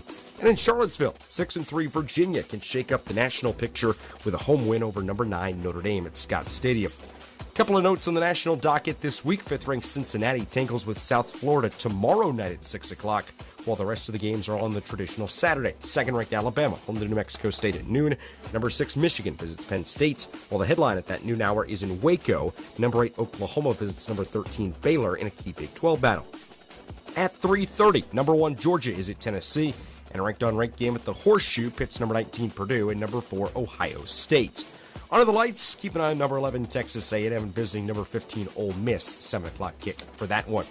No other action on the gridiron tonight, and it's a light night on the basketball side too. No ACC games and just 1 game in the top 25 on the Farm Bureau Insurance scoreboard. Farm Bureau Insurance, helping you, is what we do best. Number 21 Maryland home to George Washington. Terps overcome a 1-point halftime hole. They win it 71-64. On the NFL scoreboard tonight, early second quarter in Miami, Ravens on top of the Dolphins by a 3-0 score. Our halftime score, though, Carolina trailing Pitt 23-7. When we continue on the Wells Fargo Halftime Show, we'll take a look at some first-half stats. This is Carolina football from Learfield. Every day in the U.S., more than 9 people are killed and 1,000 injured in crashes involving a distracted driver. You can't control other motorists, but you can control how you operate your vehicle. Avoid distractions while driving, like texting or checking social media. You can't drive safely unless driving has your full attention. Any non-driving activity you engage in increases your risk of crashing. Brought to you by Trusted Choice Independent Insurance Agents of North Carolina. Learn more at trustedchoice.com/GoHeels. Your backyard should be an oasis, not a challenge. And your Steel dealer has the tools to make it happen. By getting to know you and what you're trying to accomplish, they'll make sure you have the right tools to achieve your goals. From legendary gas to long-running battery tools, Steel dealers have powerful equipment and advice you won't find anywhere else. Real Steel. Find yours at steeldealers.com. Carolina football from Learfield. There are so many insurance agencies here and there, but to find a dependable agency that you can trust, that would be Maxwell B. Hamrick Insurance Agency. They are your full-service agency offering auto, business, homeowners, health, and life. Maxwell B. Hamrick is an independent insurance agent. Call them today at 286-2384. They care about their customers, and it shows. They're located at 119 Huntley Street in Spindale. Maxwell B. Hamrick Insurance Agency, serving one satisfied customer at a time. For all your pharmacy needs, choose the Medicine Box of Forest City. Pharmacist Sheila Sheehan provides excellent care and pharmacy assistance for Medicare prescription cards. The Medicine Box is your home medical equipment provider, offering wheelchairs, walkers, nebulizers, and diabetic supplies. They also will direct bill Medicare for all your home medical needs. Call 245-1696. The Medicine Box on Broadway in Forest City, your local hometown pharmacy. Curbside service is available. WCAB. Back in the Wells Fargo halftime show, 21st ranked Pitt Panthers lead the Tar Heels by a score of 23-7. Matt Krause with you inside our Tar Heel Sports Network studios. Time to take a look at your first half stats. They're presented by Dunkin'. Hey, Tar Heel fans, it's always game on with Dunkin', which is why grabbing a coffee is the most important game day ritual. Well, it's still a 2-score game with Pitt in front 23-7. Tar Heels would need 2 touchdowns and 2-point conversions, but still the missed extra point by the Panthers could perhaps come into play later on in the contests. Numbers in terms of total offense, 337-121 in favor of Pitt. Through the air, the Panthers in control there, 244-115. Carolina just 6 rush yards in that opening half. Important to note, though, that the sack totals do count against that rushing number. So just 6 yards on the ground for the Tar Heels to 93 for the Panthers. Carolina penalized 7 times for 73 yards, 4 flags for 35 yards against Pitt. 15 first downs for Pitt to 3 for the Tar Heels. Carolina 0 for 6 on third down. Pitt 4 for 9 in that department, also 0 for 1 on fourth down. Pitt ran 44 plays for an average of 7.7 yards per. Carolina 23 plays for an average of 5.3. With a play number disparity like that, you would have to think that time of possession is decently slanted, and it is. Pitt has held the ball for 16:01 of the opening half. Carolina for 13:59. Tar Heel defense has 1 sack. Sam Howell has been sacked 5 times already. 8 tackles for loss for the Panthers. The lone tackle for loss for Carolina was that sack that we mentioned a moment ago. Sam Howell individually, 7 of 8, 115 yards and a touchdown. On the ground, Ty Chandler, 7 carries, 23 yards. Through the air, the leading receiver in terms of yardage is Antoine Green, 76 yards on his long touchdown catch. Leading receiver in terms of number of catches for the Tar Heels with 4 is Josh Downs. Defensively for Carolina, Jeremiah Gimmel leads the way with 5 tackles, 4 for Storm Duck in his second game back from injury. Add it all up, you see a Carolina deficit of 16 points, 23-7 against the 21st ranked team in the land, the Pitt Panthers. Those are your stats presented by Dunkin'. When we continue in the Wells Fargo halftime show, we'll take a look back at some first half highlights as the Tar Heels trail it against Pitt. More of the Wells Fargo halftime show in a moment from Learfield. She gets her soccer skills from her mom, her sense of humor from her dad, and her drugs from her home medicine cabinet. Over half of misused medication comes from family and friends. Talk to your children about the dangers of prescription drug misuse. Secure your medication, take regular inventory to ensure nothing is missing, and properly dispose of expired or unused medication. Be aware. Don't share. Lock your meds. The men and women in America's military put their lives on the line for our country. Yet when the time comes for them to send their loved ones to college, the costs can loom too high. Your support of the Red, White, and Carolina Blue Challenge will change that by providing scholarships for Tar Heel students from military families. Support the men and women who protect our freedoms. Make a gift to the Red, White, and Carolina Blue Challenge at campaign.unc.edu/RWCB. This is Tar Heel football from Learfield. You need an insurance agent you can talk to? Call Insurance Service Associates at 828-245-5301. We want to help you get the best out of your insurance dollar. As a trusted choice independent agent, we shop your coverage with several companies to give you the best value. More companies, better choices, best rate.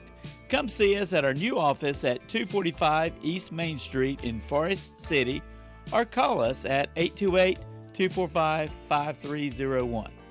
Paid non-attorney spokesperson. Attention all women who have been diagnosed with ovarian cancer. In February and May 2016, Johnson & Johnson was ordered to pay $72 million and $55 million by two juries to two women who contracted ovarian cancer after years of using talcum baby powder products. If you or a family member has been diagnosed with ovarian cancer and used talcum powder prior to the diagnosis, call Talcum Powder Help Now today at 800-830-9924. 800-830-9924. That's 800-830-9924.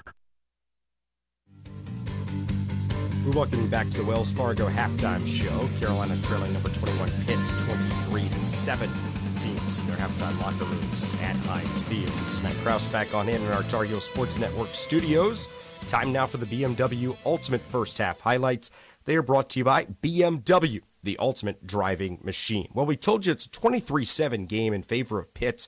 Truth be told, this game could be a lot more lopsided. As we said, it's still a two-score ball game. Tar Heels would need 2 touchdowns with 2 two-point conversions to tie the game at 23, but still, that's very doable, especially when you consider the fact that Pitt's been inside the red zone 5 times and only scored on 3 of those occasions. They took the ball first in this game, marched 69 yards over 10 plays, but went for it on a 4th and 1 from the Carolina 6 and were denied. That kept Pitt out of the end zone on their initial drive of the ballgame. Panthers would score, though, on their ensuing 3 drives to go up 17-0 into the second quarter. Teams would trade punts. Tar Heels would get the ball back at the 8:19 juncture of the second quarter at their own 20-yard line. On the third play of that drive, a long strike from Sam Howell to Antoine Green. 17-0 Pitt. 6:40 and counting. In the second quarter, Pitt student section full behind Howell, trying to make things difficult for the Tar Heel QB. He's going to look to throw. Wide open, a Pitt defender fell down. Antoine Green may go. He's at the 20, the 10, and will take it all the way to the house for the touchdown. 17-7 on the longest pass play of the season for the Tar Heels. Extra point was good to pull Carolina within 10. Pitt would answer back with a touchdown to make it 23-7 at the 4:40 juncture of the second quarter, though the extra point was missed. That's kept it at the 2-score margin of 23-7. Tar Heels went 3 and out, giving Pitt the ball back with just about 2.5 minutes left in the opening half. Panthers marched the ball down into field goal range, had the opportunity to go up 26-7 into the half, but the Tar Heels coming up with a key play on special teams. Snap back, spot down. Scarton swings through and is blocked. Carolina blocks the field goal. Believe it was Jalil Taylor who got the big mitt up and blocked the kick. So defensively, the Tar Heels bookend the first half with fruitless red zone opportunities for Pitt, the turnover on downs, and the blocked field goal to keep this at 23-7. The halftime show was brought to you by Wells Fargo, official sponsor of Carolina Athletics. 23-7, our halftime score in favor of Pitt. Back to Heinz Field, Jones, Lee, and Dave after this timeout from Learfield. The MT1 Series tractor from LS is a powerhouse packed in a compact footprint, and it's now available with high-capacity loader attachment. This tractor loader package provides you everything you need to get the job done right. Visit your local dealer or check us out online at lstractorusa.com to experience the LS difference for yourself. Rules, restrictions, eligibility, and participation may apply. On the inside, a Honda is comfortable, technologically advanced, and loaded with next-gen features. But on the outside, a Honda is fuel-efficient, powerful, and stylish. Like the versatile HR-V, the 8-passenger Pilot, or a turbocharged Civic. No matter what kind of car you need, Honda has it. Because inside and outside, a Honda is the total package. Hurry, they're selling fast. Now at your Honda dealer of the Carolinas. This is the Tar Heel Sports Network from Learfield. At Smith Drugs of Forest City, we are continue to offer the COVID-19 rapid testing and the COVID-19 vaccinations. Please call our pharmacy at 828-245-4591 with any questions or concerns that you may have. You may also visit our website at smithsdrugsfc.com and schedule your COVID rapid 19 test or your vaccination. Again, if you have any questions, please call our pharmacy at 828-245-4591. It's that time again, time to get the flu vaccines. And Smith's Drugs in Forest City has the flu vaccinations available. Walk-ins Monday through Friday and Saturdays by appointment. And Smith's Drug is asking all their Dream Station and System 1 CPAP customers to call if you need any help with registering your recalled devices. Just call the Home Medical Department for any help or with questions at 828-245-4591. And Smith's Drugs has the Moderna and Pfizer initial shots and the boosters. They also have the flu vaccines. And November is Diabetes Month. Get 10% off diabetic socks for the month of November at Smith's Drugs of Forest City. Down 23-7. They will get the football to start the second half.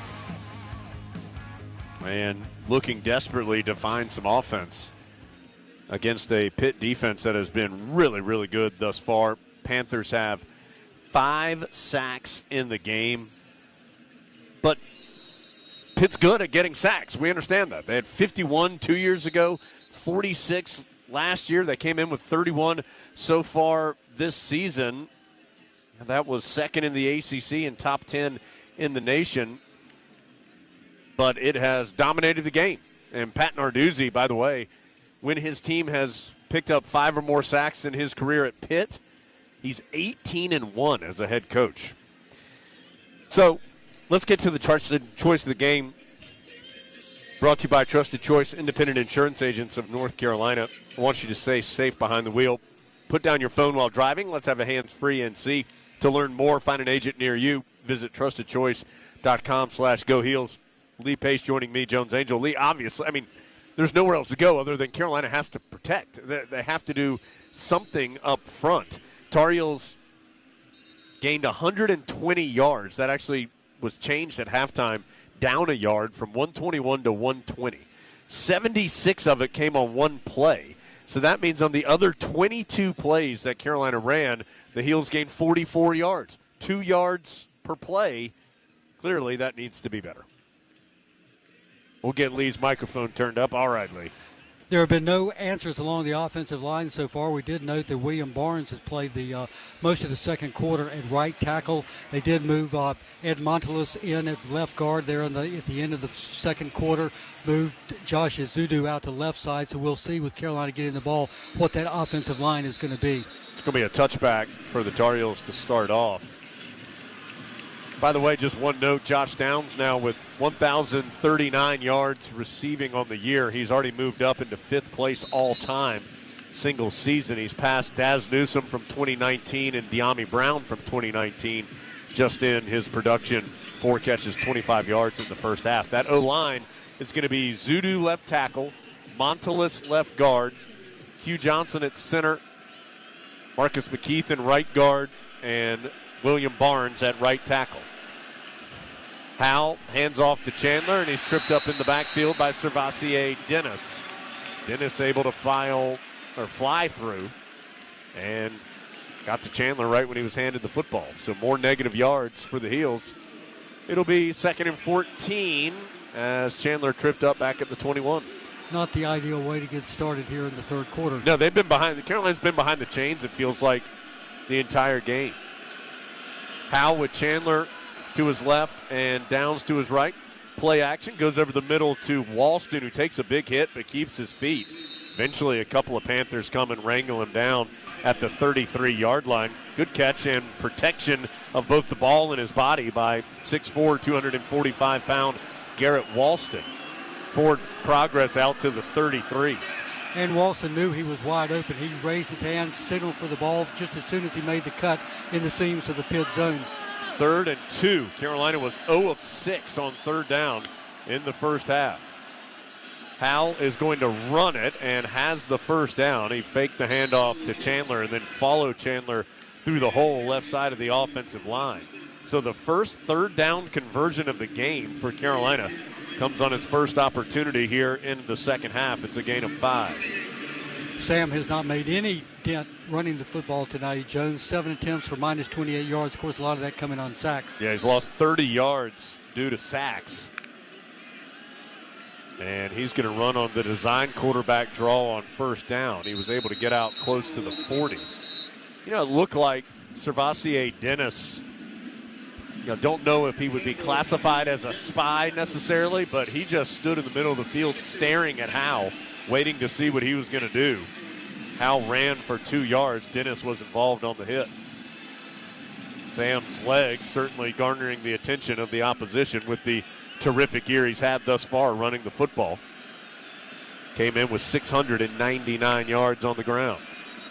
The snap came late, and everybody moved except for the snap. So it's going to be a penalty. False start, offense, 5-yard penalty, second down. Howell clapped his hands. Everybody else went, and Q Johnson never snapped it. Let's check in with Dave. Yeah, just further evidence as to how much duress Howell's been under. The shirt that he's got underneath his jersey has got a gaping hole on the back of it. Pittsburgh has been all over Carolina's QB tonight. Yeah, Howell hadn't had much chance. There were more than 30 scouts here to see, of course, players on both teams, but Pickett and Howell, the headliners, and Sam just hasn't had a chance to really do much of anything, although he makes a nice pass there. Whipping it to the far side. Walston again.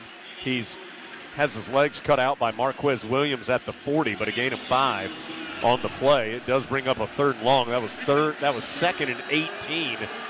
Now it's 3rd and 8 for Carolina. Excuse me, that was 2nd and 13. Now it's 3rd and 8. As Carolina will be snapping it from the 40-yard line. Ball on the far hash as the Heels go left to right. First possession of the second half. Pitt up 23-7. Howell, play action and looking to throw. Has time to do so this time. Going deep down the field. Justin Olsen he had the football. It squirted out. A flag has come in. Marquez Williams was all over Olsen, who had the ball in his hands but didn't complete the catch. Defense, number 14. 15-yard penalty, first down. Olsen had it, but as he went to the ground, Williams able to wrestle it out of his hands. But Williams was well early defensively on the play. And Carolina will get the benefit of the flag and the penalty yardage. It moves it into Pitt territory to the 45-yard line of the Panthers. Justin Olsen came up with the wind, knocked out Jones. J.J. Jones is now in at the flanker on the right, or split in on the right side of the field. That's the freshman from Myrtle Beach, J.J. Jones. High talent. Carolina thinks he has a really bright future. Carolina keeps it on the ground. D.J. Jones tripped up from behind. Able just to get back to the line of scrimmage. Kalijah Cansey able to trip up Jones for no gain. Clock moving, 11:41 and counting, third quarter. Tar Heels down 23-7. This is the first possession of the second half for either team.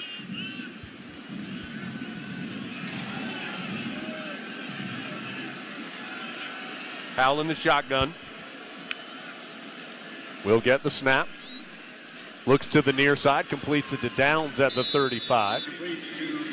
Downs advances to the 33 before being dragged down. That's a gain of 12 and a first down. Quick hitters to the outside, two to the tight ends, and a couple quick runs by Sam. Looks like what the Tar Heels are trying to do here early in the second half, try and get some momentum offensively. It was the safety Hallett that made the tackle on the play after the gain of 12.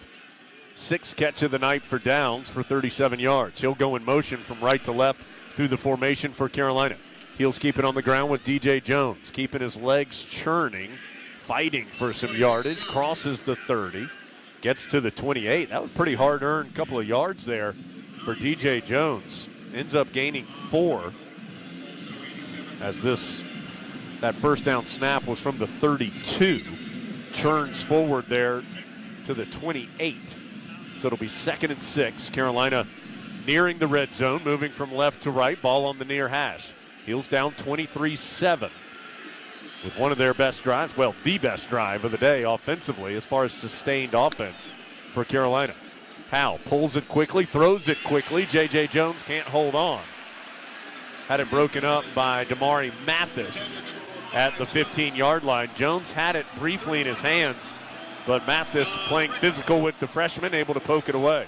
Stacey Searles didn't like something with Kieron Johnson on the previous play. Jones took him out and put Brian Anderson in, which is very odd that you see a substitution in the middle of an offensive possession to take a player out and dress him down for some miscue there on the field. Yeah, that was pretty good defense by Mathis, getting his hand in there to knock it free and force this 3rd and 6.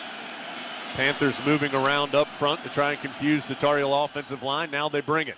Dump off in the flat to DJ Jones, makes the catch, knocked out of bounds just shy of the first down, as Carolina needs the 22 for the first down.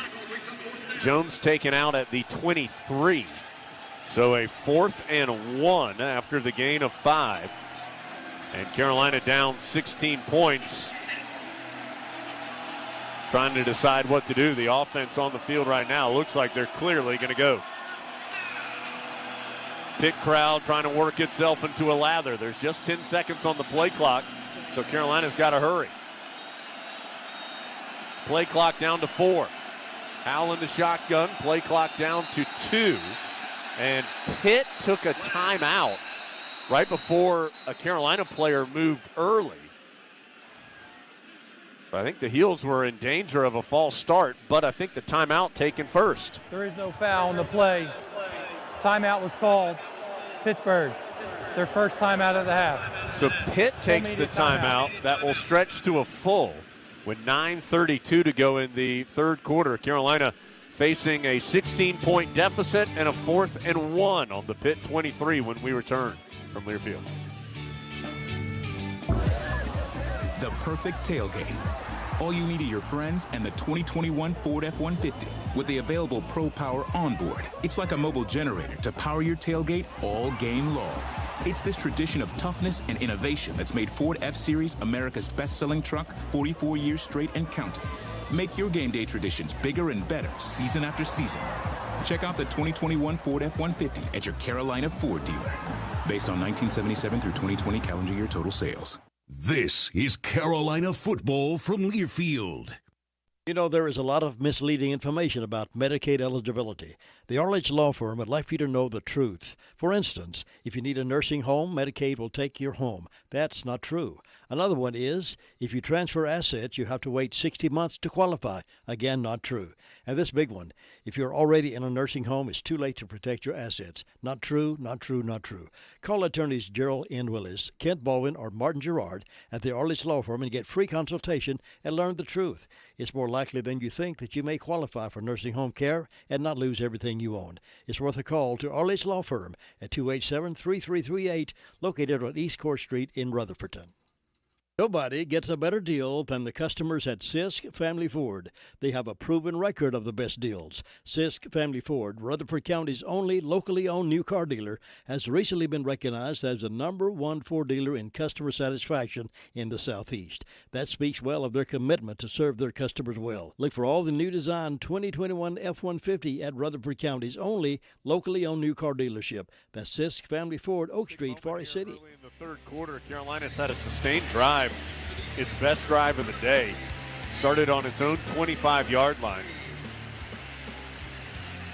About to snap it for the 11th time in this drive. It'll be on the Pitt 23. Looking at a 4th and 1.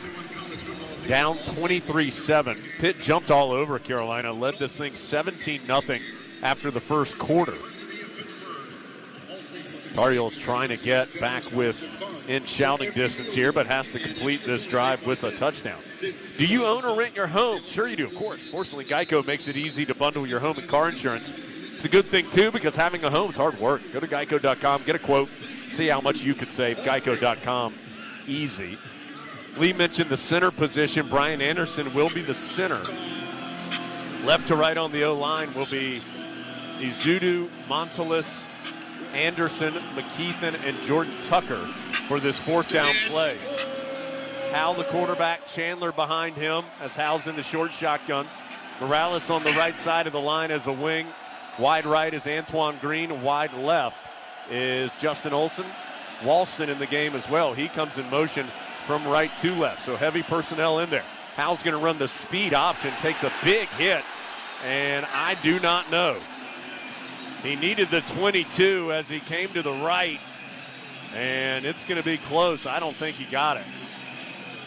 The officials are going to bring out the chains. Deslin Alexander made the big hit on Hal. Terrific defense by him, Jones. He read it the whole way and was able to negotiate 3 Tar Heels leading the blocking coming after him. I think this is going to be about a football length short because Carolina needed the 22. Paris or Phil Campbell involved in the hit, too, for the Panthers. They really read that well, as Lee alluded to. And it is going to be fourth down, or a turnover on downs, I should say, as it is a football length short on Hal's attempted run.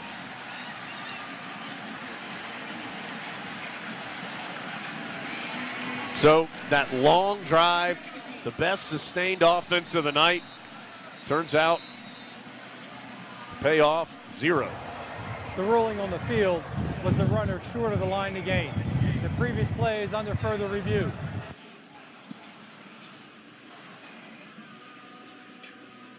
Well, you heard Jerry Magallanes say they're going to check this. That was not any kind of challenge. It is just called from the booth. These are almost impossible to overturn. It does happen, but very, very rarely do you see a review on a spot make a difference unless it is blatant. We saw it at Notre Dame against Carolina, for example. Tar Heels had Garrett Walston, Morales out there. One of the wide receivers were there, and nobody could clean out the defense for him. Morales started tapping his chest afterwards. He couldn't hold the block that was needed against Phil Campbell. Campbell hit Hal from the front, and he was hit from behind by Alexander. Now, I'll tell you what, now looking at this on replay, I'm not sure when Hal was actually down. He landed on a Pitt defender and then was rolled forward much closer to the first down than I thought in real time. Also, I tell you what, I wonder if this might be a targeting review because Campbell's crown of his helmet hit Hal right underneath the face mask. We were not told by Magallanes what the review was for. But in looking at this again, I think there's the potential for targeting as they go under the hood, presented by the Honda dealers of the Carolinas. Score big on a new Honda. See your Honda dealers of the Carolinas today. And Lee, Sam Howell has not repaired to the bench. He and the offense are still out on the edge of the sideline waiting for some resolution. Well, Jerry Magallanes looks like he's ready to tell us. After further review, there is no targeting on the play. And at the end of the run, stands is called first down Pitt. So they were checking for targeting and decided it did not occur.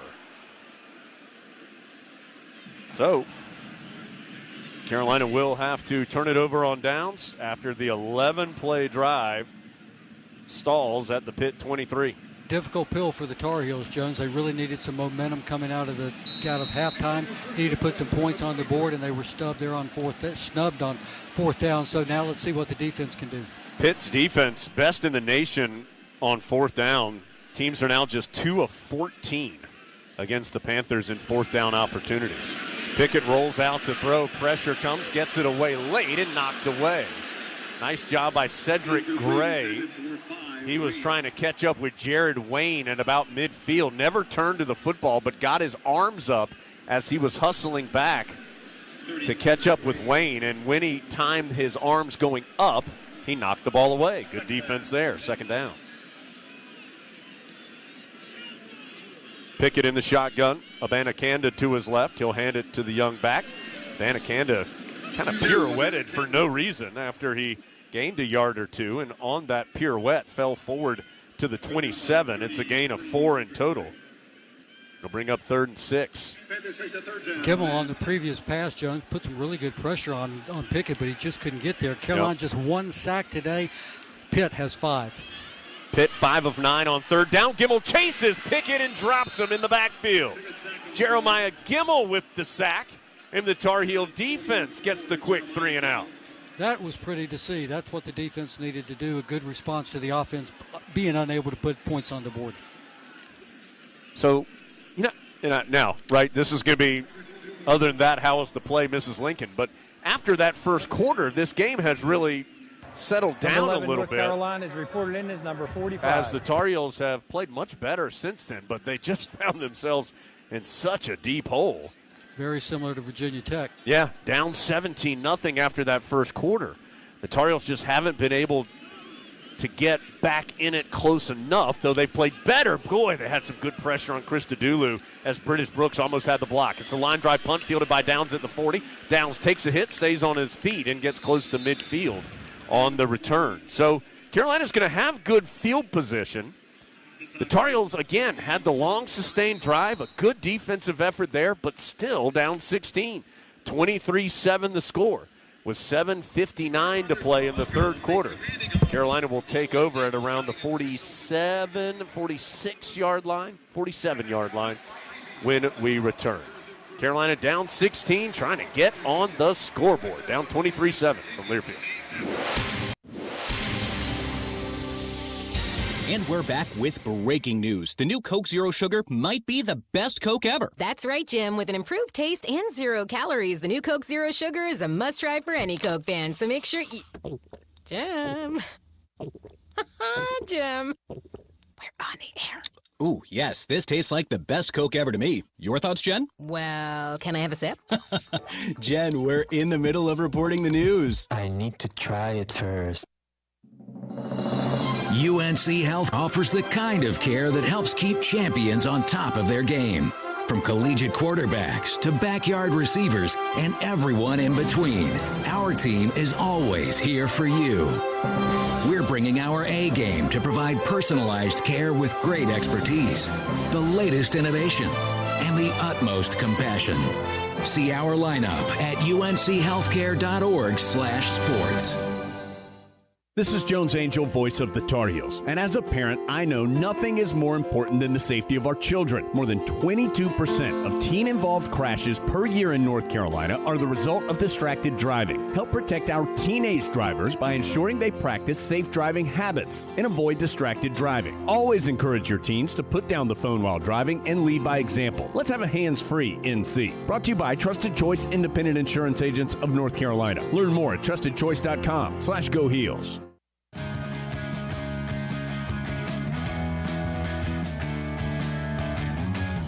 23-7 Pittsburgh. Panthers having a great year. Came in 7-2 overall, atop the Coastal Division at 4-1. It's their best start overall since 2009. Carolina, we know the Heels have had a roller coaster season. 5-4, 3-3 in ACC play. Heels have struggled on the road though. 0-3 away from Chapel Hill. On a short week, third game in 13 days, all against ranked opponents. And it was Pitt who really punched Carolina in the mouth at the start, led 17-0 through the first quarter. Things have been pretty even since then. Carolina's actually outscored Pitt 7-6 since then. The Heels, since that first quarter, have forced Pitt into 3 punts, 1 touchdown, and a blocked field goal, so they've settled down. But the Tar Heel offense has struggled to get much continuity today. had their best drive of the day to start the second half, but turned it over on downs, failing on a 4th and short in the Pitt red zone. Jones, how did Pitt lose to Western Michigan 44-41? Of course, had the big win here in Heinz Field over Clemson 27-17. Yeah, one thing with Pitt, their 2 biggest wins probably at Tennessee and then home against Clemson, and they lost the next week each time. As Carolina will run it with DJ Jones coming to the near side. Stood up by a couple of Panthers and eventually dropped by Devin Danielson, a redshirt junior, after a gain of just 1 on the play. It's been hard sledding running the football. Carolina's carried it 22 times for just 13 yards. That does include the negative sack yardage of 30 in the game. Howell looking to throw. Pitt brings a blitzer. Howell throws it quickly and finds Morales. Or excuse me, that's DJ Jones. Excuse me, I thought it was the talented tight end Morales, but it was Jones out of the backfield on the far hash. And he picks his way forward to the Panther 39 for a gain of 13 and a first down. Good decision by Howell with Pitt bringing some extra pressure. Threw it quickly. Heels go 5 wide. Now Jones will come in motion from left to right. Howell pump fake, dumps it off to Downs, incomplete over the middle of the field. Downs asking for a flag. He thought a Pitt defender had grabbed his arm. None comes. It'll be 2nd and 10. Tar Heels getting deep into Pitt territory again. Downs was bracketed by 3 Pitt defenders. Servassier Dennis, Brandon Hill, Eric Hallett, all around Downs, who attracts attention everywhere he goes these days with his fantastic season to this point. 2nd and 10, Heels down 23-7, needing some offense. Howell, pump fake, he runs and stood up after a couple. Howell continues to try and fight his way for some extra yardage. He'll gain 5 in total to the 34 and bring up 3rd down. He faked the handoff, faked the pass, and then ran the ball, Jones. So Carolina's having to use every piece of trickery or sleight of hand to try and generate something against a really good Pitt defense. Yeah, just try and slow him down a little bit. 3rd and 5 here for Carolina. Off the Pitt 34. They've already snapped it. Howell, plenty of time this time. Whips it to Olsen for the first down. Olsen spun away from the initial tackle, but couldn't get much more. He'll be ruled down at the 23, a gain of 11 and a first down. Tar Heels getting close to the red zone. They weren't able to score when they got in the red zone last time, Joe. They need to convert this time. It was just the 5th time all year that Carolina has failed to score in the red zone when they were stopped on downs. 2nd time they've been stopped on downs in the opposing red zone. 1st and 10 from the 23. Howell to throw. Comes near side, and it went way over the head of everybody. Antoine Green, Damari Mathis, the defender, and neither player had a chance at it as Howell sends it out of bounds. And it will be 2nd and 10. Let's check in with Dave on the sideline. Dave. Pretty obvious, almost 10 minutes into this quarter, Pittsburgh's not generating near the pass rush that it had early on in the first half when Howell went down time and again. Yeah, that 3rd down throw to Olsen was as much time as Howell has had on just a straight shotgun snap drop back all night. And when he has that kind of time, we know what Sam Howell can do. 13 of 17 in total for Howell, 173 yards and a touchdown. He has snapped it, pump fake. Looking to the end zone, goes near side. Morales can't hold on. Had it in his hands, but could not keep it. It would have been a touchdown, but John Patrician, the linebacker, running with Morales. I don't know if Patrician didn't even really get in there. That was just a drop by Morales. Morales slammed his clenched fist into the grass here in the end zone, Jones. He was really frustrated and disappointed on that one. Yeah, Sam put it on the money. 3rd and 10. 5:46 to go, 3rd quarter. Ball at the Pitt 23 on the far hash. This is where the drive stalled last time for Carolina. Pressure coming from Howell, or towards Howell. Throws it to the end zone. Antoine Green high points it. And, well, the officials say, yes, touchdown, Antoine Green. Green looks to be a little shaken up after the play. He went up high and snagged it. When he hit the ground, the Pitt players all swarmed around him to try and knock the ball out. Looks like on the replay that the ruling on the field is a completed catch Touchdown. Looks like Green kept it in his hands. Certainly he possessed it long enough. I think the only question would be, did the ground help him catch the ball? And that'll be reviewed. The previous play is under further review. If it counts, Lee, it'll be a 10-point game with the Tar Heels already left the offense out there. In fact, Mac Brown said to the TV folks coming out of the locker room that he would go for 2 if Carolina scored here early in the third quarter. I think he certainly had control of the ball long enough, and it was taken out of his hand. Yeah, he certainly caught it. It did not hit the ground. Certainly a benefit for Carolina, the play on or the call on the field. We know the drill by now. That if you get the call on the field goes a long way to that call standing. They're going to go under the hood, presented by the Honda dealers of the Carolinas. Score big on a new Honda. See your Honda dealers of the Carolinas today. Tar Heels hoping this play stands and getting them a little closer here, down 23-13. I think he got his eye poked out inadvertently by one of the Pitt defenders coming in. Defending on the play was Mathis, Damari Mathis, the fifth-year senior. Here's the review. After further review, the ruling on the field is confirmed. So that's a touchdown for Antoine Green. That is, for Green, his second of the day. Howell has 2 as well. Green now with 5 this year. Howell up to 22. And Carolina will go for 2 with 5:39 to go in the third quarter. So Howell and Green have connected from 76 and now 23 yards. 8 plays, 53 in total on the drive, 220. Now the try for 2. Howell in the shotgun. Pump fake. Howell running for his life to the far side, and he never got close. Never even crossed the 5-yard line. That play just never quite looked like it was working as smoothly as the Heels would like. And pushing Howell out of bounds was Brandon Hill, one of the safeties for Pitt. So Carolina does get the touchdown, but fails on the 2. So down by 10, 23-13 with 5:39 to go in the third quarter. That's the first 2-point conversion the Heels have failed on this season. They had gone 2 for 2 prior to that. But Heels back within 10 from Learfield.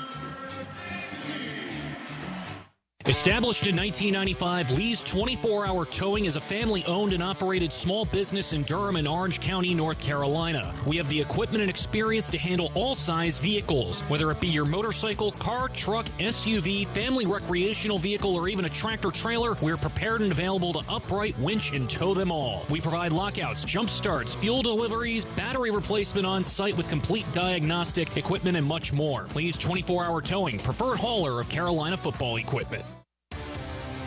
It's a new season. Get ready for more men's and women's college sports excellence. Trophies will be awarded in June to schools who take the top spot in the 2021-22 Learfield Directors Cup. The premier award recognizes one winning institution in all competitive divisions. Follow your favorite team's progress as seasonal standings are announced at L Directors Cup on Twitter and online at directorscup.org. The crowning achievement in college athletics.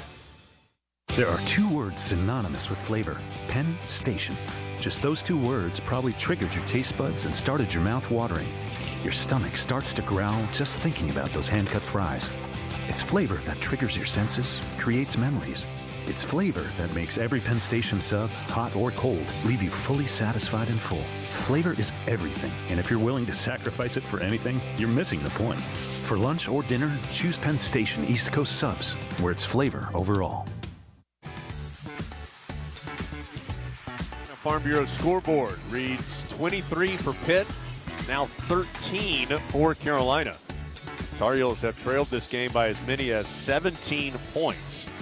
They're back within 10 with 5:39 to go in the third quarter. And the Heels have had their best 2 sustained drives of the game. The last 2 times they've had the football, went 11 plays before turning it over on downs on their first drive this half, and then 8 plays for a touchdown. on this last drive. In between was a quick 3 and out for the Panthers. We need to break 10 seconds for station ID. Tar Heels hanging around, down by 10 on the Tar Heel Sports Network. You're listening to Tar Heel Football on 100.9 FM, 590 AM, WCAB, Rutherfordton. Blue Cross and Blue Shield of North Carolina is the official health insurance partner of Carolina Athletics and believes an inclusive community is a healthy community. Resolved to be a champion for women everywhere by supporting women's athletics to help empower future leaders. And Lee, Carolina creeping a little closer here, down 10 at 23-13. Tar Heels had exactly 12 yards total offense in that infamous first quarter. Jones, now they've got 215, so that means they've turned out 203 yards of total offense in essentially 1 1/2 quarters. I think it was as the kickoff will be a touchback. I think during our keys to the game, it was Matt back in the studio, Matt Krause, who said, you know, getting a fast start, trying to carry some of that momentum from last week would be important. And boy, that slow start is the difference right now, with Pitt leading 23-13 before the Panthers come out from their own 25. Let's check in with Dave. And one of the focuses for Pittsburgh in this game was getting off to a fast start, because in their previous 2 games, one a win, one a loss, Panthers were slow out of the gates. Yeah, that first quarter, the difference right now. We'll see if Carolina can continue to climb out of this hole. Down 10, and Pitt about to snap it on its own 25-yard line. Pickett, who has 244 yards passing and 2 scores, will throw again here. Looks to his left, throws left. Addison had a ton of space in front of Storm Duck, made the grab, and slipped and fell when he landed. But it is a first down as the pitch and catch goes for 12 yards to the 37. Pitt has looked for Duck when he has been in the game. Of course, Duck missing over a year of action, returning last week against Wake Forest, but they have thrown right at him multiple times today. Another catch by Addison on the little screen. He jumped over a tackle attempt by Carolina on the near sideline. I think that was Duck that he jumped over, Jones. Yeah, and ain't able to get a couple more. Actually, yeah, it sure was. It was Duck who was trying to make the tackle, and then Addison tightrope down the sideline for the first down to the 43. Well, that's not a first down. It's just a gain of 6. I think they got a little overexcited here on the PA. They said first down, but it wasn't. This one would be if it's caught, because Pickett chucks it down the right side and incomplete. Good defense by McMichael as he's able to knock it away from Shockey Jock Louis deep down the right sideline. And that will bring up a third down.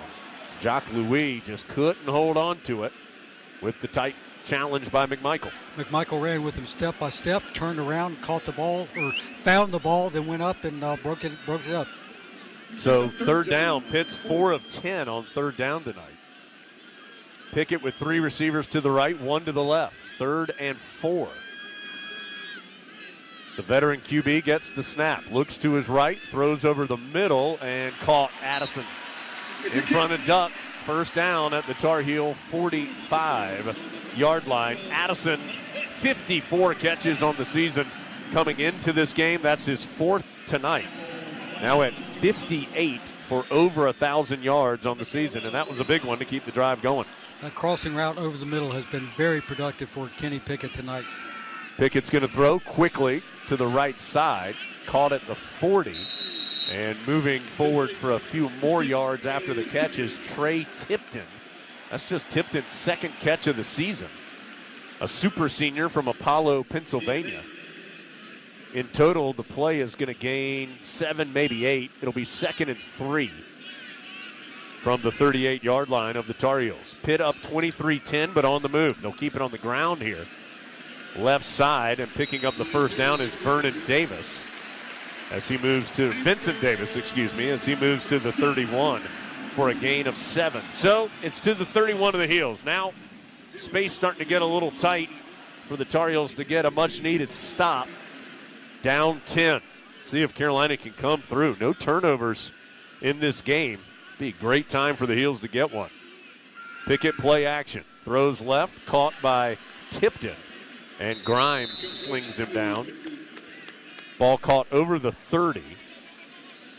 Tipton had 1 catch all year. He's had 2 on this drive. Catch was made at the 25 for a gain of 6.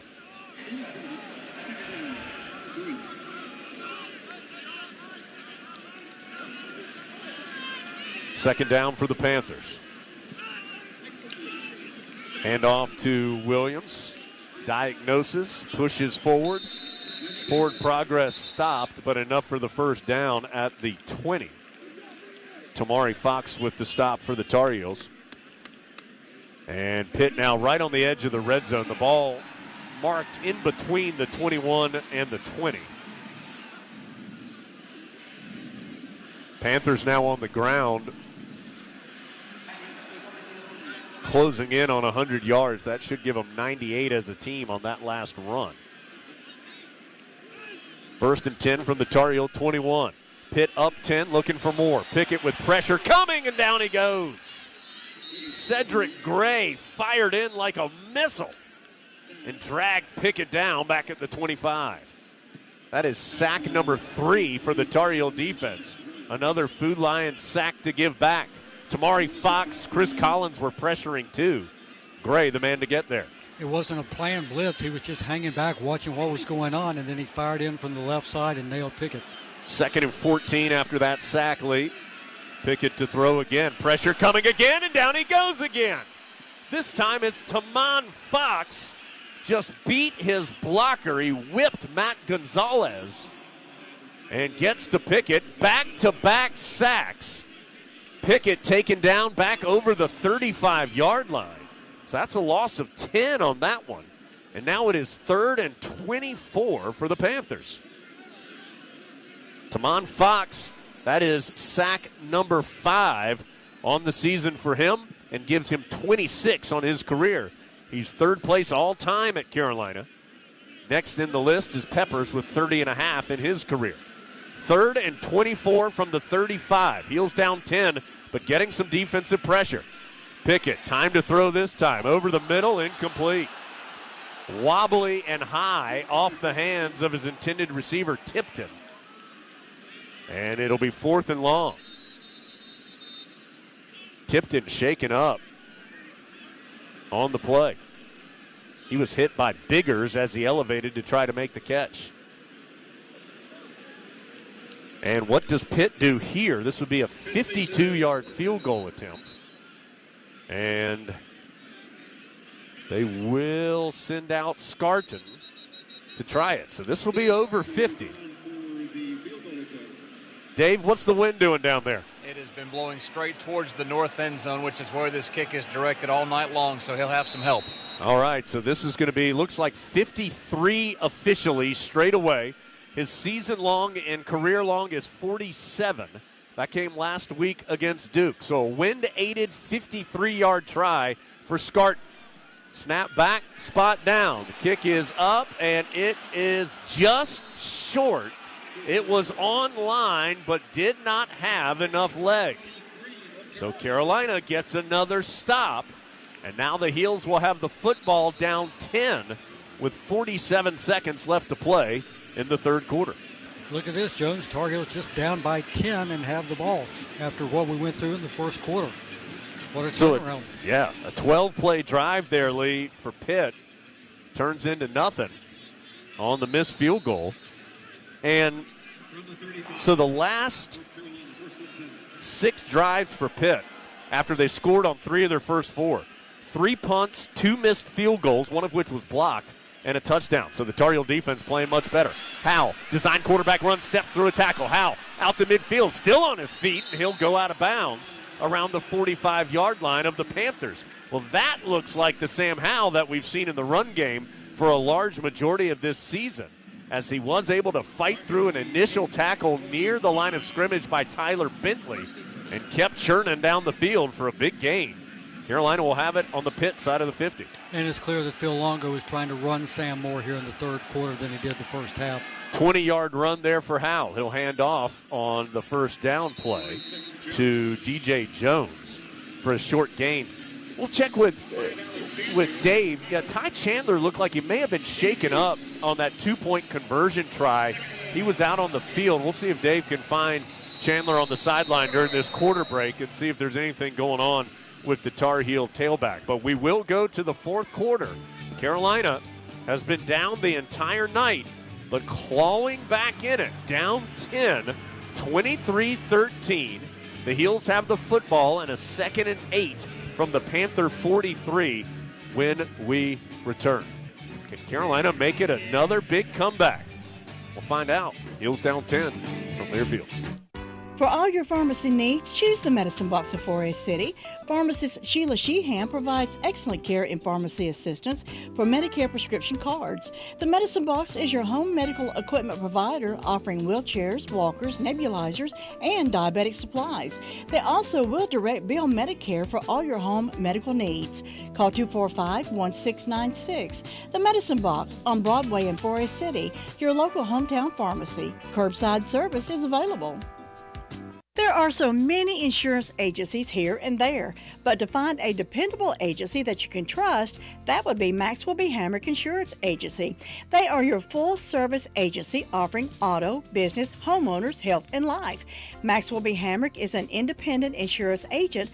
Call them today at 286-2384. They care about their customers, and it shows. They're located at 119 Huntley Street in Spindale. Maxwell B. Hamrick Insurance Agency, serving one satisfied customer at a time. Nobody gets a better deal than the customers at Sisk Family Ford. They have a proven record of the best deals. Sisk Family Ford, Rutherford County's only locally owned new car dealer, has recently been recognized as the #1 Ford dealer in customer satisfaction in the Southeast. That speaks well of their commitment to serve their customers well. Look for all the new design 2021 F-150 at Rutherford County's only locally owned new car dealership. That's Sisk Family Ford, Oak Street, Forest City. That support the Tar Heels. Dine with the Chapel Hill Restaurant Group. Visit chapelhillrestaurantgroup.com to learn more. Ready to get back in the game? Great news! The movement experts at Breakthrough Physical Therapy can help you find relief and results and keep you off the sidelines. With over 20 convenient locations across North and South Carolina, contact Breakthrough Physical Therapy today at www.breakthrough-pt.com to see a physical therapist. Breakthrough Physical Therapy, a proud partner of Carolina Athletics and trusted choice for keeping Tar Heel fans in the game.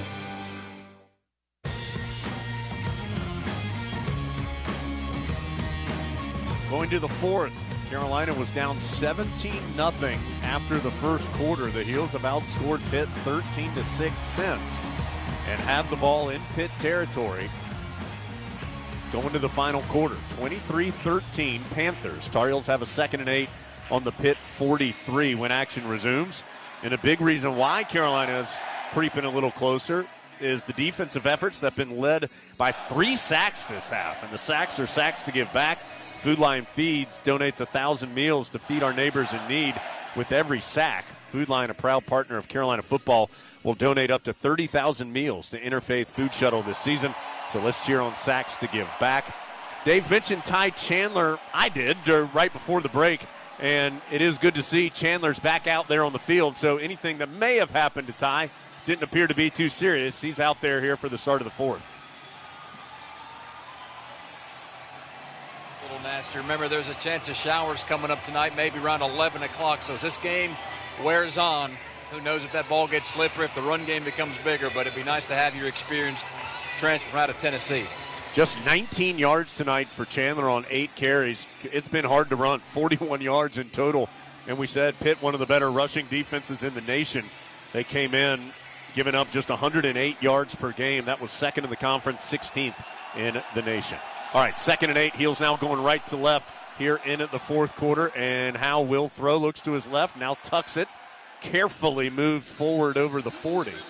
And stuck at about the 39-yard line. It'll be a gain of 4 and bring up a big 3rd down for the Tar Heels. 3rd and 4 from the 39. Green and Downs wide right. That's the open side of the field. Short side is the left side. That's where Olsen is. Walston, a wing on the left side of the line. Chandler will flip from Howe's right to his left. Now he'll go out into the flat right side. Howe looking left, uncorks it off the hands of Downs. It was just a hair too far in front of Downs. He had to extend his arms well out in front of him to try and make the catch and just couldn't quite hold on. Looks like they're going to go for it, Jones. See no movement of Ben Kiernan or the punt team to come out. Probably too far for a field goal. Yeah, this would be a 56-yard field goal attempt if they tried it. Carolina 3 of 11 now on third down. So a pretty clear go situation here on the fourth down for Carolina. 3 receivers to the right, 1 to the left. Howell will have Chandler to his left for this big fourth down play, and I think the Heels will take a timeout. Play clock was getting low. Timeout, North Carolina. Play clock getting low. Tar Heels don't want to make this any harder than it already is. So they take their first timeout of the second half. 23-13. Pitt with the lead. Carolina facing a 4th and 4 on the Panther 39. Heels have slowly tried to climb back into this game after trailing 17-0 after the first quarter. Jones, as he had for the last several games, Phil Longo's had big Jefferson Boaz standing beside him, shielding his play calling it to anybody from the outside. Mac Brown made an interesting point this week talking about how there's been a lot of talk about stealing signals in college football of late, and how he would like for college football to do like the pros do and allow the coordinators to communicate one-on-one via microphone with the quarterback and the Mike linebacker, and to call signals directly to them, to their helmets. Crowd getting on its feet, Pitt sideline, egging them on. 4th and 4. Tar Heels trying to keep this offensive drive alive. Howell gonna throw. He's gonna try deep. Olsen left sideline and just a hair too far. Olsen was in a one-on-one battle with MJ Devonshire. There's a flag. That's a hold on Carolina. First down. So Pitt will decline that. And the Tar Heels, for the second time in 3 drives this half, turn it over on downs. That one hurts. Carolina had good starting field position.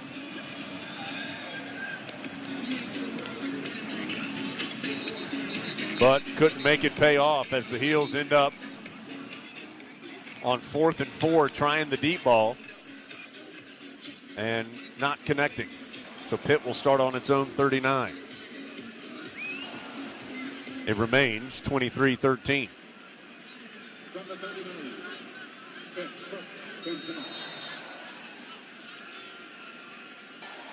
Pickett gonna throw. Has time to do so. A lot of time. Now he's flushed out of the pocket. Coming to the far side, and Cedric Gray eventually able to wrangle him down for a short gain of 2. Good play for the Tar Heels. Pickett is so good finding guys downfield open, and he wasn't able to do that, and Carolina just nailed him for a 2-yard gain, which didn't hurt anybody. Well, Cedric Gray's a good player. Boy, Carolina's got some good young linebackers right now. Eccles and Gray, Sante, Dilworth, all guys that will play a role in the future. Right now, though, Carolina just trying to get a big stop. Pitt throws it far side. Caught by Bradley. That's a freshman. Bradley's from Fayetteville, North Carolina. Brought it in and advanced to the 48-yard line. It'll be just a yard shy of the first down. So 3rd and 1 for Pittsburgh. Panthers 5 of 12 on third down tonight. This is a short one, and they'll try it with a little swing pass to the near side. Crossing the 50 and picking up enough for the first down is Addison before Biggers comes up and makes the stop. So it only gained 3, but Pitt needed just 1. Drive continues. 1st and 10 at the Carolina 49. Clock, 12:52 and counting. Heels down 10, 23-13. Their defense has been much better after a really shaky start, but they're going to need something great on this side of the ball as a flag comes in. Looks like it's going to be a false start on Pitt. And obviously they don't want to go down by 17, Jones, here with midway in the snap infraction. Offense, number 60. 5-yard penalty, first down. I'll move it back to the other side of the 50 and make it 1st and 15. And Carolina, knock on wood, has cleaned up the penalty problems that it had in the first half. Carolina has been flagged for 8 total penalties, 72 yards. Just 1 in the second half, though, after a really messy first half in that regard, in a lot of regards. Pickett hands off on the 1st and 15, and getting back to midfield is Rodney Hammond Jr. freshman from Norfolk, Virginia. One of the 3 backs that is involved heavily for the Panthers. Gains 4 in total to the Carolina 49. 2nd and 11. Pickett, clean pocket to throw. Now he's flushed out. Jalil Taylor giving chase. Pickett throws back across his body and incomplete. McMichael able to poke it out of the hands of the intended receiver, Jared Wayne. And it will bring up 3rd and long. Carolina, again, has done so much better as this game has moved along. They've covered better in the secondary. There have been a lot of opportunities where Pickett has had time but just hadn't had anybody to throw to. Then he ends up rolling out or gets flushed out and has to make a much more difficult throw. So good to see this Tar Heel defense steadying after a really tough start to the game. The question is, can Carolina get out of this hole? Down 10 early 4th quarter. 3rd and long. Pickett to throw. Has time to do so. Comes short and incomplete. Boy, making a rude hit was Jaquarius Conley as he laid out the intended receiver for the Panthers. Trying to get a look at it. It's Rodney Hammond, the running back, out of the backfield. Clean hit by Conley, shoulder right to the midsection on Hammond. And Hammond shaken up after the physical play. We'll take a break. Pitt looking at a 4th and 11. Likely going to have to kick it back to the Heels, who are trying to make a comeback, but down 10 with 11:56 to go from Learfield. For any surface and every season, there's a Continental tire that delivers superior performance. From ultra-high performance tires like the Extreme Contact Sport, to passenger touring tires, to all-terrain light truck tires like the Terrain Contact AT.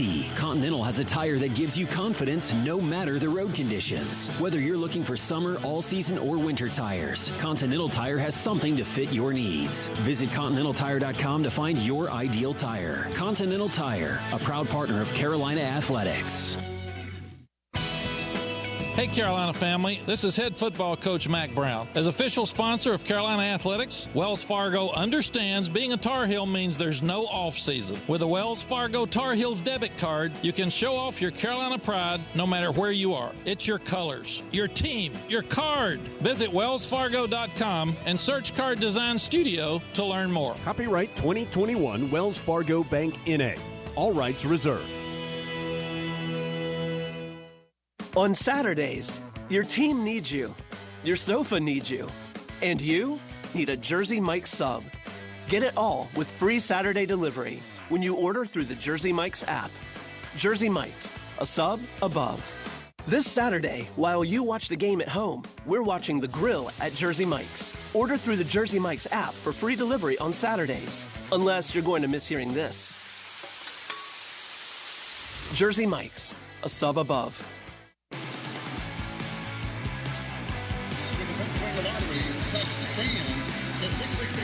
4th and 11 upcoming. Hammond did pop up and run off on his own power after staying down for a bit after that big hit. So good to see him okay. Josh Downs already setting up to return this potential punt from Pitt, looking at a 4th and 11 on the Tar Heel 49. Number 11, it's 23-13. is reporting in. Panthers with the 10-point lead, early 4th quarter. Pitt led this 17-0, just a dominant first quarter. Carolina has had the better of it since, but just haven't been able to do quite enough to put a ton of pressure on the Panthers. Heels have never gotten this to a one-score game. Currently down 10, 23-13. For 25 years, Top of the Hill Restaurant and Brewery has been a pre- and post-game tradition in Chapel Hill. Handcrafted beer, great food and atmosphere. It's where Tar Heels come to celebrate. There'd be a big celebration if the Heels could get back and steal this thing away from the Panthers. And Lee, 3 scores for Pitt in its first 4 possessions, 2 touchdowns and a field goal. 7 possessions since, assuming that Pitt does punt here and doesn't try a fake or something. Just 1 score for the Panthers in the last 7 possessions. Would like to have been a fly on the wall in the halftime locker room. Mac Brown brings his staff together for about 4 or 5 minutes. They have a quick staff meeting, then they disperse to the individual positions. So I'm sure a lot of decisions were made there. And just appeal to this team's pride in its manhood. You just can't get blown out here on national television. Ball hits at the 15. Carolina set up a return. There are a lot of flags down up near the line of scrimmage. So ball hit at the 15 and then was down there. During the kick, holding receiving team number 0. Half the distance to the goal, penalty First down. Well, that just... Timeout. It was already going to be a long field in front of you. That really hurts because now the ball is going to be marked inside the 10 after the hold on Conley on the punt. So Carolina's still getting the football, of course, but they'll be snapping deep in its own territory. That'll be when we come back. Now 11:48 to go in the fourth quarter. Heels got to go more than 90 yards here for a touchdown. Down by 10 from Learfield. UNC Tar Heels football is on Bally Sports South. And he will not be tackled. Touchdown. Buckle up and get ready for some spectacular ACC football action. He's there. Touchdown. Every Saturday. What anticipation. The battle continues. Stumped at the line of scrimmage. Tar Heels football, the ACC, and Bally Sports South. This is Coach Mac Brown. Catch the excitement of hard-hitting Tar Heel football this fall on Bally Sports South. This is the Tar Heel Sports Network from Learfield. At Smith Drugs of Forest City, we are continue to offer the COVID-19 rapid testing and the COVID-19 vaccinations. Please call our pharmacy at 828-245-4591 with any questions or concerns that you may have. You may also visit our website at smithsdrugsfc.com and schedule your COVID rapid 19 test or your vaccination. Again, if you have any questions, please call our pharmacy at 828-245-4591. It's that time again, time to get the flu vaccines. And Smith's Drugs in Forest City has the flu vaccinations available. Walk-ins Monday through Friday and Saturdays by appointment. And Smith's Drug is asking all their Dream Station and System 1 CPAP customers to call if you need any help with registering your recalled devices. Just call the Home Medical Department for any help or with questions at 828-245-4591. And Smith's Drugs has the Moderna and Pfizer initial shots and the boosters. They also have the flu vaccines. And November is Diabetes Month. Get 10% off diabetic socks for the month of November at Smith's Drugs of Forest City. And they have a long way to go here now. They're going to have to go 92 yards for a touchdown. This is the second time Carolina's started a drive inside its own 10. Heels have really had poor starting field position. Started on their own 47 once, their own 35 once, but other than that, have not started better than in their own 30 one time. But a lot of these, Carolina 6, Carolina 20, Carolina 20, Carolina 8, Carolina 24 starting field positions. So they've had some long fields. And Pitt's defense has played well. Carolina 241 yards of offense, 196 through the air, just 45 on the ground. Busy stretch here, Lee. We had football, of course, on Saturday. Exhibition basketball the day before that. Had Hubert Davis's first official game Tuesday of this week. Football tonight. We're back with basketball tomorrow night. Carolina and Brown in the Smith Center. That's a 9 o'clock tip. We'll be on the air at 8, but some football work to do first. Let's see how the Heels do. Starting from the 8. Downs comes in motion from right to left. Howell pulls it away from Chandler. Quickly throws to Green between the numbers and the sideline far side, and Green gets 9, maybe even 10. Might be a first down. They're going to go ahead and say, well, it is going to be half a football short. So it'll be second down for Carolina. After the gain of about 9.5 to Antoine Green. Howell gives it to Chandler.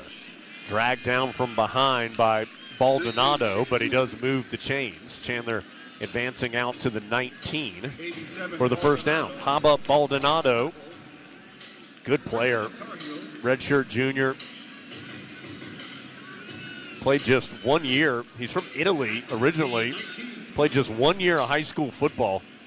In his 1 year down at Clearwater Academy in Florida, he had 30.5 sacks and nine forced fumbles. So he was pretty good at this thing.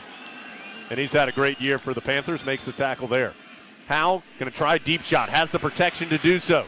Comes to the near sideline, caught at the 30 by Justin Olson. That was not the initial receiver that was going deep, that was Downs. So Howell goes to a secondary option, but gets good yardage.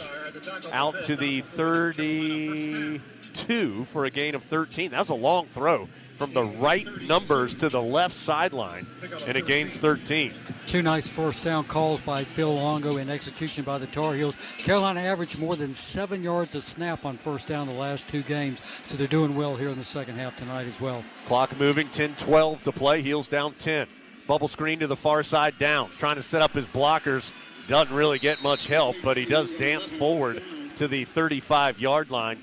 Morales and Green were trying to block in front of him. Let's check in with Dave, our Pinehurst Resort sideline reporter. Dave.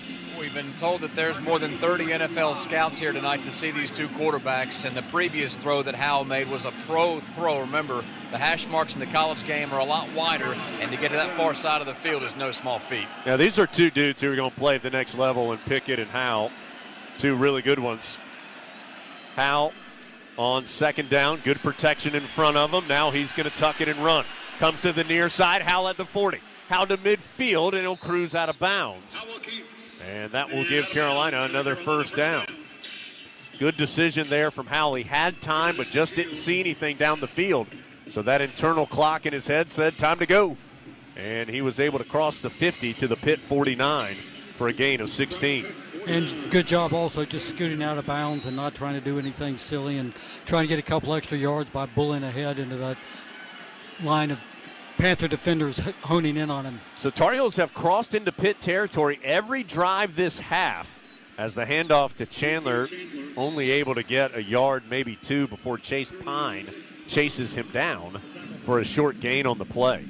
Gain of 2. It'll be 2nd and 8. Tar Heels have moved into Pitt territory every possession now this half. They have one touchdown, but they've turned it over on downs twice. Down 10, 23-13 with 8:35 and counting. That clock starting to become a factor. Heels have 2 timeouts.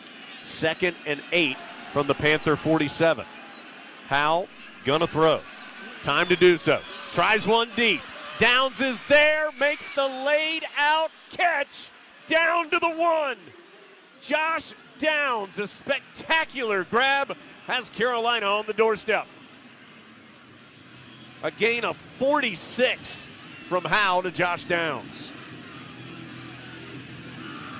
Carolina hustles down to set up 1st and goal. DJ Jones, the back in the game.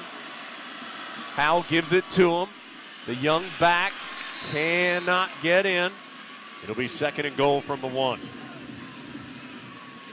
For Downs, he now has 7 catches and 87 yards. He has moved into 4th place all-time single-season receiving yards at Carolina. He just passed De'Ami Brown's 2020 season. Only Hakeem Nicks, Dwight Jones, and Ryan Switzer stand in front of him. But he doesn't care about that right now. He wants Carolina in the end zone. 2nd and goal from the 1. Heels have 3 tight ends in the game. Walston, Nesbitt, and Morales. And whistles blow. A flag has come in. False start, offense, number 68. 5-yard penalty, 2nd down. That one stings as Brian Anderson, the center, called for a false start. Don't get that one, Jones. No, you don't. Don't get it very often, do you? They didn't say snap infraction. They said false start. And so that changes the feel. Instead of 2nd and goal from the 1 where you feel like you're just trying to pound it in, now you got some work to do from the 6. DJ Jones ran way too high, Jones, there on that first down, so they put in Ty Chandler, more power at the tailback. You're going into the student section as well. Howell in the flat right side to Chandler. Chandler a race to the pylon, right side. He is out of bounds at the 1. Chandler knocked out inside the 1 as he was trying to get to that front right pylon. He stuck the football out with his outside arm, his right arm, as he tried to get in. We'll see if they stop this for review. And now the whistles do blow. The previous play is under further review. So 3rd and goal from the 1. The clock has stopped with 6:43 to play. Tar Heels down 10, 23-13. 4th time in 4 drives the Heels have been in Pitt territory this half. They have just 1 touchdown and 2 turnover on downs. Question here is, did Chandler on the swing pass reach that football out before his right foot stepped out? I don't think he did from our look on the replay. I think he'll be about half a yard shy. Officials under the hood, presented by... After further review, the ruling on the field is confirmed. 3rd down. That quick review, presented by the Honda dealers of the Carolinas. Score big on a new Honda. See your Honda dealers of the Carolinas today. So, 3rd and goal from the 1, really inside the 1. See who the back is in there with Howell. It's Chandler, who has 13 touchdowns on the year, 10 in the last 4 games. Doesn't have one tonight. Howell will be in the shotgun, even with the short yardage to gain. Claps his hands, gives it to Chandler, and Chandler barrels to the goal line, unpiling the bodies. Still no signal one way or the other. Still taking a look. And it will be 4th down. The Tar Heels were calling for the score. Dave, you're downfield level. What'd you see? Right at the 4-yard line, and this appeared to be a lot closer to a touchdown than the previous play that was just reviewed. Granted, it's tough to spot the football when you run into that mass of bodies, but Chandler looked awful close. I mean, the nose of the football is almost touching the goal line. Heels are going to go for it on 4th down. Howell in the pistol with Chandler behind him. Play clock down to 3. Howell gets the snap, fakes the option pitch, and is able to reach the ball in for the touchdown. Faked the pitch to Chandler. Howell was stood up but reached that ball over the goal line to get the Heels within a score. Good job by Sam extending the ball up. It could have gotten knocked out of it, so he had to be very careful with it, and Carolina is going to go for 1 here. Mack Brown extending 1 finger to get within 3 points. 5:34 to play. Tar Heels have worked their way back to 1 score down for the first time since it was 7-0. How about that, Jones? A 92-yard scoring drive for the Tar Heels. The extra point by Atkins Lee is through. That 92-yard drive for Carolina is the longest drive of the season yardage-wise for Carolina, surpassing an 86-yard drive against Georgia State early in the year. Well, I'll tell you something. That's not Georgia State. Carolina just went 92 yards against. 23-20. Carolina back within a field goal. 5:34 to go. Don't go anywhere. We're back after this from Learfield.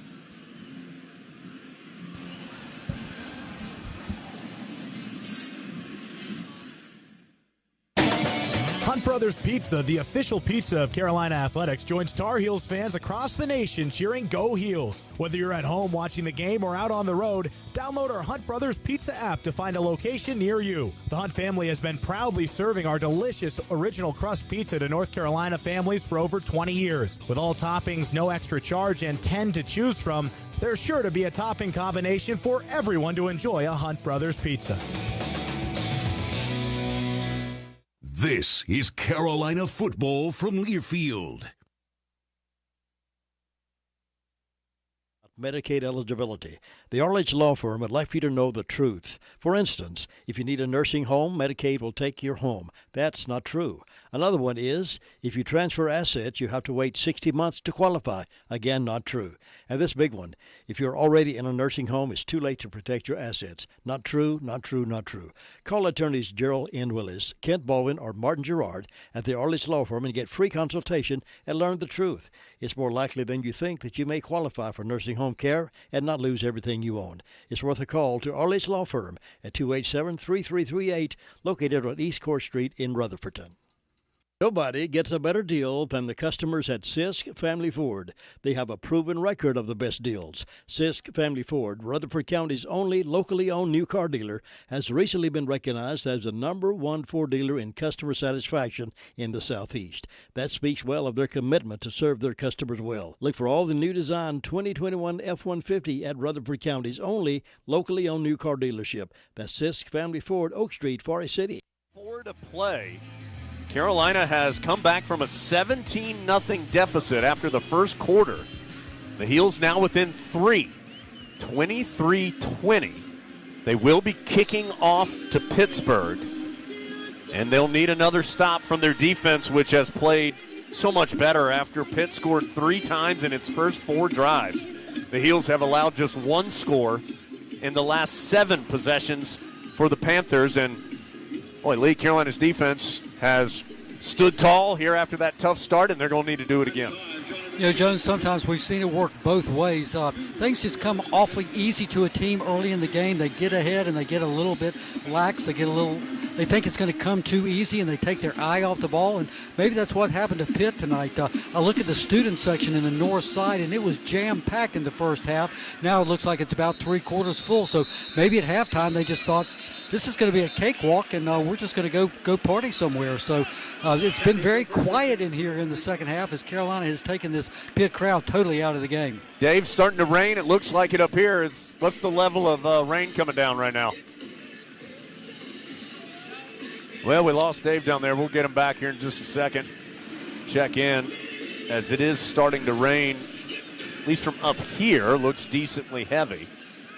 We'll get a field level report for you in just a second. So 5:34 after the touchback on the kickoff. Pitt starting at the 25. Pickett is going to throw. Drops it off. The ball's tipped and intercepted. Carolina intercepts it at the 35. Gimmel picked up the tipped pass, and all of a sudden, the Tar Heels have the ball in Pitt territory with a chance to take the lead. It bounced off the hands of the intended receiver for the Panthers. And then I think a Tar Heel tipped it before Gimmel cradled it for the possession.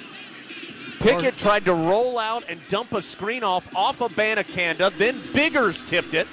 And Gimmel with the pick. 5:26 to go in the fourth quarter. Carolina ball at the Pitt 35, Jones. So Carolina starts in Pitt territory, down 3. Howe quickly throws to the right side, Downs. Downs stutter steps, crosses the 30. Doesn't have enough for the first down, but a good solid gain on the first down throw. For Gimmel, that is his first interception of the season, second of his Carolina career. And he has given Carolina a good chance here late in the ball game. That gain was of 8 to the Pitt 27. 2nd and 2. Howe is going to run. Cuts back to the right. Flag comes in as Howe crosses the 10, but the flag thrown in the area of the offensive line. Holding, offense, number 75. 10-yard penalty, second down. Holding is just so frustrating, Jones. It could be called, and it's just a very capricious foul. It could be called on so many holds and so many plays, and there's no consistency to the way it's called. Man, that one stings. Howell had gone inside the 10 on the run, but that's going to move the ball back to the Pitt 37 and make it 2nd and 12. Let's quickly check with Dave. Dave, what's the weather situation? Well, we were told it could rain after 10 o'clock, and it has just started raining. Again, the wind is helping Carolina, but the question is, can the Heels get close enough to attempt a field goal or more? Down 23-20. Howe throws it to Walston, crosses the 30, close to the first down on the far sideline. The big tight end, we'll have to see where he's marked out. He'll be marked at the 26, so that's a yard shy of the first down. So it'll bring up 3rd and 1 for the Tar Heels. Clock moving, 4:08 to play. Heels trailed 17-0 after the first quarter. They are within 3 with the ball.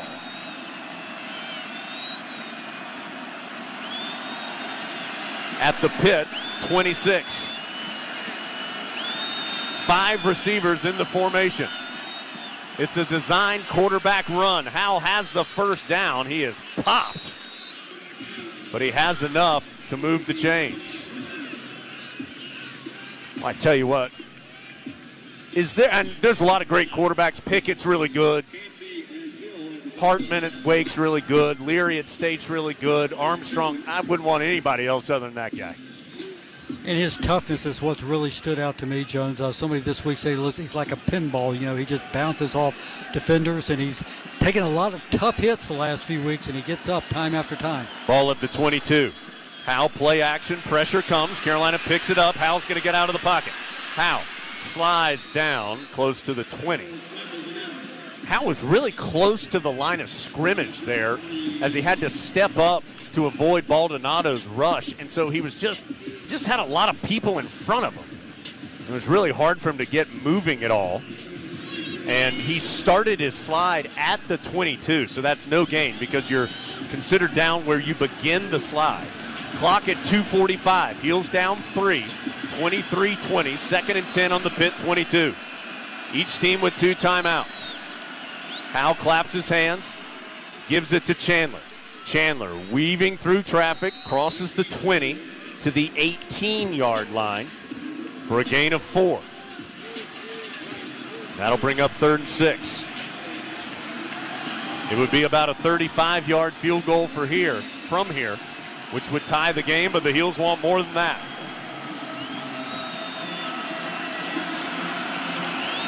.208 and counting. Heels down 3. Howell in the shotgun.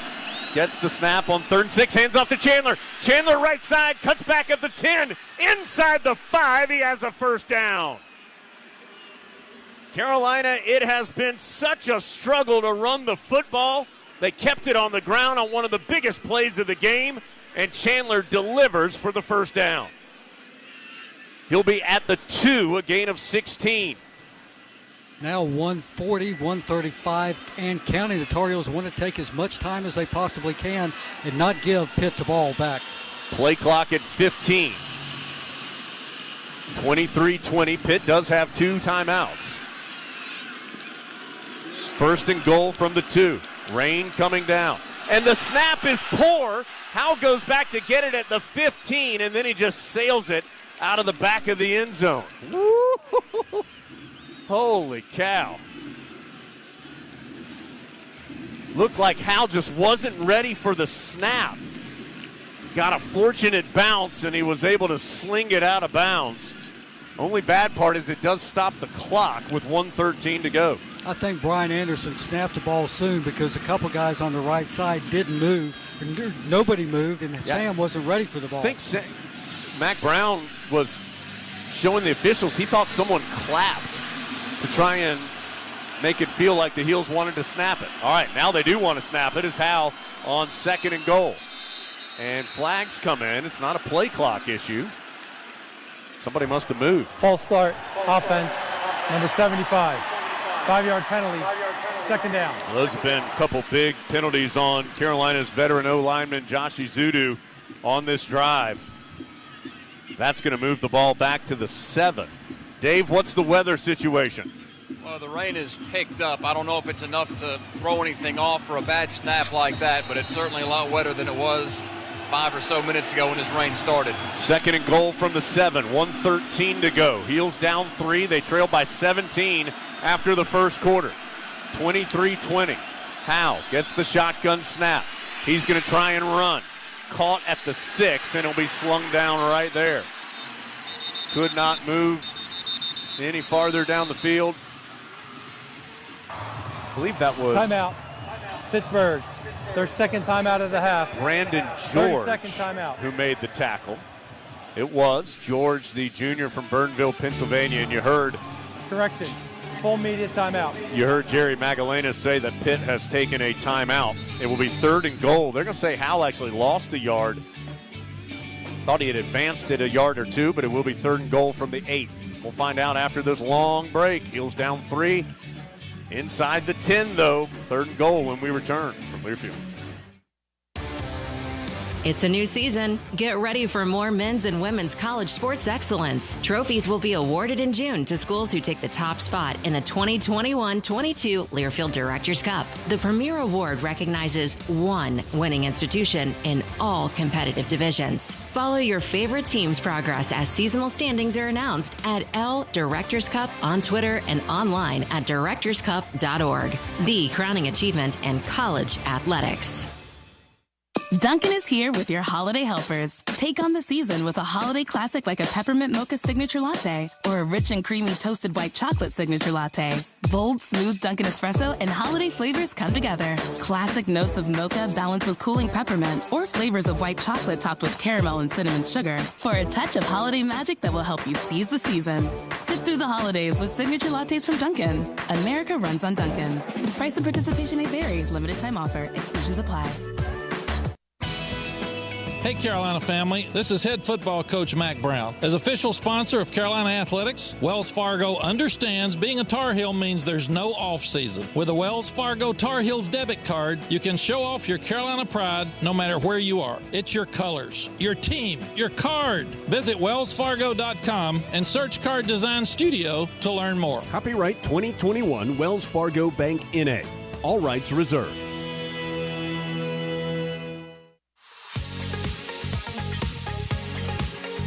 5 to play. 23-20 Pittsburgh. Panthers led this game 17-0 after the first quarter, 23-7 at halftime. Carolina has shut Pitt out to this point.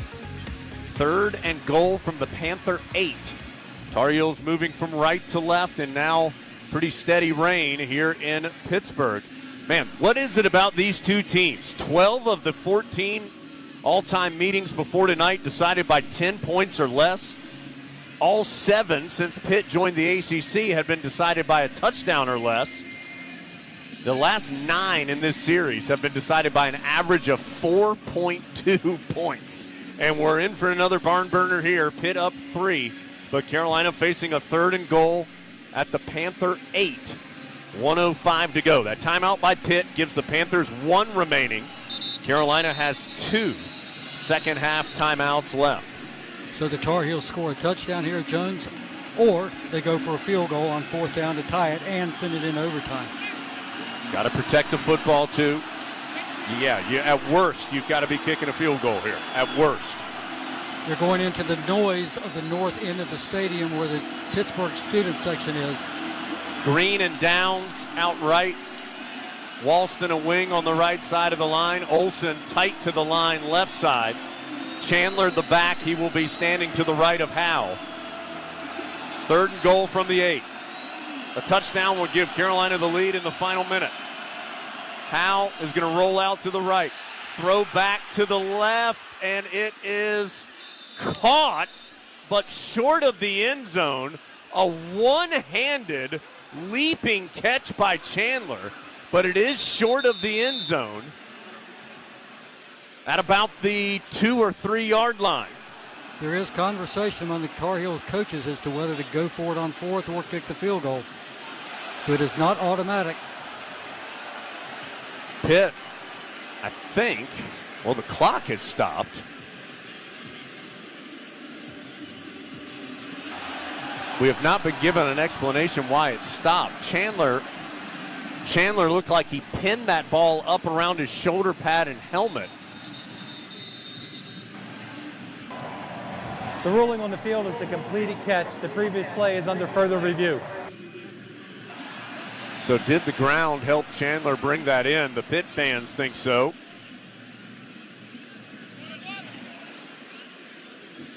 And you would think, and this is speculation, that it isn't a decision if you're at the 8 yard line, that if you're the Tar Heels, you kick. Absolutely. If it's at the 3, you have a discussion.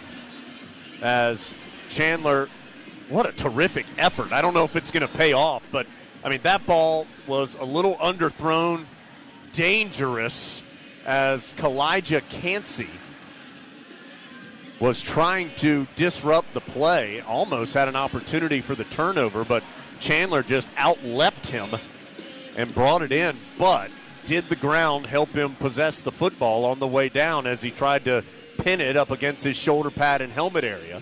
And he did that all with one hand, Joe. Yeah, all with his right hand. It's another check under the hood presented by the Honda dealers of the Carolinas. We've had a bunch of them. Seems like we do every week. Score big on a new Honda. See your Honda dealers of the Carolinas today. Grayson Atkins is already outstanding at about the 30-yard line, anticipating a potential kick opportunity. Clock stopped at 40 seconds as they review, Lee. If Grayson is forced to kick the field goal, Jones, Carolina has done really well kicking field goals here at Heinz Field. Combination of Thomas Moore, Nick Weiler, Freeman Jones, and Noah Ruggles have been 10 of 11 field goals here at Heinz Field. And, of course, Jeff Reed, the former Tar Heel, hit 82% of his field goals as a Pittsburgh Steeler. Still waiting on the review. Tar Heels were down 17-0 after the first quarter. They have held Pitt scoreless in the second half, held Pitt to just 6 total points since that 17-0 lead, including an interception on the last possession by Jeremiah Gimmel on a tip pass that has given Carolina Here he comes. a chance. And looks like Jerry Magellanis about ready to tell us the decision on the review.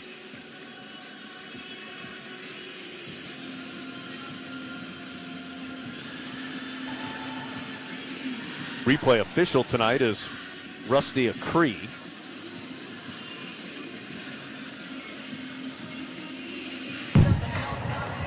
After further review, the ruling on the field stance is called. Pittsburgh took their last timeout after the completion. Please reset the game clock to 1 minute. Pittsburgh has taken their third and final timeout of the half. So Pitt going to be out of timeouts. The play stands, so Carolina will have it at the 3. But they also have already sent out the field goal unit. They also added time to the clock. You heard Jerry Magellanis say it's up to a minute.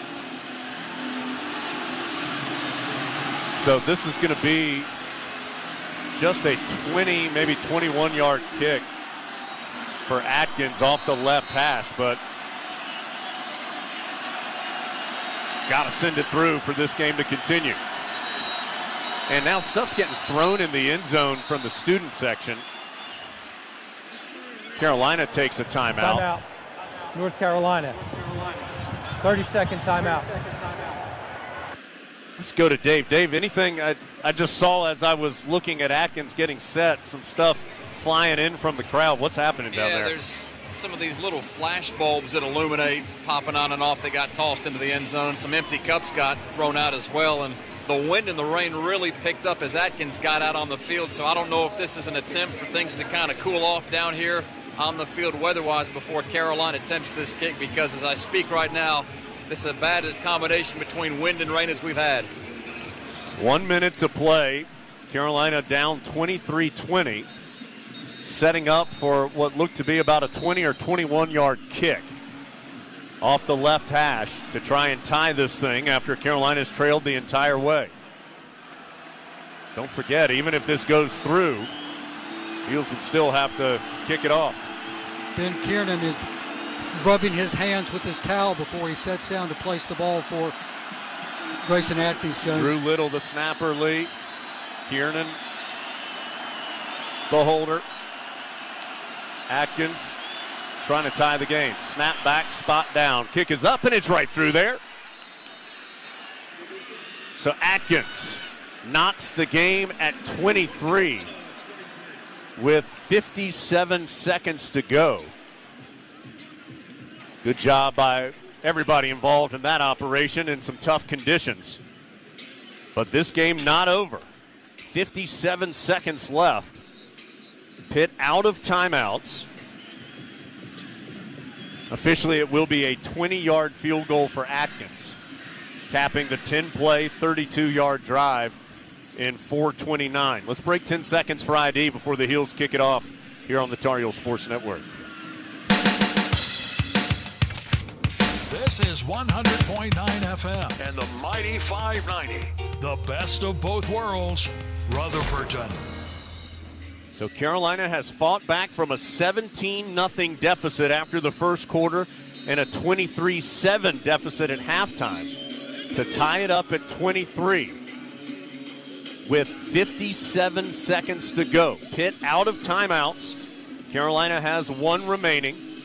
The rain and the wind, which it had been a nice night for football until the last 10-15 minutes. The conditions now a factor as well. Jonathan Kim boots it deep. Pitt will let it head into the end zone for the touchback. So the Panthers will start on their own 25 with 57 seconds to go. No timeouts and a tie game. Jones, the Tar Heels had to punt their first 5 possessions. Now in the second half, they scored 2 touchdowns, a field goal, and stopped on downs twice. They haven't had to punt at all.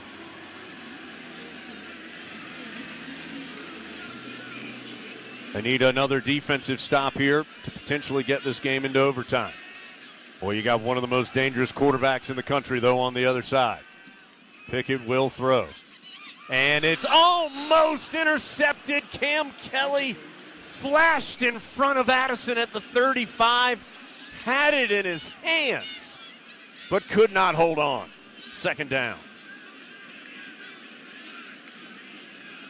51 seconds to go. He pounded that ground about a dozen times with his left fist in frustration. Kelly with 4 interceptions this year. That's tied for first in the ACC. Dumped over the middle, an immediate tackle, though, on the catch by Gimmel as he knocks down Abanikanda after a gain of 6 or 7 on the play. No timeouts for Pitt. Get a third down stop. Carolina can get the ball back. Clock at 30 seconds. Pickett still awaiting the snap. He gets it with 25 on the game clock. He'll throw it over the middle. A catch for the first down of Abanikanda, but an immediate tackle by Gimmel again at the 40. Clock stops momentarily to set the chains, and then Pitt gets up and spikes it with 17 seconds to go. So it'll be 2nd and 10 from the 40 with 17 seconds to play. No timeouts for Pitt. Tie game at 23. 3 receivers to the right for the Panthers for this 2nd and 10 play. Addison goes in motion. Pickett will throw. Some pressure coming from Des Evans. Evans forces him out of the pocket, and Pickett short hops his throw down the near sideline. Clock stopped with 10 seconds left, and it'll be 3rd and 10.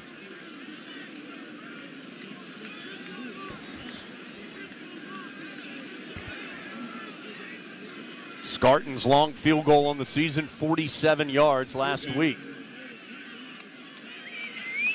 So that means Pitt would need to get it to about the Tar Heel 30. 3rd and 10. Pickett to throw. Over the middle, caught near midfield, and dragging down Abanikanda is Gimmel at the Tar Heel 48. There's 3 seconds left. Pitt gets up to the football and spikes it with 1 second left, but a flag comes in.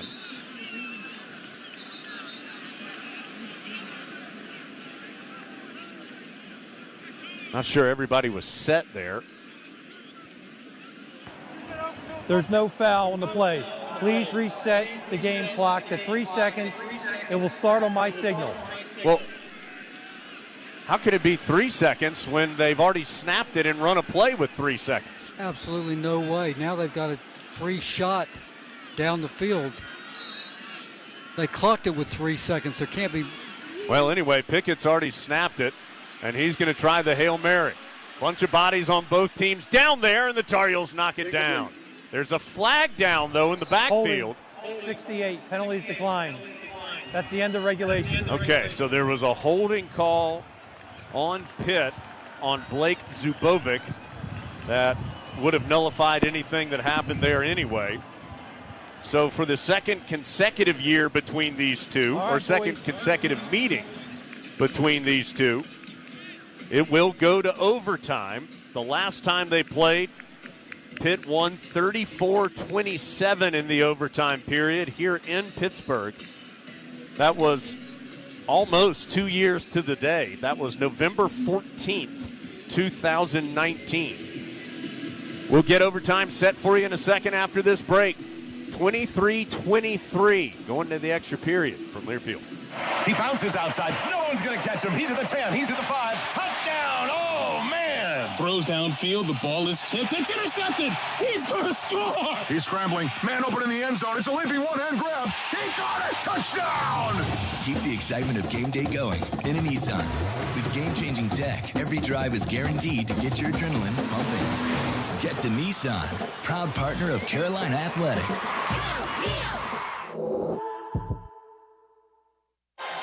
Hey, Tar Heel fans, when it comes to buying a home, fierce competition is the last thing you want to face. A verified approval from Rocket Mortgage could be the edge you need. It shows your income, credit, and assets have all been verified up front, helping your offer stand out from standard pre-approvals.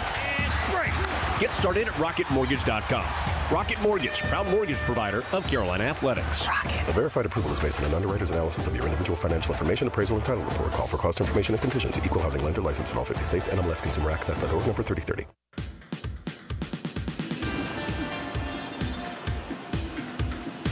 Heading to overtime here in Pittsburgh, 23-23. Tar Heels trailed 17-0 after the first quarter and 23-7 at the break.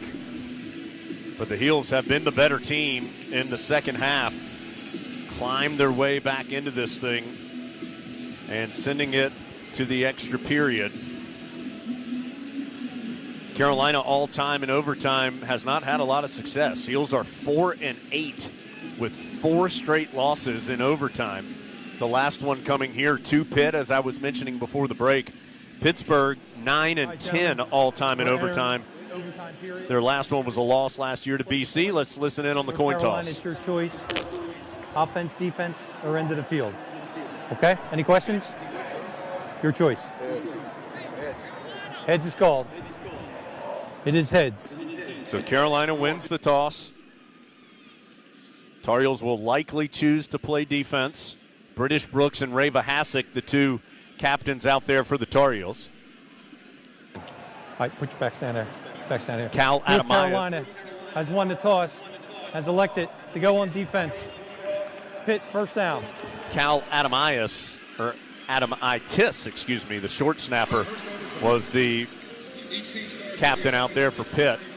So Carolina wins the toss and elects to play defense first. That's pretty regular because you want to know what you have to do when you get the ball. If you need a touchdown, if you need a field goal, whatever. And so that's what the Tar Heels have chosen. Now remember, overtime rules are different this year. This will be the only time that you have a full possession and go for one. You get the ball at the 25-yard line. The second overtime, you got to go for 2, and then it's all 2-point conversions moving forward after that. We saw that 9 overtime game earlier in the year in a Big Ten game. 23-23. Pitt will have the football first at the 25-yard line. They elected to go towards the north end zone. They keep it on the ground, and not much doing on the first play for Abanikanda. Just got back to the line of scrimmage, I believe.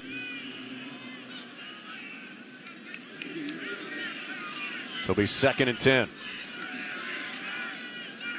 Pickett out of the shotgun's going to throw this time, has time to do so, completes it over the middle to Addison. Tries to spin by Gimmel and is set down inside the 20 at the 18. A gain of 7. It'll bring up 3rd down. Pitt 8 of 16 in the regulation time on 3rd down.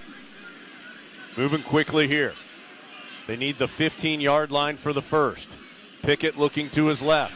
Now rolls to the right. Has the first down as he lowers his head and gets close to the 10.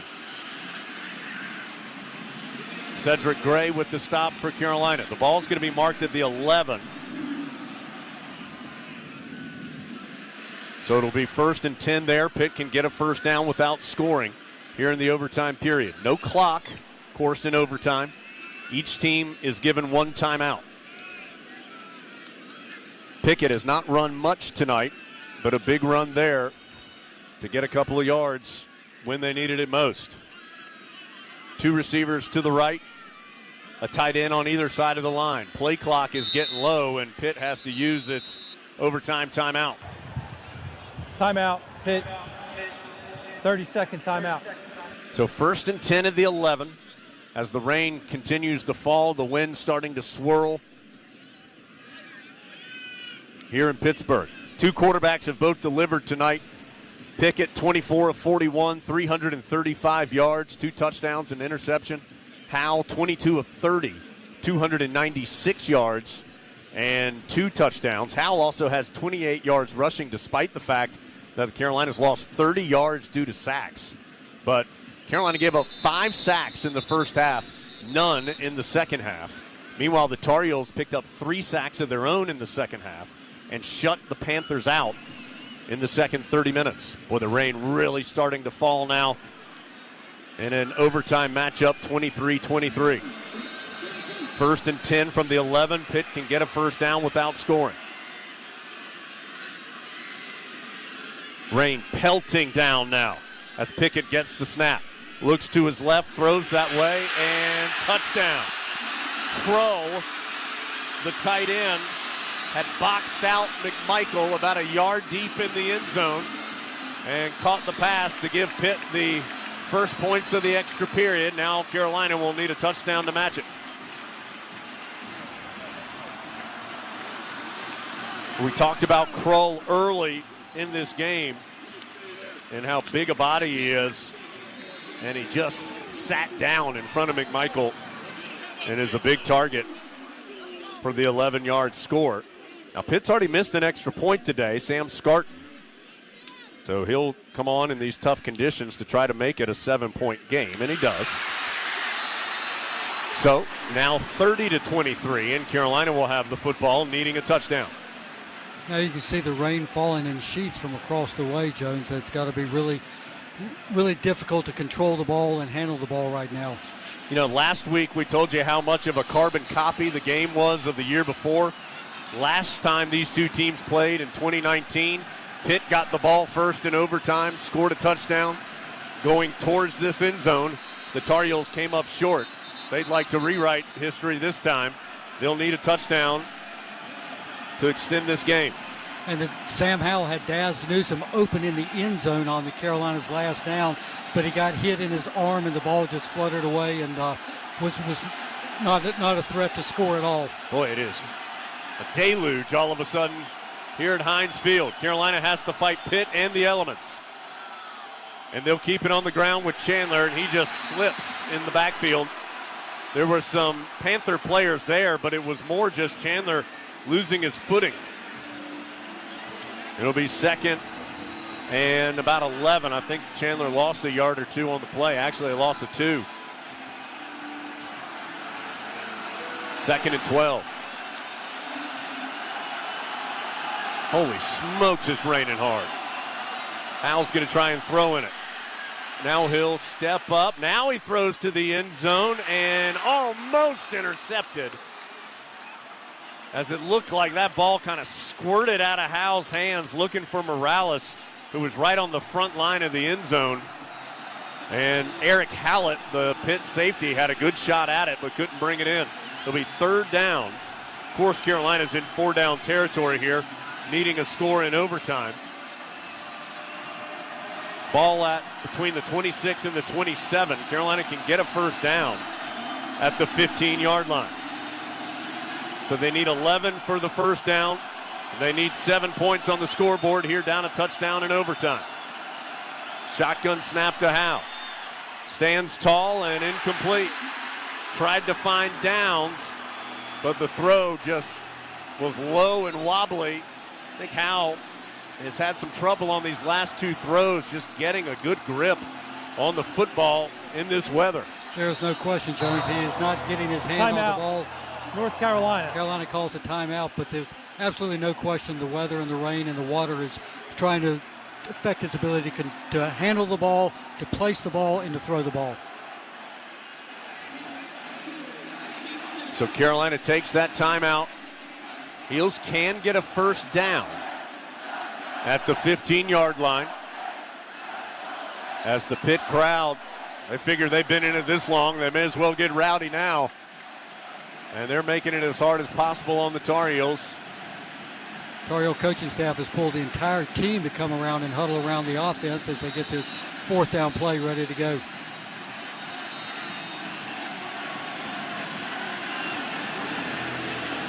Pouring down rain. 4th and 11 in overtime. At minimum, Heels need 11 yards to extend the drive. Olsen wide left, down slot left. Green to the short side of the field on the right. Morales a wing left of the line. Chandler standing to Howell's right. 4th and 11. Heels down 7 in overtime. Pressure coming. Howell spins out of it. He's going to heave it down the field to the end zone. Comes up short and intercepted.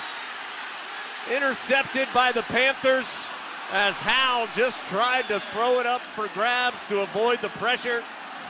And Pitt gets the pick. MJ Devonshire with the interception to seal the ball game for the Panthers. Just eerily similar to 2 years ago, Jones, when Sam could not get that fourth down pass off in overtime.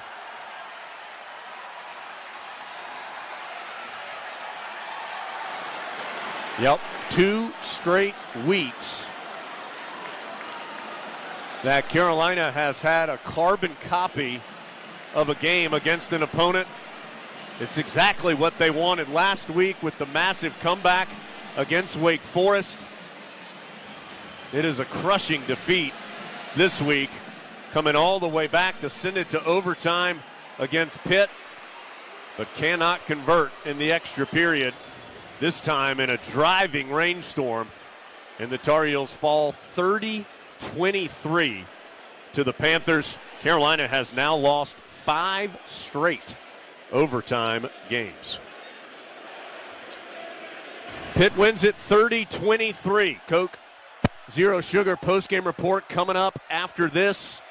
We'll get thoughts from Mac Brown and more after the Heels come up short after such a valiant comeback against Pitt. More to do after this. Heels fall in overtime by 7 from Learfield. Your backyard should be an oasis, not a challenge. And your Steel dealer has the tools to make it happen. By getting to know you and what you're trying to accomplish, they'll make sure you have the right tools to achieve your goals. From legendary gas to long-running battery tools, Steel dealers have powerful equipment and advice you won't find anywhere else. Real Steel. Find yours at steeldealers.com. Every day in the U.S., more than 9 people are killed and 1,000 injured in crashes involving a distracted driver. You can't control other motorists, but you can control how you operate your vehicle. Avoid distractions while driving, like texting or checking social media. You can't drive safely unless driving has your full attention. Any non-driving activity you engage in increases your risk of crashing. Brought to you by Trusted Choice Independent Insurance Agents of North Carolina. Learn more at trustedchoice.com/GoHeels. Tar Heel Sports Network from Learfield. There are so many insurance agencies here and there, but to find a dependable agency that you can trust, that would be Maxwell B. Hamrick Insurance Agency. They are your full-service agency offering auto, business, homeowners, health, and life. Maxwell B. Hamrick is an independent insurance agent. Call them today at 286-2384. They care about their customers, and it shows. Fully equipped staff are ready to help you and answer any questions you have about insurance policies. They're located at 119 Huntley Street in Spindale. Maxwell B. Hamrick Insurance Agency, serving one satisfied customer at a time. For all your pharmacy needs, choose the Medicine Box of Forest City.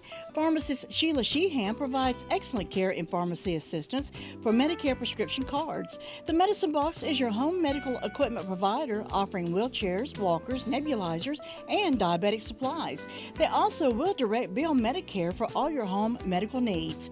Call 245-1696. The Medicine Box on Broadway in Forest City, your local hometown pharmacy. Curbside service is available.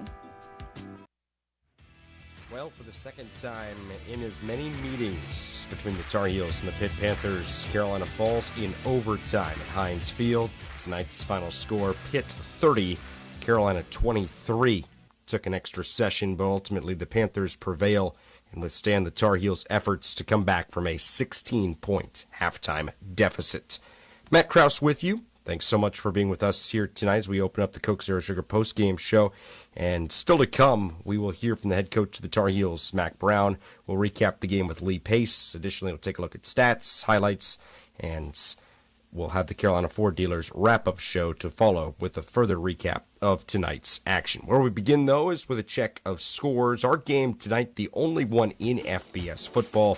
So our ACC report, presented by Lee's 24-Hour Towing, the preferred hauler of Carolina football equipment, has its eyes focused forward on the weekend. A peek around the week in the league shows action beginning at noon on Saturday with a pair of games. In Atlantic Division play, 5-4 Syracuse can secure bowl eligibility for the first time since 2018 with a road win over 4-5 Louisville. For the Cards' own bowl hopes, defending their home field will be critical if they want to reach that 6-win plateau. Also at noon, a non-conference clash in Death Valley. 6-3 Clemson welcomes struggling 1-8 Connecticut. UConn is yet to beat an FBS opponent this season and has not done so in over 2 calendar years. Yet today they did announce the hiring of Jim Mora, former head coach at UCLA, and in the NFL, Coach Mora takes over at UConn next season. At 3:30, it's the Sunshine State showdown between Miami and Florida State.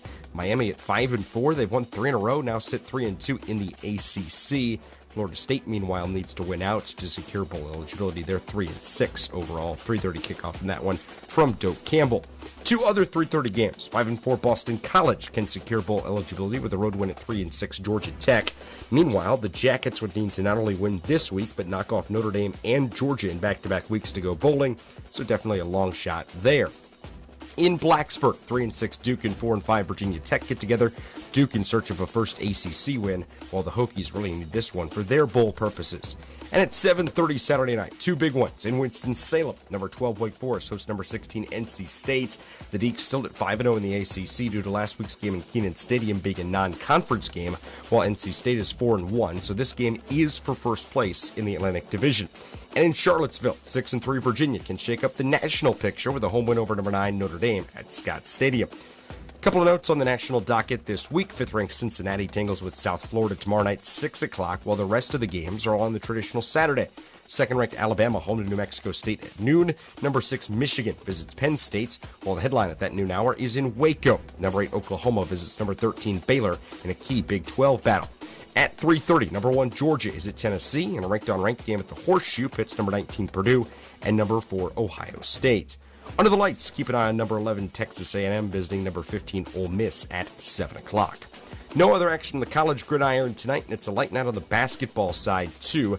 No ACC games, and just one game in the top 25 on the Farm Bureau Insurance scoreboard. Farm Bureau Insurance, helping you is what we do best. That one game, number 21 Maryland hosting George Washington on the hardwood tonight. The Terps overcome a 1-point halftime deficit. They win at 71-64. NFL action tonight, Thursday night football between the Ravens and the Dolphins.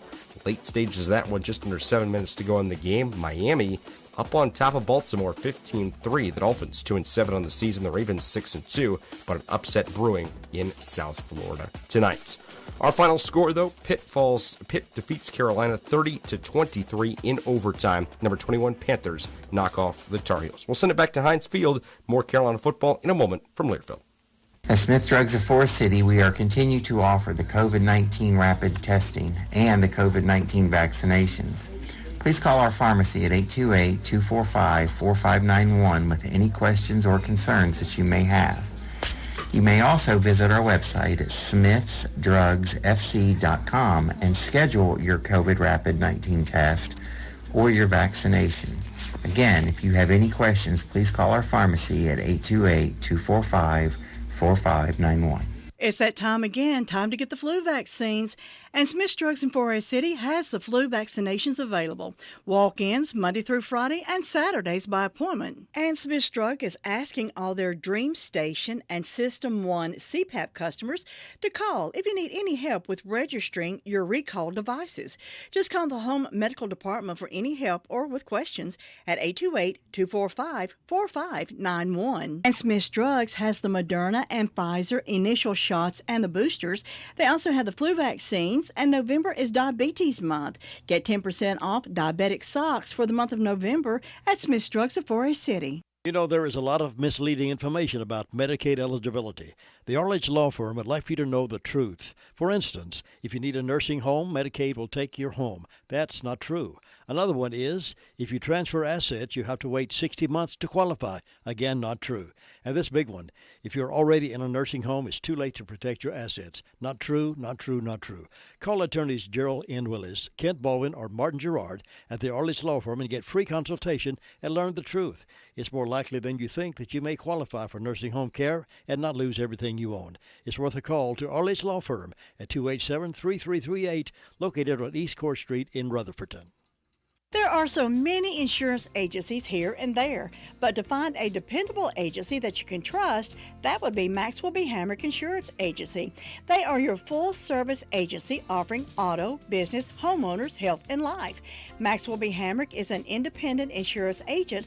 Call them today at 286-2384. They care about their customers, and it shows. They're located at 119 Huntley Street in Spindale. Maxwell B. Hamrick Insurance Agency, serving one satisfied customer at a time.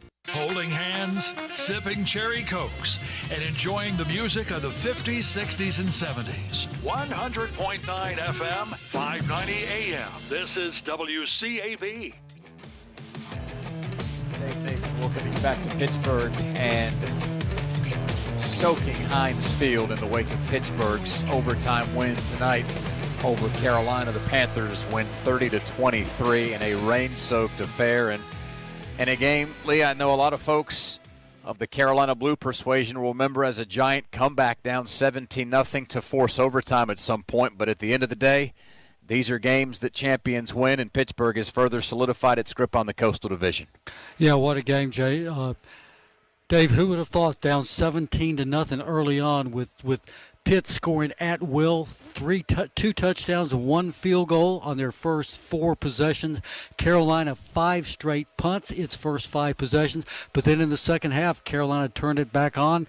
Mac Brown talked about making some adjustments, and the offensive line playing much better in the second half. Carolina came along, played well, came back, made a challenge of it in the second half, took it overtime, and just didn't have that one play. You mentioned Coach Brown. Jones is standing by with the Tar Heels Hall of Famer right now in the Continental Tire Coach's Corner. Yeah, guys, inside the Continental Tire Coach's Corner after Carolina falls in overtime to Pitt. Coach, not the first quarter you wanted, of course. What did your team do from that point forward that allowed to take this thing all the way to overtime? Well, we stunk offensively the first half and defensively played probably the best we've played all year. And I don't know, I get frustrated that we don't play as a team. We got to come out and do it all together, and Pitt's good on defense. So give them credit, and then we made some changes at halftime and hung in there, but we still missed 2 fourth down and shorts, and I take responsibility at the end. The kids played hard enough to win. I should have gone for the 4th and 2 because you're on the road. I didn't realize it was going to rain that hard. Put the kids in an awful position, and in overtime we still had our chances to win it, but we're first and goal from the 2 with 1:19 left or something, and then we have 2 motion penalties and just killed us, but I still should have gone for it on 4th and 2. Coach, I was going to ask you about the rain. And I was up in the booth. It looked like it was raining really hard. How much did that affect that overtime possession? Well, it wasn't as hard for them. By the time we got the ball, Sam couldn't even hold on to the ball, so it was very difficult. You mentioned the defense struggled early, gave up points on 3 of the first 4 possessions. From that point forward in regulation, just 1 score for Pitt in their final. It was either 8 or 9 possessions. What did you guys do better on that side? Yeah, well, we were so bad on offense that we gave short fields twice, and then we didn't cover punts. So it wasn't fair to the defense. Our defense played really hard and really well tonight. We drop an interception with 57 seconds left to have a chance to win the game. So we just the kids played hard enough. We as coaches just have to do a better job of getting them in the right place. Last thing, Coach, your offensive line seemed to really have a tough time in the first half, slowing them down. 5 sacks at halftime, none in the second half. What happened better up front? Well, we just adjusted some things and understood that we thought we would block them better than we did, and we had to change some schemes up to not put us one-on-one. Coach, a frustrating result. I know your guys fought so hard. How do you try and regroup here for senior day coming up in a week and a half? Yeah, what I told them, it's a lot like Notre Dame, except worse. We kept fighting. We kept getting better. We dug ourselves in a deep hole, and we didn't really lose the game. We just ran out of time. Coach, thank you as always for giving us a few minutes, and I look forward to talking with you soon. Thanks, Jones. All right, guys, that's Mac Brown inside the Continental Tire Coach's Corner. Jones, we appreciate that. Coach Brown talks about the Tar Heels running out of time. Carolina's valiant comeback enough to force overtime, but Pittsburgh pulls this one out 30-23. That's a final. As we'll take a quick timeout, we'll send things back to Matt Krause in the studio, who'll take you the rest of the way. The Heels fall on OT to Pittsburgh. The Panthers win 30-23 from Learfield. And we're back with breaking news. The new Coke Zero Sugar might be the best Coke ever. That's right, Jim. With an improved taste and 0 calories, the new Coke Zero Sugar is a must-try for any Coke fan. So make sure you... Jim. Jim. We're on the air. Ooh, yes, this tastes like the best Coke ever to me. Your thoughts, Jen? Well, can I have a sip? Jen, we're in the middle of reporting the news. I need to try it first. North Carolina's 26 electric cooperatives recognize the best classroom projects and the teachers who create them through the Bright Ideas Education Grant Program. These grants provide funding for creative projects in grades K through 12. Congratulations to Bright Ideas Grant winner Shonda Edwards of Stocks Elementary in Tarboro. Her project, No More Chores Engineer Challenge, is sponsored by Edgecombe Martin County EMC, based in Tarboro. If you're a teacher with a bright idea, visit ncbrightideas.com. This is the Tar Heel Sports Network from Learfield. For all your pharmacy needs, choose the Medicine Box of Forest City. Pharmacist Sheila Sheehan provides excellent care and pharmacy assistance for Medicare prescription cards. The Medicine Box is your home medical equipment provider, offering wheelchairs, walkers, nebulizers, and diabetic supplies. They also will direct bill Medicare for all your home medical needs. Call 245-1696. The Medicine Box on Broadway in Forest City, your local hometown pharmacy. Curbside service is available. This is Dwayne Hunt with Insurance Service Associates. We know that due to COVID, many people don't want to come in the office. If you need to discuss your insurance needs or just make a payment, you can come through the drive-thru, telephone us, or drop in. We want to see you, but it doesn't have to be across from a desk. Insurance Service Associates, now located at 245 East Main Street in Forest City. WCAB. Post-game coverage continues now on the Tar Heel Sports Network. You're listening to the Coca-Cola post-game show. Coca-Cola, with zero sugar and now even more delicious. Is the new Coca-Cola Zero Sugar the best Coke ever? Find out for yourself. This is the Coca-Cola post-game show. Coca-Cola postgame show continues from our Tar Heel Sports Network studios. Matt Krause back with you. Pitt defeats the Tar Heels 30-23 in overtime tonight. Carolina races a 16-point halftime deficit, forces overtime, but ultimately the Panthers get the job done in the extra session. Let's take a look back at final stats from tonight's contest. Stats, as always, are presented by Dunkin'. Hey, Tar Heel fans, it's always game on with Dunkin', which is why grabbing a coffee is the most important game day ritual. Total offense favors the Panthers in this one, 441-384 through the air. Pitt outgains Carolina 346-296. Rushing totals roughly equal. Pitt 95 yards on the ground, 88 for the Tar Heels. Here's a disparity in this one. Penalties. Tar Heels flagged 12 times for 105 yards. Pitt 6 times for 55. First downs favoring Pitt 24-16. Carolina was 6 of 16 on third down. Pitt 9 of 17. Tar Heels attempted 4 fourth downs in this one. 0 for 4 in that department. Pitt 0 for 1. Pitt ran 76 plays for an average of 5.8 yards per. Carolina 71 plays for an average of 5.4 yards per. Time of possession in this one, remember, it was so heavily skewed toward Pitt in that first half. At halftime, Pitt had roughly a 2.5-minute advantage in time of possession. Well, for the game, the Tar Heels have nearly a 10-minute advantage in possession, 34-11 to 24-52, as Carolina controlled the football for the heavy majority of that second half of play. Tar Heels recorded 4 sacks to Pitt's 5. The big difference, again, tale of two halves. Pitt had all 5 of those sacks in the first half. Carolina had just 1 of the 4 sacks in the first half of play. Tackles for loss, Carolina just had the 4 sacks in that department. Pitt an additional 6 tackles for loss on top of the 5 sacks.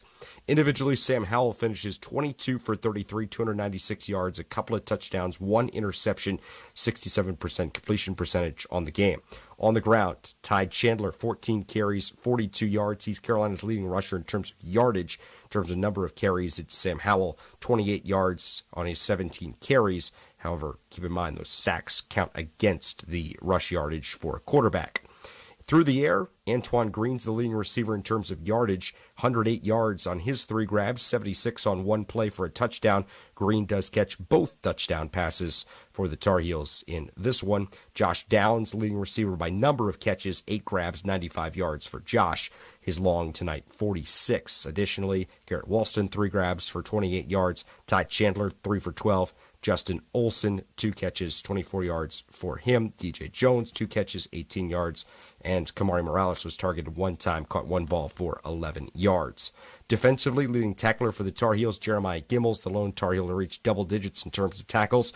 10 stops for Jeremiah tonight, 8 of them of the solo variety. He also had the interception for Carolina that gave the Tar Heels the ball back inside of Pitt's 40-yard line and set up that drive that eventually resulted in the game-tying field goal by Grayson Atkins with less than a minute to play in regulation. So a strong night all the way around for Jeremiah.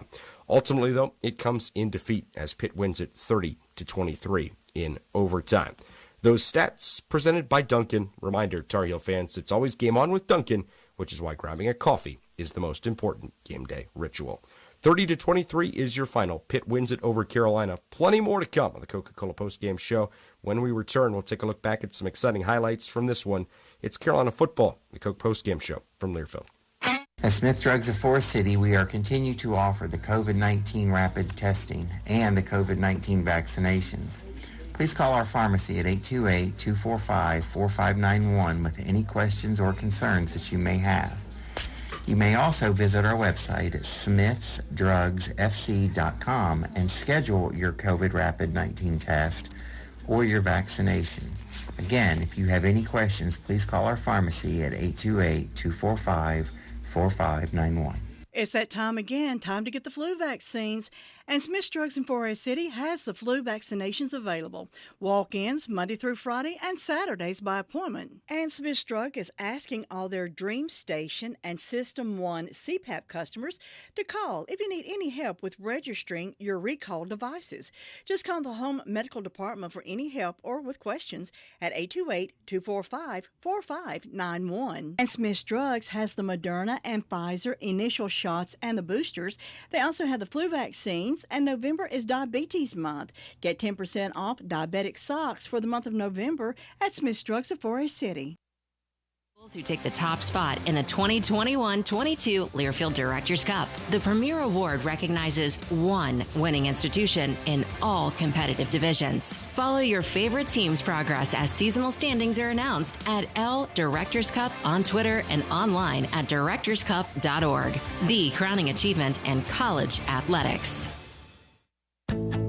Welcome back, Tar Heels. As North Carolina goes back to school, work, and play, let Janney King ensure your facility is properly clean and disinfected for your employees, students, and customers. For schools, food services, hospitals, and office buildings, call Janney King of Raleigh-Durham at 919-852-1555. That's 919-852-1555. Or go to JanneyKingRDU.com. Janney King, the king of clean.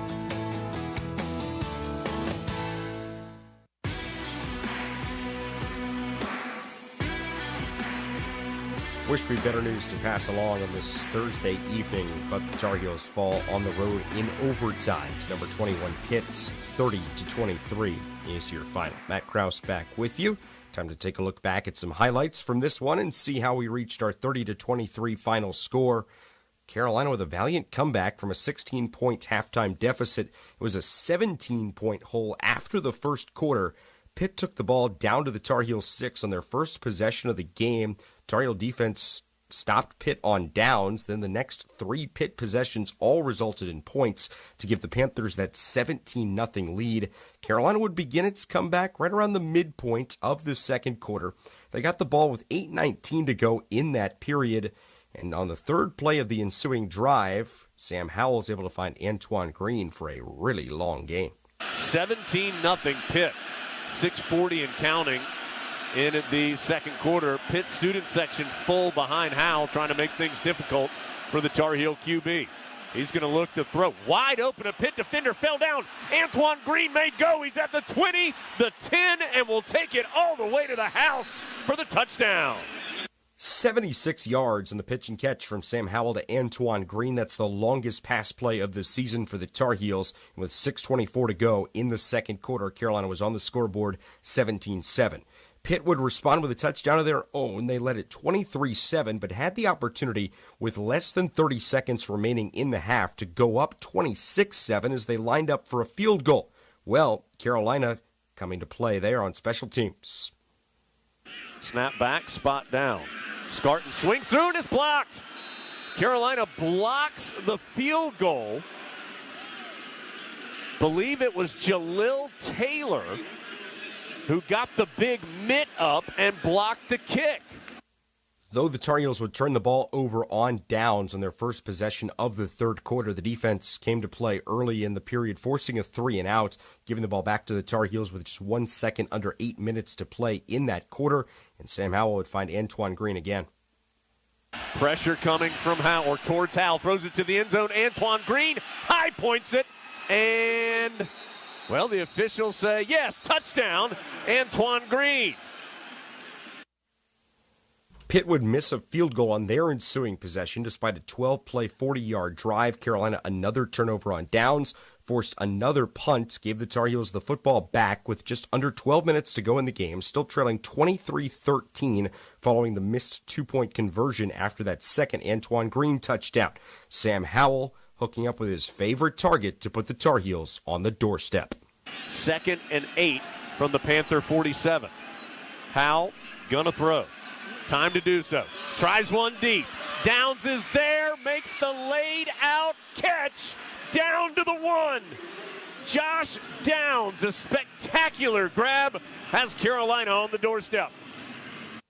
Josh Downs reaching the 1-yard line. Sam Howell would take care of that final yard himself. Play clock down to 3. Howell gets the snap, fakes the option pitch, and is able to reach the ball in for the touchdown. Fake the pitch to Chandler. Howell was stood up but reached that ball over the goal line to get the Heels within a score. Extra point good by Grayson Atkins. 23-20 our score with 5:34 to play in the game. Pitt's very first play after they got the ball back. The Tar Heel defense comes up yet again. Drops it off, the ball's tipped and intercepted. Carolina intercepts it at the 35. Gimmel picked up the tipped pass, and all of a sudden, the Tar Heels have the ball in Pitt territory with a chance to take the lead. So we told you about that really lopsided time of possession for the game, especially in the second half in our last segment in the stats. The reason is that Pitt held the ball for those 8 seconds on that one play, sandwiched around 2 really long Tar Heel drives. Carolina would get the ball back, 5:26 to go. Their ensuing drive would last nearly 4.5 minutes. It would stall out inside of Pitt's 5-yard line. Grayson Atkins called upon as the rain started to fall with the opportunity to tie the game. Drew Little, the snapper, Lee. Kiernan, the holder. Atkins trying to tie the game. Snap back, spot down. Kick is up, and it's right through there. 20-yard field goal by Grayson Atkins, basically a glorified extra point, knots the score at 23-all, 57 seconds to go. Tar Heel defense would hold Pitt out of the end zone on the final 57 seconds of regulation. In overtime, Pitt scores on their first possession, an 11-yard touchdown pass, and then the Tar Heels essentially held without scoring. It was an interception officially on the final play of the game, but Pitt walks away victorious 30-23. So the Panthers earn the victory tonight at home. Carolina with the defeat falling to 5-5 on the season. Carolina now 3-4 in ACC competition. Pitt with the win goes to 8-2, 5-1 in the Coastal Division. They continue to turn their eyes toward their next game against Virginia. That will be for first place in the Coastal in the Steel City next weekend. When we continue here on the Coca-Cola Postgame Show, we'll take a look around the rest of the weekend in the ACC, set the table for what's to come on Saturday. That's after this, as you listen to Carolina football from Learfield. Hey Carolina fans, this is Kelsey Gomes, Director of Sports Nutrition for the Tar Heels. Did you know North Carolina egg farmers produce over 4 billion eggs each year? Eggs are a part of a healthy lifestyle that keeps you fueled all day long. And eggs are a part of our Tar Heel athletes' diets too. The high-quality protein and essential nutrients in eggs help athletes maintain healthy muscles and strong bones. Visit ncegg.org to learn more about egg nutrition, egg farmers, and to find egg-citing recipes for the holidays. Hey Carolina family, this is head football coach Mac Brown. As official sponsor of Carolina Athletics, Wells Fargo understands being a Tar Heel means there's no off season. With a Wells Fargo Tar Heels debit card, you can show off your Carolina pride no matter where you are. It's your colors, your team, your card. Visit wellsfargo.com and search Card Design Studio to learn more. Copyright 2021 Wells Fargo Bank N.A. All rights reserved. This is Carolina football from Learfield. You know, there is a lot of misleading information about Medicaid eligibility. The Arledge Law Firm would like for you to know the truth. For instance, if you need a nursing home, Medicaid will take your home. That's not true. Another one is, if you transfer assets, you have to wait 60 months to qualify. Again, not true. And this big one, if you're already in a nursing home, it's too late to protect your assets. Not true, not true, not true. Call attorneys Gerald N. Willis, Kent Baldwin, or Martin Gerard at the Arledge Law Firm and get free consultation and learn the truth. It's more likely than you think that you may qualify for nursing home care and not lose everything you own. It's worth a call to Arledge Law Firm at 287-3338, located on East Court Street in Rutherfordton. Nobody gets a better deal than the customers at Sisk Family Ford. They have a proven record of the best deals. Sisk Family Ford, Rutherford County's only locally owned new car dealer, has recently been recognized as the #1 Ford dealer in customer satisfaction in the Southeast. That speaks well of their commitment to serve their customers well. Look for all the new design 2021 F-150 at Rutherford County's only locally owned new car dealership. That's Sisk Family Ford, Oak Street, Forest City. Carolina Athletics. And by Geico. 15 minutes could save you 15% or more on car insurance. This is the Coca-Cola postgame show. Back on the Coca-Cola postgame show, Pitt defeats the Tar Heels tonight in overtime, 30-23 at Heinz Field. Carolina falling to 5-5 on the season, 3-4 in ACC play. Matt Krause back with you. Our game tonight's the only game in FBS action, so let's take one last look at the weekend to come in the ACC, at least here on the Coca-Cola postgame show. It's our ACC report presented by Lee's 24-Hour Towing, the preferred hauler of Carolina football equipment. Peek around the week in the league shows action beginning at noon on Saturday. 2 games at that hour. In Atlantic Division play, 5-4 Syracuse trying to secure bowl eligibility for the first time since 2018. They can get it done if they pull off a road win against Louisville. The 4-5 Cardinals really needing this one at home to bolster their own bowl hopes. Also at noon, a non-conference clash in Death Valley. 6-3 Clemson welcomes struggling 1-8 Connecticut. UConn is yet to beat an FBS opponent this season. They have not done so in over 2 calendar years. 3 games at 3:30. Sunshine State showdown between Miami and Florida State. The 5-4 Hurricanes have won 3 in a row. They're 3-2 in the ACC. And essentially need to win to try and keep pace with Pitt as well as Virginia in the race for the Coastal. Remember, Miami has the head-to-head over Pitt should the Panthers stub their toe in either of the final 2 weeks of the regular season. FSU at 3-6 needs to win out to qualify for bowl eligibility. 5-4 Boston College can secure their own bowl eligibility if they earn a road win against 3-6 Georgia Tech. The Yellow Jackets need to win out with a 3-game slate that also includes Notre Dame and Georgia if they want to play in the postseason. That's a long shot.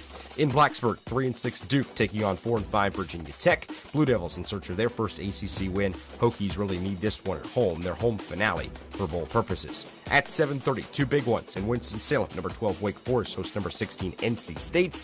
The league's still at 5-0 in the ACC due to last week's game in Kenan Stadium being a non-conference game. NC State's 4-1. This game is for first place in the Atlantic Division. And in Charlottesville, 6-3 Virginia can shake up the national